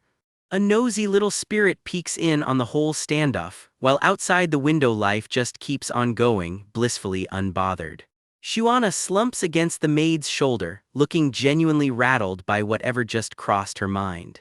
Back in the study, the air goes tense as she's laid out across someone's lap, limp as dead weight. Hey you, damn patient, comes a gruff mutter aimed right at her, not exactly bedside manner material. I brought him, now get lost already, Raffle snaps, holding her off like she weighs nothing at all. He turns on his heel and stalks off without a backward glance. Subtlety was never really his thing. Are you kidding me right now? She scoffs. Adriana Vector is not some young man, whoever that is. The rumor mill got it very wrong. What kind of scheme are you trying to pull? She starts before her own voice just trails off into confusion. Huh. Her eyes go wide and a name that isn't hers to say comes tumbling out. Daniel. Nearby, someone very much not named Daniel lies frozen, eyes shut, blissfully unaware he's just been mistaken for somebody else entirely. A small, frightened spirit darts through the halls, wailing the same name over and over. Daniel, Daniel. Raffle's grip tightens, red eyes blazing. What did you do to him? The poor guy on the receiving end looks 2 seconds from tears, shrieking back, I'll kill you, I will absolutely kill you. Bold words from someone who looks about to faint. Ugh, I'm dizzy, Shuana groans, blinking her way back toward reality. A hazy memory surfaces, a boy by candlelight squinting at a stranger. Who are you? Are you the tutor my mother mentioned? Back in the present, her eyes well up, the weight of that old memory finally catching up to her. Before anyone can stop her, she throws her arms around Raffle, bawling, Daniel, I missed you, wah. Raffle peels her off, thoroughly unimpressed. Stop doing that in Shuana's body and get out already. Off to the side, the actual Daniel just stands there completely lost. What is all this? Who are you? And now that I think about it, where even am I? He mutters before getting snapped at. If you've sobered up, quit acting like an idiot and go look after your lover. Raffle's jaw looks about ready to crack from sheer frustration. My lover, Daniel repeats, dumbfounded, the pieces slowly starting to click into place. Then he spots her someone lying still in a bed nearby, and his whole world stops. Lily, is that really Lily? He chokes out, but they told me she fell off a cliff and died. A voice drifts out of nowhere, quiet and eerie. Adriana Vector. Turns out Lily has a much fancier full name. Raffle, ever the detective, cuts straight to it. Have you ever actually seen her corpse with your own eyes? Daniel's face says it all, he clearly never did. He stammers, that same ghostly voice from before still ringing in his skull. Daniel. Her confession comes out soft and guilty. I'm sorry for jumping off on my own whim. I just couldn't stand the thought of never seeing you again. A memory of the two of them happy hand in hand flickers by right before Shuana pipes up with the most Shuana question possible. Wait, is your lover's name Daniel too? Raffle, done playing referee for the night, just sighs. Hey, your lover's confused. Hurry up and get back into your own body. Ah, right, Shuana laughs it off, sheepish. I was just so startled to see a Daniel that I kind of lost it for a second. She flashes an awkward little grin, clearly hoping that explanation is going to be enough. Something crackles faintly in the air between them, souls settling back where they belong, probably.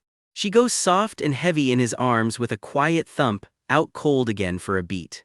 A voice drifts in from the dark, needling him. Hey you should at least tuck her into bed before you go running off.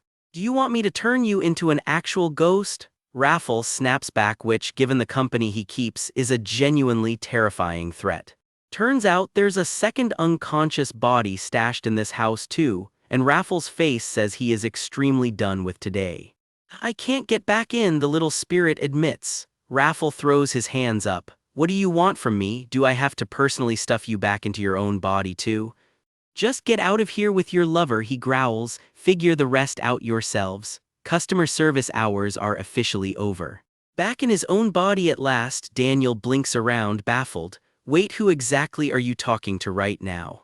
Can you see souls? I mean ghosts, the spirit asks Raffle hopefully. I can, he confirms, but your lover isn't dead, her soul's just coming and going, he finishes. Her eyes light up. Wait, are you perhaps Raffle Winters, the night commander who can see ghosts? Shuana, very much herself again, just sighs. Good grief. Seriously, what's so great about a man who's scared of his own mother? She teases, enjoying this way too much. Daniel comes sprinting over, panicked. Shuana, are you okay? Raffle narrows his eyes at her, only half joking. Shuana, I mean Dahai, right? You're not some other ghost wearing her face, are you? For just a second, all that suspicion melts into something a lot softer. She beams up at him. Were you worried? Sorry about that, Raffle. He pulls her in tight, like he's making sure she's really, actually there this time. Flowers sparkle, general sappiness, yeah, these two are just fine. My heart genuinely can't take it when I'm around you, he murmurs. Somebody get this man a paper bag. A very loud, very deliberate cough shatters the mood completely. Sorry to interrupt you two lovebirds, the intruder says, not sounding remotely sorry.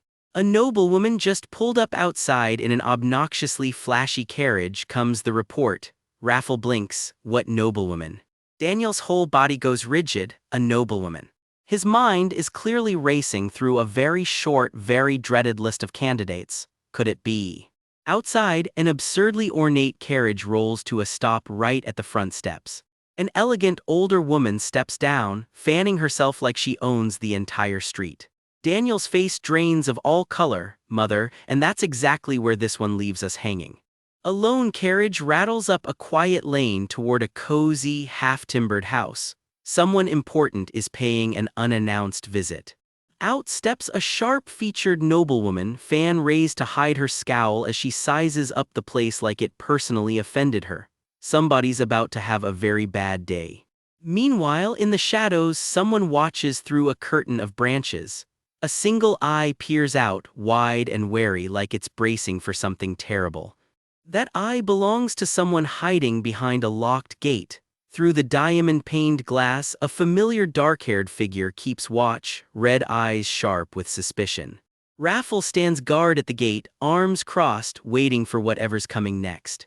Then a name lands like a gut punch. Adriana Vector. Raffle's expression goes ice cold the second he hears it. Somewhere, a woman is dying and her last thoughts are pure venom. I'm going to die. that woman deceived me and my little brother died without ever getting treatment. A ghostly figure appears at her bedside as she slips away and a voice tells her flatly, "Live and take your revenge." All she can manage is a stunned, "What?" Cut to a spirit drifting the halls, silver blue and translucent. Another voice needles her, "Hurry up and reclaim your body, then go marry your lover. Go mess with that old fox." The spirit points down in disbelief at a tiny kneeling figure. Old Fox. Turns out the nickname was a lot more literal than she expected. Cue a random comedic aside. Two figures bicker about feeling weirdly close after briefly merging for a moment. One's oddly touched by it, the other's just baffled by the enthusiasm. Back at the house, the red-eyed ghost keeps vigil beside an unconscious young woman, gasping softly as she watches over her. The sleeping woman's own doubts surface. Even if I return to my body, could someone like me really end up with him? The ghost beside her isn't exactly comforting. "It would be better for the young master to be with a noble lady instead of you," she says, as the young master himself looks on, tense and silent. A quiet transition. Instead, someone murmurs and the scene shifts toward something a lot more dangerous. By night, at a locked gate, resolve hardens. "As you said, I must have my revenge. I'll take responsibility for my brother." The order comes simple and cold, "Open it by force." Understood. Back at the house, tempers flare in a much lighter register. "Fine, whatever, just get out of my house, all of you." Someone snaps while another voice can only sputter, "Wait, what are you even saying?" Flashback further, a young boy points excitedly, over there," while a long-haired woman trails close behind him.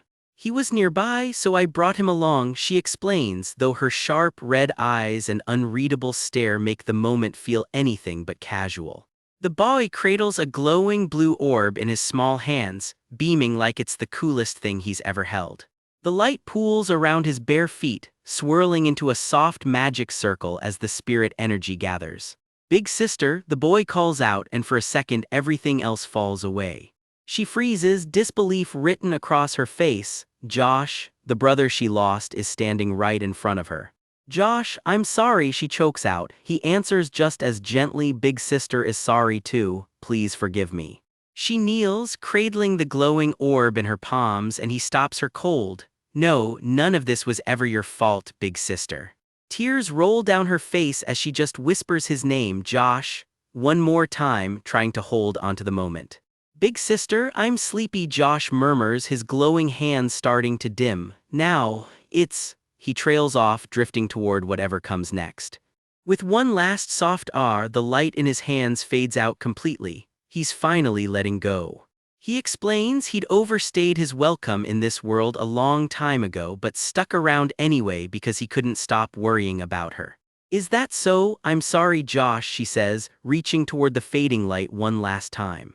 "Sleep well, big sister loves you very much." And with that, we cut to a bedroom where someone very different is finally waking up.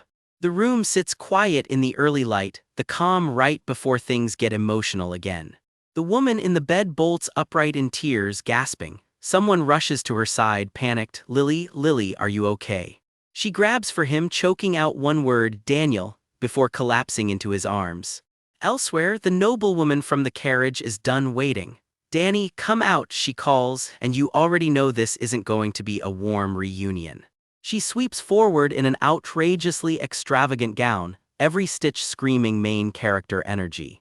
Daniel, caught completely off guard, protests, "I was so shocked when I heard some thug had taken you away. I immediately threw out every knight and servant who was there at the time," she finishes, fan pressed primly to her face like she did nothing wrong. Daniel can't believe what he's hearing. "What did you say? How could you be so heartless?" She barrels right past his outrage. "I don't want to stay in this shabby place any longer. Let's leave at once. We have a dinner engagement with Miss Triance tonight, so get ready." Daniel just about loses it. "I already told you I don't want to go there." He's shouting now, done pretending to be polite about any of this. A burst of light cuts the argument short and someone addresses her with mocking formality, "Marchioness." She whips around, startled, right into Raffles' introduction. "Nice to meet you. I'm the thug who lives in the shabby place you just mentioned, Raffle Winters." Completely missing the sarcasm, she plows ahead. Thanks to you, I've cleaned out the useless servants who were just wasting my money, so let me express my gratitude. Daniel can only stare in disbelief while Lily leans in close, sensing exactly where this is headed. Out of nowhere, a furious voice cuts in. How can you be so shameless after making my brother Josh like that? Lily flinches, stunned. Shuana leans against Raffle, watching it all unfold as the accusation lands. The monster is you, Adriana Vector. The noblewoman doesn't flinch. Watch your mouth, you lowly thing, before I deal with the rest of your family too, she snaps, raising her hand. Mother, Daniel breathes horrified, finally putting it together. He's frozen, the weight of what he just heard sinking in. Let's go, Lily, he finally says, taking her hand. I'm no longer the second son of the House of Vector, Daniel declares, walking out with Lily beside him. His parting shot lands hard. Live like that for the rest of your life, mother, because there will be no one left by your side.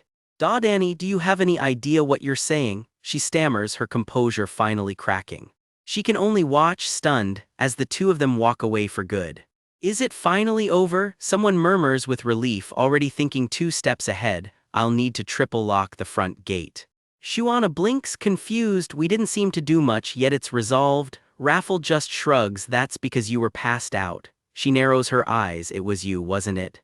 The Marchioness whirls on them, furious. You put a malicious spirit on Danny. I'll report your crimes to the temple this instant. Raffle doesn't even blink. Do as you wish. I already fired every servant who was present, so I'm not sure who's left to back up your claims, my lady.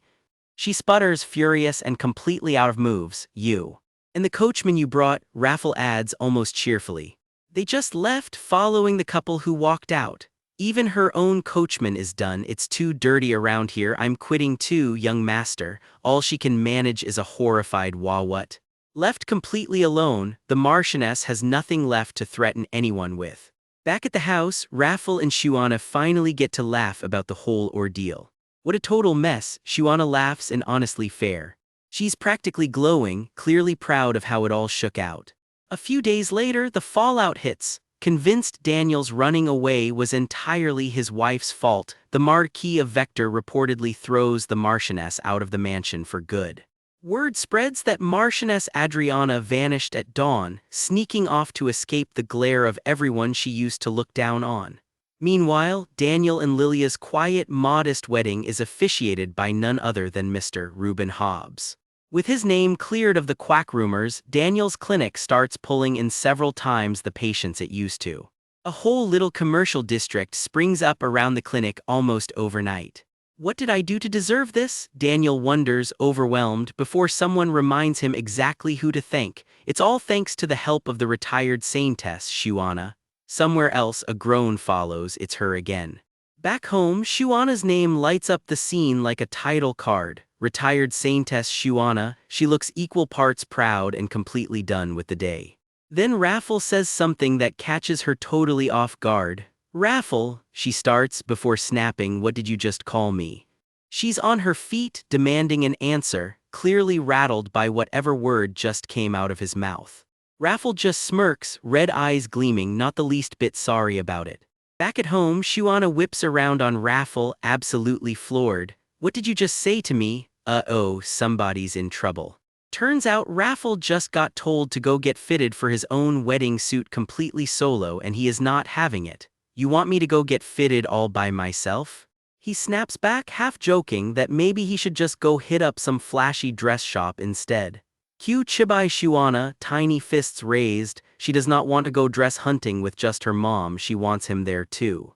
Raffle isn't budging though. There's apparently an old superstition standing in his way, and he's leaning on it hard.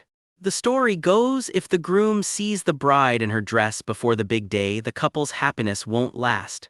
Convenient excuse or genuine worry, you decide.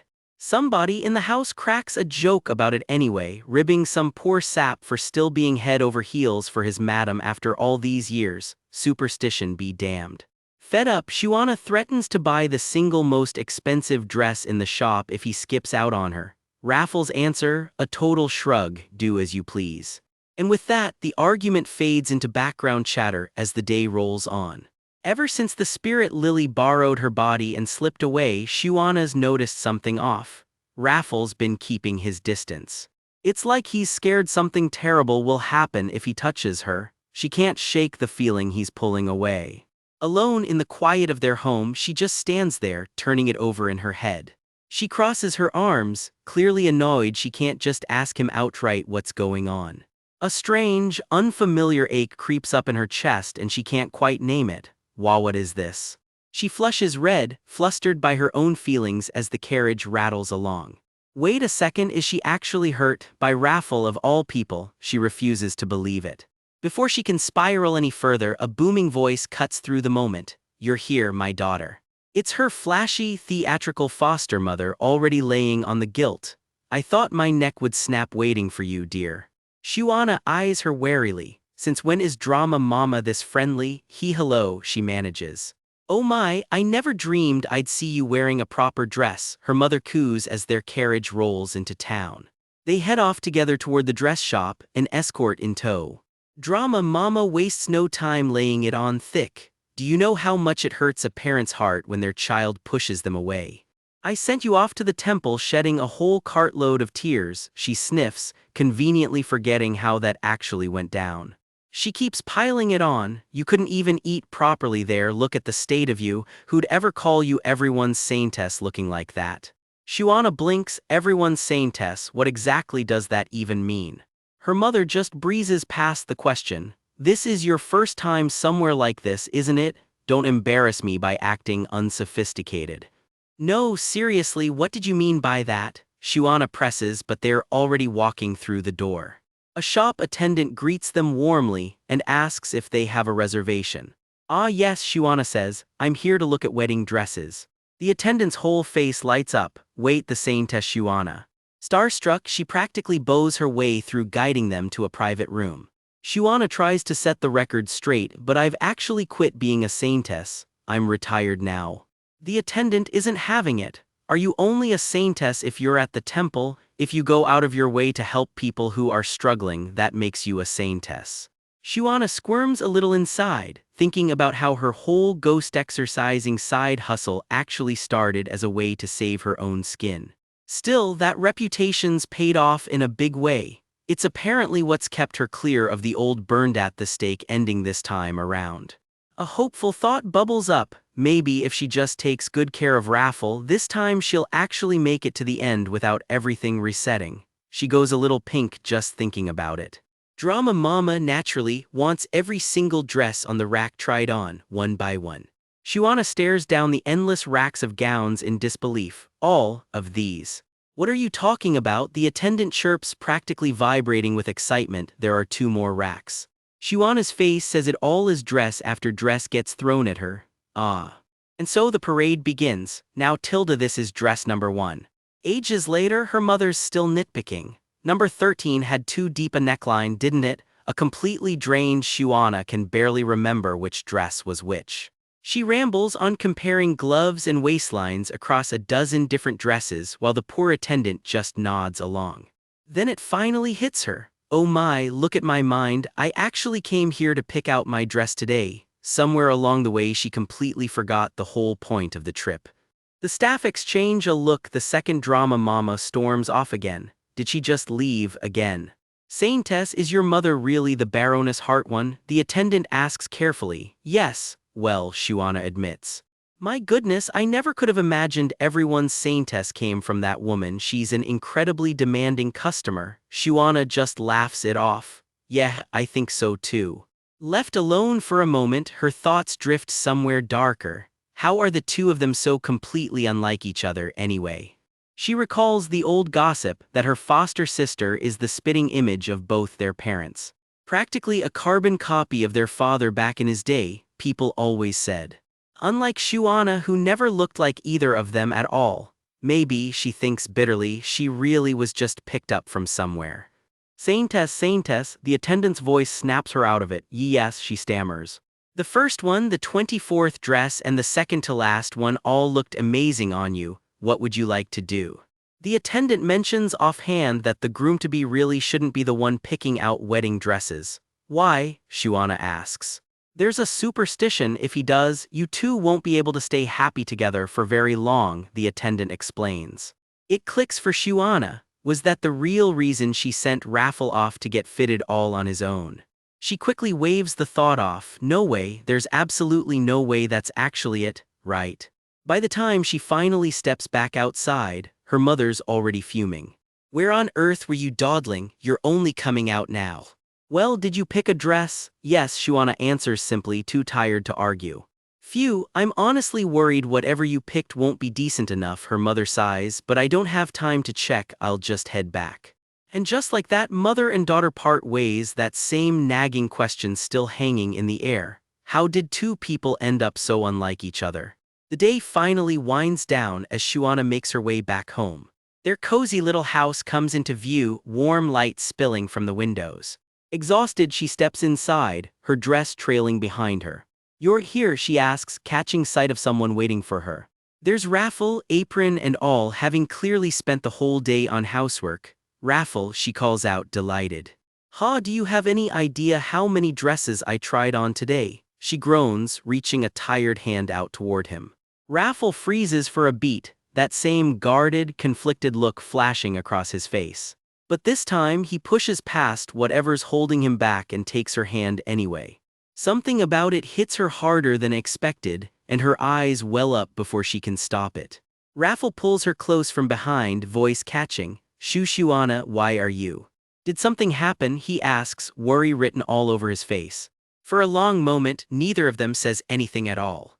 His hand tightens against his own collar, holding back everything he's clearly still too afraid to say out loud.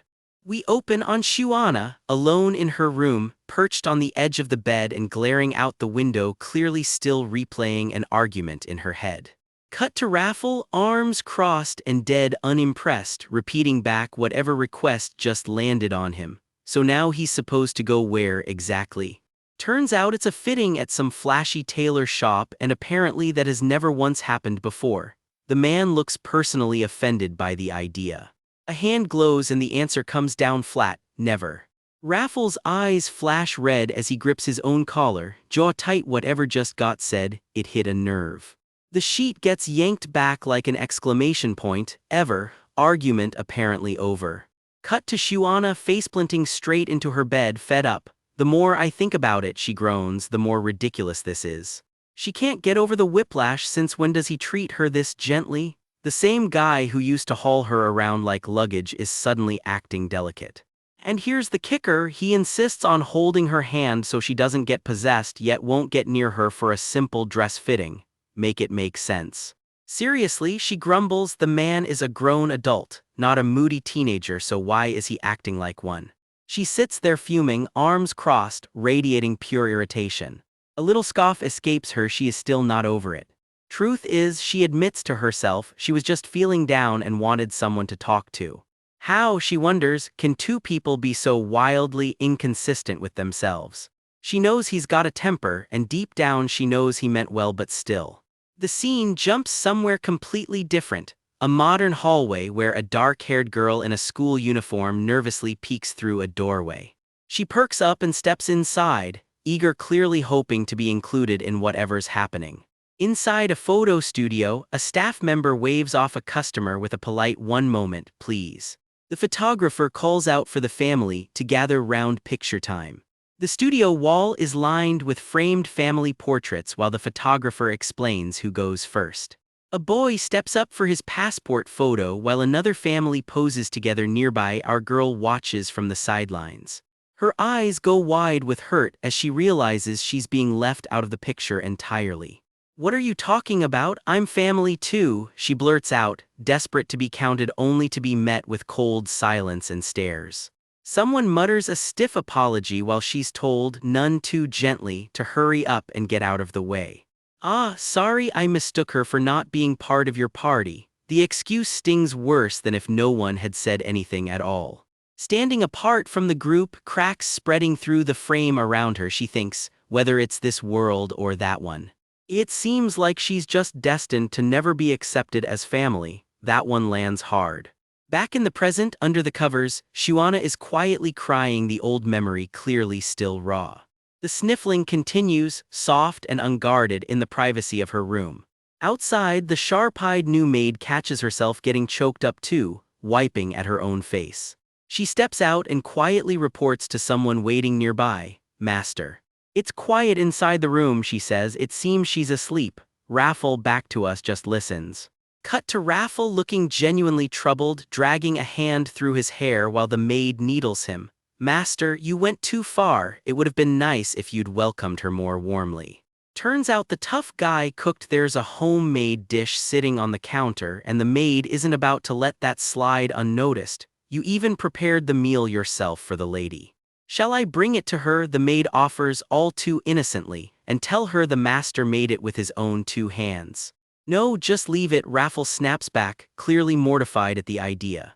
Even so, the maid presses, not letting him off the hook. "You went through all that trouble to make it." And she's not done. He even nicked his finger while he was so busy concentrating on it, apparently. "It's not like I've never held a sword before," Raffle grumbles, baffled at himself. "So why did I get cut?" The maid doesn't miss a beat. "Why do you think?" "You were nervous, focusing so hard on the lady." She flashes a knowing little smirk. She has absolutely clocked him. "Master," she says point blank, "you truly love the lady." Raffle's eyes flash red, cornered. Even if I do," he stammers. "Don't you dare mention that to Shuana." "Pardon, yes," the maid replies with theatrical innocence, absolutely planning to do the opposite. Saying such strange things, she teases under her breath, thoroughly enjoying his misery. She can't quite hide the delighted little smirk on her face. "Master, you should really eat dinner," she tries. He waves her off. "No, it's fine." Sprawled out, exhausted, he admits the real reason. He smelled the dish so much while cooking it that he's lost his appetite entirely. He made it for someone else. "Then I'll clean up what you made," the maid offers. "Okay," he sighs. She lingers over the dish for a long, silent beat, clearly turning something over in her head. Just as she reaches for it, Raffle stops her cold. "Wait. Just bring it here," he says, sprawled out. She asks if he's actually going to eat it after all. "No," he clarifies, arm behind his head. "Shuana might come down later. He's not eating it, he's saving it for her." "Yes, understood," the maid chirps, whisking the dish away only for a couple of the house's resident ghosts to come sneaking up behind the sofa. Raffle lies there, unaware his peace and quiet is about to be interrupted. "Don't tell me," one of the ghosts whispers hopefully, eyeing the food. "Is that for us to eat?" Raffle shoots them a flat, unimpressed side-eye. "Not a chance, boys." The ghosts erupt into cheering anyway, laughing like they already won. As the chaos dies down, Raffle's thoughts drift somewhere heavier. He's lived, and he means truly lived, over and over until he was sick to death of it. But he never imagined a day like this would come. If it weren't for Shuana, he thinks, staring off. He pictures it plainly, a simple meal shared at a table, nothing dramatic about it at all. He'd have never known a life like this was even possible for him. The image lingers, a quiet cottage, sunlight through leaves, the kind of peace he never thought he'd get to have. Then the dream shifts. Eyes closed, he hears a voice that isn't quite Shuana's. "Actually, I'm not Shuana, I'm Kim Dahai, a person from another world." "The world you're living in," the voice tells him, "is the world inside a novel where Raffle Winters is the protagonist. And at the end of the story you find rest." A silver-haired figure looks back at him through the haze of the dream, calm and a little sad. He surfaces into a spiral of doubt. If the ending he's wished for is already destined to happen anyway, wouldn't it be kinder to just stop dragging Shuana through all this? Because, he thinks grimly, nothing but bad things have happened to her since she got tangled up with him. We cut back to find him collapsed on the floor, sprawled out right next to the dish he made and never ate the whole night, apparently caught up with him. Shuana finds him there, wrapped in a shawl, looking down at him with quiet concern. His eyes crack open and he breathes her name, "Shuana," and just like that the doubt from the dream has to wait. Dead of night, and Shuana pads out of bed in her nightgown only for Raffle, still fully dressed in black like he never sleeps, to shoot up off the couch like she is the intruder here. Shuana, what's the matter?" he stammers, the legendary war demon, rattled out of his skin by his own fiancé wandering in at midnight.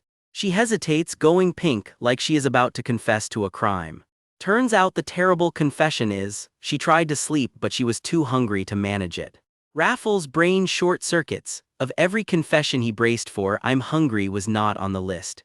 Somewhere behind the couch, a tiny ghost is practically vibrating, egging things on with a whispered "come on, come on."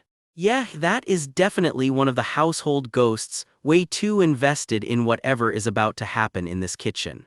"If you're hungry, eat this," Raffle says, holding out a plate. "I made it myself." She looks unconvinced, so he insists again. No, seriously, he really made it. As proof, he shows off a fresh cut on his hand. "Look, he even got hurt slicing tomatoes for her." She squints at that cut like a crime scene investigator, not buying it for a second. "Did you just draw that on with red ink?" she needles, poking his cheek. "Why would I do that?" he sputters, actually offended. She keeps digging. So did he really get hurt training, or is he just that clumsy in the kitchen? He grumbles that it has been years since he even held a sword. Why would training hurt him now? Then quietly, almost nervously, asks if she is actually going to eat it or not. He waits on her verdict like a man on trial, the great war demon undone by a sandwich. Something in her eyes softens. This idiot actually got hurt just to feed her. I'll eat it," she says, diving in without another word of protest. Watching her enjoy every bite, Raffle can only think, messing with his heart like this is just plain mean. Not a crumb left on the plate, verdicts in Chef Raffle passes. The two of them settle in together after, easy and quiet, snacking side by side like this whole domestic thing is just normal now. "Say, Shuana," Raffle starts. "Yes," she answers, glancing up. "We even had the wedding dresses fitted already," he says. "We really are getting married, right?" "Well, yeah, I guess so," she shrugs, remarkably chill for someone discussing her own wedding. "That's why I was thinking," he trails off awkwardly, "that you could speak to me more comfortably. Just use my name casually." She blinks, totally lost. And just like that, the mood flips. "Hey, you jerk," she snaps, apropos of nothing. "You're too scared of possessing me to even touch me," she fires back. "And now you want me comfortable with you? Try being comfortable with me first." "You're the one who told me you'd never actually been possessed before," he counters, staying calm. "Nothing has changed since then except your contact with me," he admits, "so of course I worry." "And how am I supposed to not worry?" she shoots back, just as stubborn. "Like I already told you," she says, laying it out plain. "I'm Dahai, the one who possessed the body of Shuana. That's the truth she has been carrying this whole time. Since I'm already possessed, it's not exactly a big deal anymore, right?" she says, brightening. "It's just daily life at this point. It's way more uncomfortable," she adds, quieter, "when you suddenly go distant on me in the name of worrying. Don't just shut me out on your own," he says. "Let's actually figure this out together. We're going to be living together from now on, after all." Oh my, what do I do now?" Shuana panics internally, visibly flustered by that answer. Meanwhile, the house ghosts are having a field day. "Cover your eyes," Chloe, one of the maids, gasps. They're not even married yet and it's already this newlywed in here. No progress in ages, and today's finally the day. The little ghosts scheme, plotting to clear the room and give the couple some space. "Such useless talk," Raffle mutters, catching every word and looking distinctly unimpressed by his own matchmaking ghosts. Left alone with her thoughts, Shuana just goes quiet, that earlier conversation clearly still sitting with her.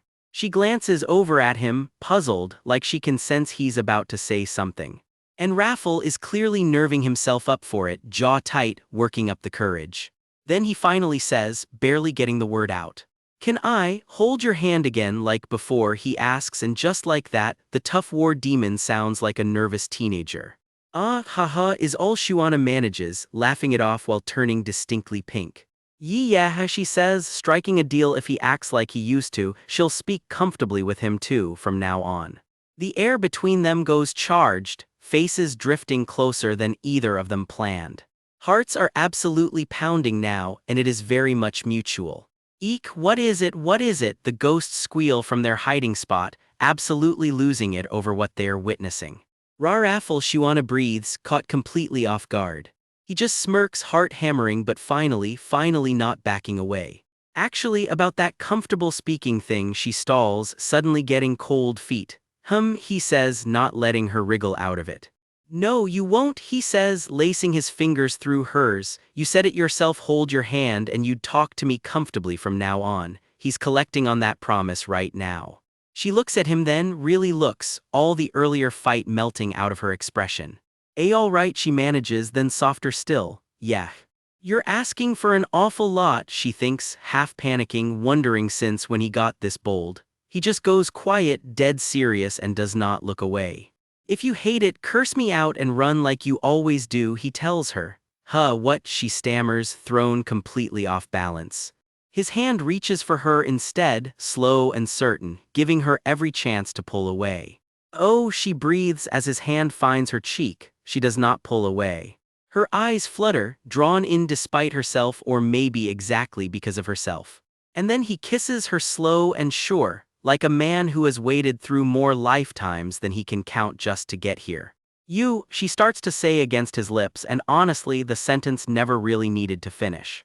His grip on her wrist tightens, gentle but sure, heartbeat thundering loud enough for both of them to hear. No is all she says, not a rejection but the opposite, she is not going anywhere. Let's just say the night does not end with sandwiches and we will leave the rest right there, thank you very much. There's no way I could hate it, she murmurs the last word this chapter needs on exactly where these two stand now. We open mid-embrace, Raffles got Shuana wrapped up tight in his arms, and the lights are low for a reason. The two of them finally get a moment alone. We'll let the panel speak for itself here. Let's just say things are heating up fast between the retired Saintess and her count. Shuana's cheeks go full furnace red as the room fills with heat. Then, a yelp, something startles her mid-moment and she nearly jumps out of her skin. Raffle just pulls her in closer, completely unbothered, red eyes locked on hers. Shuana's practically vibrating with nerves, arms crossed, bracing for round two. But Raffle suddenly pulls back, dead serious, and Shuana blurts out, where are you going? She's left blinking in shock, completely thrown by whatever he just said. He scoops her up anyway and carries her straight toward the bedroom door, business as usual. Except the door swings open on its own before he even touches it. Did that just open itself, he mutters. Both of them freeze mid-step, the exact same horrified thought hitting them at once. Wait, what? They stare at each other in matching disbelief.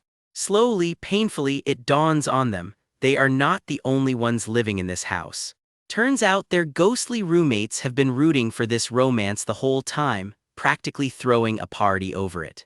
Mood officially killed, should we stop? Yeah, nothing kills the vibe like a peanut gallery of dead spectators. Cut to Raffle, sword at his hip and a look on his face that says someone's about to get an earful, and it's not Shuana. He rounds up the entire household of ghosts for a stern little meeting. I'll explain this once, so listen carefully, he warns. New house rule: whenever he and Shuana want the place to themselves, the ghosts stay cooped up in one room. The spirits are not thrilled. What? Chloe pushes back hard, but Raffle isn't budging. I'm giving you a whole room to yourselves, that's generous, he says. The ghosts protest. They lived in this house long before he ever showed up, not exactly a winning argument against your landlord. This is our spot, they yell, hurling censored curses his way. Raffle just stands there, unmoved as a brick wall. Then his mood shifts and a genuinely menacing aura rolls off him. You seem to have a lot of complaints, he says, and the ghosts visibly shrink. If you don't like this room, I can always move you somewhere else, he adds, a threat that needs zero explanation for a bunch of spirits. The ghosts suddenly find the room delightful, garlic and all. Right, they mumble, while Raffle privately admits he just doesn't want to be kept in the dark about anything near Shuana. One ghost kid isn't done pushing his luck. Hey buddy, you don't mean to lock us in here for the rest of our lives, do you? I'll move out once the war's over, Raffle replies flatly. Just hang in there until then. That word stops everyone cold. War, the ghosts gasp, completely baffled. What kind of talk is that? Realizing he said too much, Raffle backpedals fast. Oops, never mind, it's nothing. The ghosts just shrug it off. Hey, they're already dead, so a war just means more company on the other side. Bleak, but weirdly upbeat. Alone with his thoughts, Raffle's smile fades. Come to think of it, what happens to this house if I have to go to the county? After the war, the same question echoes from one of the ghost kids, innocent and unaware of what it's really asking. He catches himself with a wry, tired smile. I really have lived too long if I'm out here worrying about a bunch of ghosts. Shuana's voice calls him from outside. He wraps up the house meeting fast. Anyway, let's all respect each other's privacy, okay? He heads back to her. Shuana, I'm here, he calls, and she spins around, caught off guard. He asks if she's really been cleaning the storage room all morning. She stammers, suddenly evasive. Oh well. Is something wrong? He presses. It's not that anything's wrong, but… She trails off, clearly working up to something. She finally admits it, cheeks pink. I woke up and you weren't next to me. That line hits Raffle like a physical blow. His whole face goes up in flames. He actually staggers, completely undone by one sentence from his own fiancée. Worried, Shuana asks if he's feeling all right. No, I'm fine, he insists, very clearly not fine. He's sweating bullets trying to hold it together, jaw clenched, eyes wide. Yes, she asks, waiting on whatever he's about to say next. Turns out it's already time for him to head out. Huh, really? Shuana blinks so soon. She teases him on his way out. Since it's lonely being alone, you'd better finish up quick and come home, okay Tilda. His hand clenches at his side, visibly straining to keep himself in check. The struggle is real, one line from her and he's fighting for composure.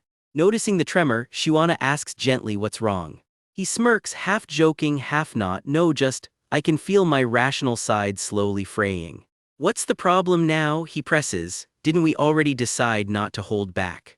Shuana shakes her head. That's not it. I just don't want to go through with it before we're actually married. That admission catches Raffle completely off guard in the best way. He clamps a hand over his mouth, blazing red. He's still glowing about it, heart practically visible in his eyes. Snapping back to reality, he scrambles to get dressed. Well then, I have to go to work, he says. Okay, Shuana replies, still catching up. Elizabeth will be back this evening running errands, so get some rest, he tells her, and she beams. Okay, see you later, she calls after him, waving him off. Off he goes, out the door and on his way to work. Shuana watches him go, eyes sparkling, clearly not ready to let him leave just yet. Something shifts in her expression, she's about to do something about that. She bolts down the stairs after him, and catches him right outside, planting a kiss before he can get too far. See you later, she says against his cheek, lingering just a beat too long to be innocent. Come on, say it back, she teases, going in for another. She's grinning ear to ear, clinging to him like she's not planning on letting go. Raffle, meanwhile, is completely short-circuited, blushing so hard it's basically a superpower at this point. Something in him snaps. This won't do, he decides. So he just picks her up entirely, sword and all, and starts walking. What are you talking about? Put me down, she yelps. I'll just have to head to work with you like this, he says, dead serious. Shuana shrieks and, in a full fourth wall break, wails that nobody warned her Raffle's character sheet included this much of a menace. A perfectly ridiculous, perfectly sweet way to close out the chapter. The big day has finally arrived. Guests are pouring into the cathedral for the wedding of the century, and someone's making a grand entrance in her finest heels. Whispers start immediately. Even the snootiest guests admit this groom spared no expense. Turns out Lord Winters is sitting on a serious fortune, and word is spreading fast through the crowd. One social climbing guest practically salivates, muttering that billing the full cost of that bespoke suit wouldn't even make a dent in that fortune. Then Shuana's adoptive parents, the Hart ones, spot a familiar face across the hall. Dear, isn't that Marquis Baker over there? Baroness Hartone grabs her husband's arm, ready to go schmooze. Let's go greet him, she says, eyes practically turning into gold coins. It really is him, she gasps, staring at the mystery VIP like she's spotted a walking bank vault. The gossip train keeps rolling. Somebody points out the Denslover family, apparently one of the richest names in the whole empire, are here too. And then it gets better. Rumor has it the Vector estate is tied up in this wedding too. The Hart ones' greedy little hearts can barely take it. The whole cathedral buzzes with murmurs as more high society faces trickle in. Everyone's here to see just how far the once disgraced Saintess has climbed. A ripple of shock rolls through the crowd. Oh my, that person is here, someone gasps and heads start turning. A sharp golden eye narrows beneath a familiar head of blonde hair. Yeah, you know exactly who just walked in. It's Michael, the Holy Knight Commander himself, striding in dressed to the nines, the very man who once dragged Shuana off on witchcraft charges. He walks in like he owns the place, and the room practically holds its breath. Baron Hartwon can't believe it either. The Holy Knight Commander is attending the wedding of a saintess who left the temple. Isn't he on bad terms with Shuana? His wife elbows him, suddenly nervous. Dear, don't you think we've been ignoring her too much? Funny how fast the guilt kicks in once the money's in the room. A bell tolls through the cathedral. It's almost time. The aisle sits empty and waiting. We will begin the ceremony shortly. Please take your seats. The announcement rings out and the Baroness seizes the moment to hiss that nobody even knows he's the bride's father, so he'd better show his face for her entrance. Damn it, just stay still, she snaps, physically dragging her husband into position. Wait a second, the poor guy yelps, stumbling forward. And of course, there are stairs right in his way. Down he goes, dignity included. Oh my forehead tilde, he groans from the floor. Smooth, Baron, real smooth. And then, there she is. Shuana, in a gown that could stop traffic, walks down the aisle on Raffles' arm in full ceremonial white and gold.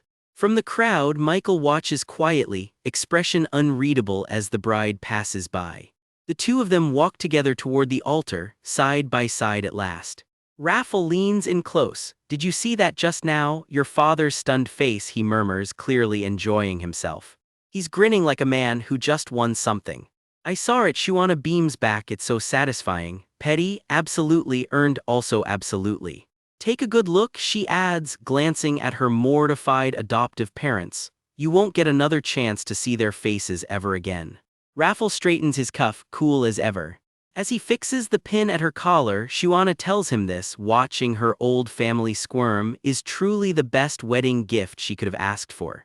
She's practically glowing, flowers in hand and revenge in her heart. A great combo, honestly.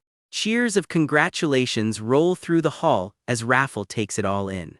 But there's a second audience nobody else can see. The household ghosts have snuck in to celebrate too, cheering "Be happy, Tilda" from the sidelines. Two of the spirits are already scheming. Let's empty the house for today. One cackles and the whole ghostly crew choruses back, empty it, empty it. Subtle, guys, real subtle. Up front, the officiant declares them married before everyone present, while one ghost frantically shushes the rest of the invisible peanut gallery. Please seal your vows with a kiss, comes the call, and the crowd erupts. Kiss, kiss. Even the household's resident tiny menace is losing it with excitement, shouting kiss, right along with everyone else. And there it is, the kiss that seals the deal, right in front of the whole room. Shuana pulls back for a second, puzzled, Raffle like she just heard something. Ah, sorry, he says smoothly. I heard a mosquito. Sure you did, buddy. Nothing to do with a house full of nosy ghosts at all. Later, in a quieter moment, Shuana reaches up toward her veil, lost in thought. Raffle beats her to it, lifting the veil himself, eyes only for her. When she asks what he's thinking about, he brushes it off. It's nothing important. Instead, he tells her quite simply, you just need to focus on me. Smooth talker, this one. And they lean in for another kiss, the world narrowing to just the two of them. The bouquet dangles forgotten in her hand as the moment stretches on. Meanwhile, the ghosts throw their own little party in the background, while the Hartwons off to the side are still visibly reeling from the day's humiliations. Michael lingers at the edge of it all, holding a small bouquet of his own, expression far more complicated than anyone around him realizes. Later that night back home, things get considerably cozier. Shuana sits wrapped up, hair still damp, looking more nervous than she'll ever admit. Raffle steps in fresh from his own bath. Sorry, did it take long? She jumps like she's been caught doing something. I was just checking to see if the ghosts had left, she blurts out. Sure, that's exactly what that face was about. He just smirks, toweling off, clearly not buying the excuse for a second. Are you sure there really aren't any? She presses, stalling for time. Yes, not a single one left, he confirms, and she practically melts with relief. Phew, what a relief. He tilts his head at that. Why? Why is it such a relief? He asks again, leaning in close enough that the question isn't really about ghosts anymore. Why would you ask such a thing? She stammers, caught completely off guard. He just watches her fluster, clearly enjoying every second of it. Their hands find each other, and the air in the room shifts. Is it already okay for me to hold you? I should make sure he starts ever the gentleman even now. Certainly, she answers, no hesitation at all. She just about glows in the low light, all her nerves melting into something softer. I can only see you, he tells her, and yeah, we're going to leave it right there and let your imagination take the wheel. Let's just say the night gets a lot warmer from here on out. A gentle touch, a quiet moment, nothing left unsaid between them. Raffle, she breathes, eyes closed, completely at ease for maybe the first time in this whole story. The rest, as they say, is fade to black. Two people who fought tooth and nail just to get here, finally getting their happy ending. Morning finds them tangled together, warm and unbothered by the world outside. And just like that, the house goes quiet. No ghosts, no gossiping in-laws, no night commanders crashing the party. Just the two of them finally at peace.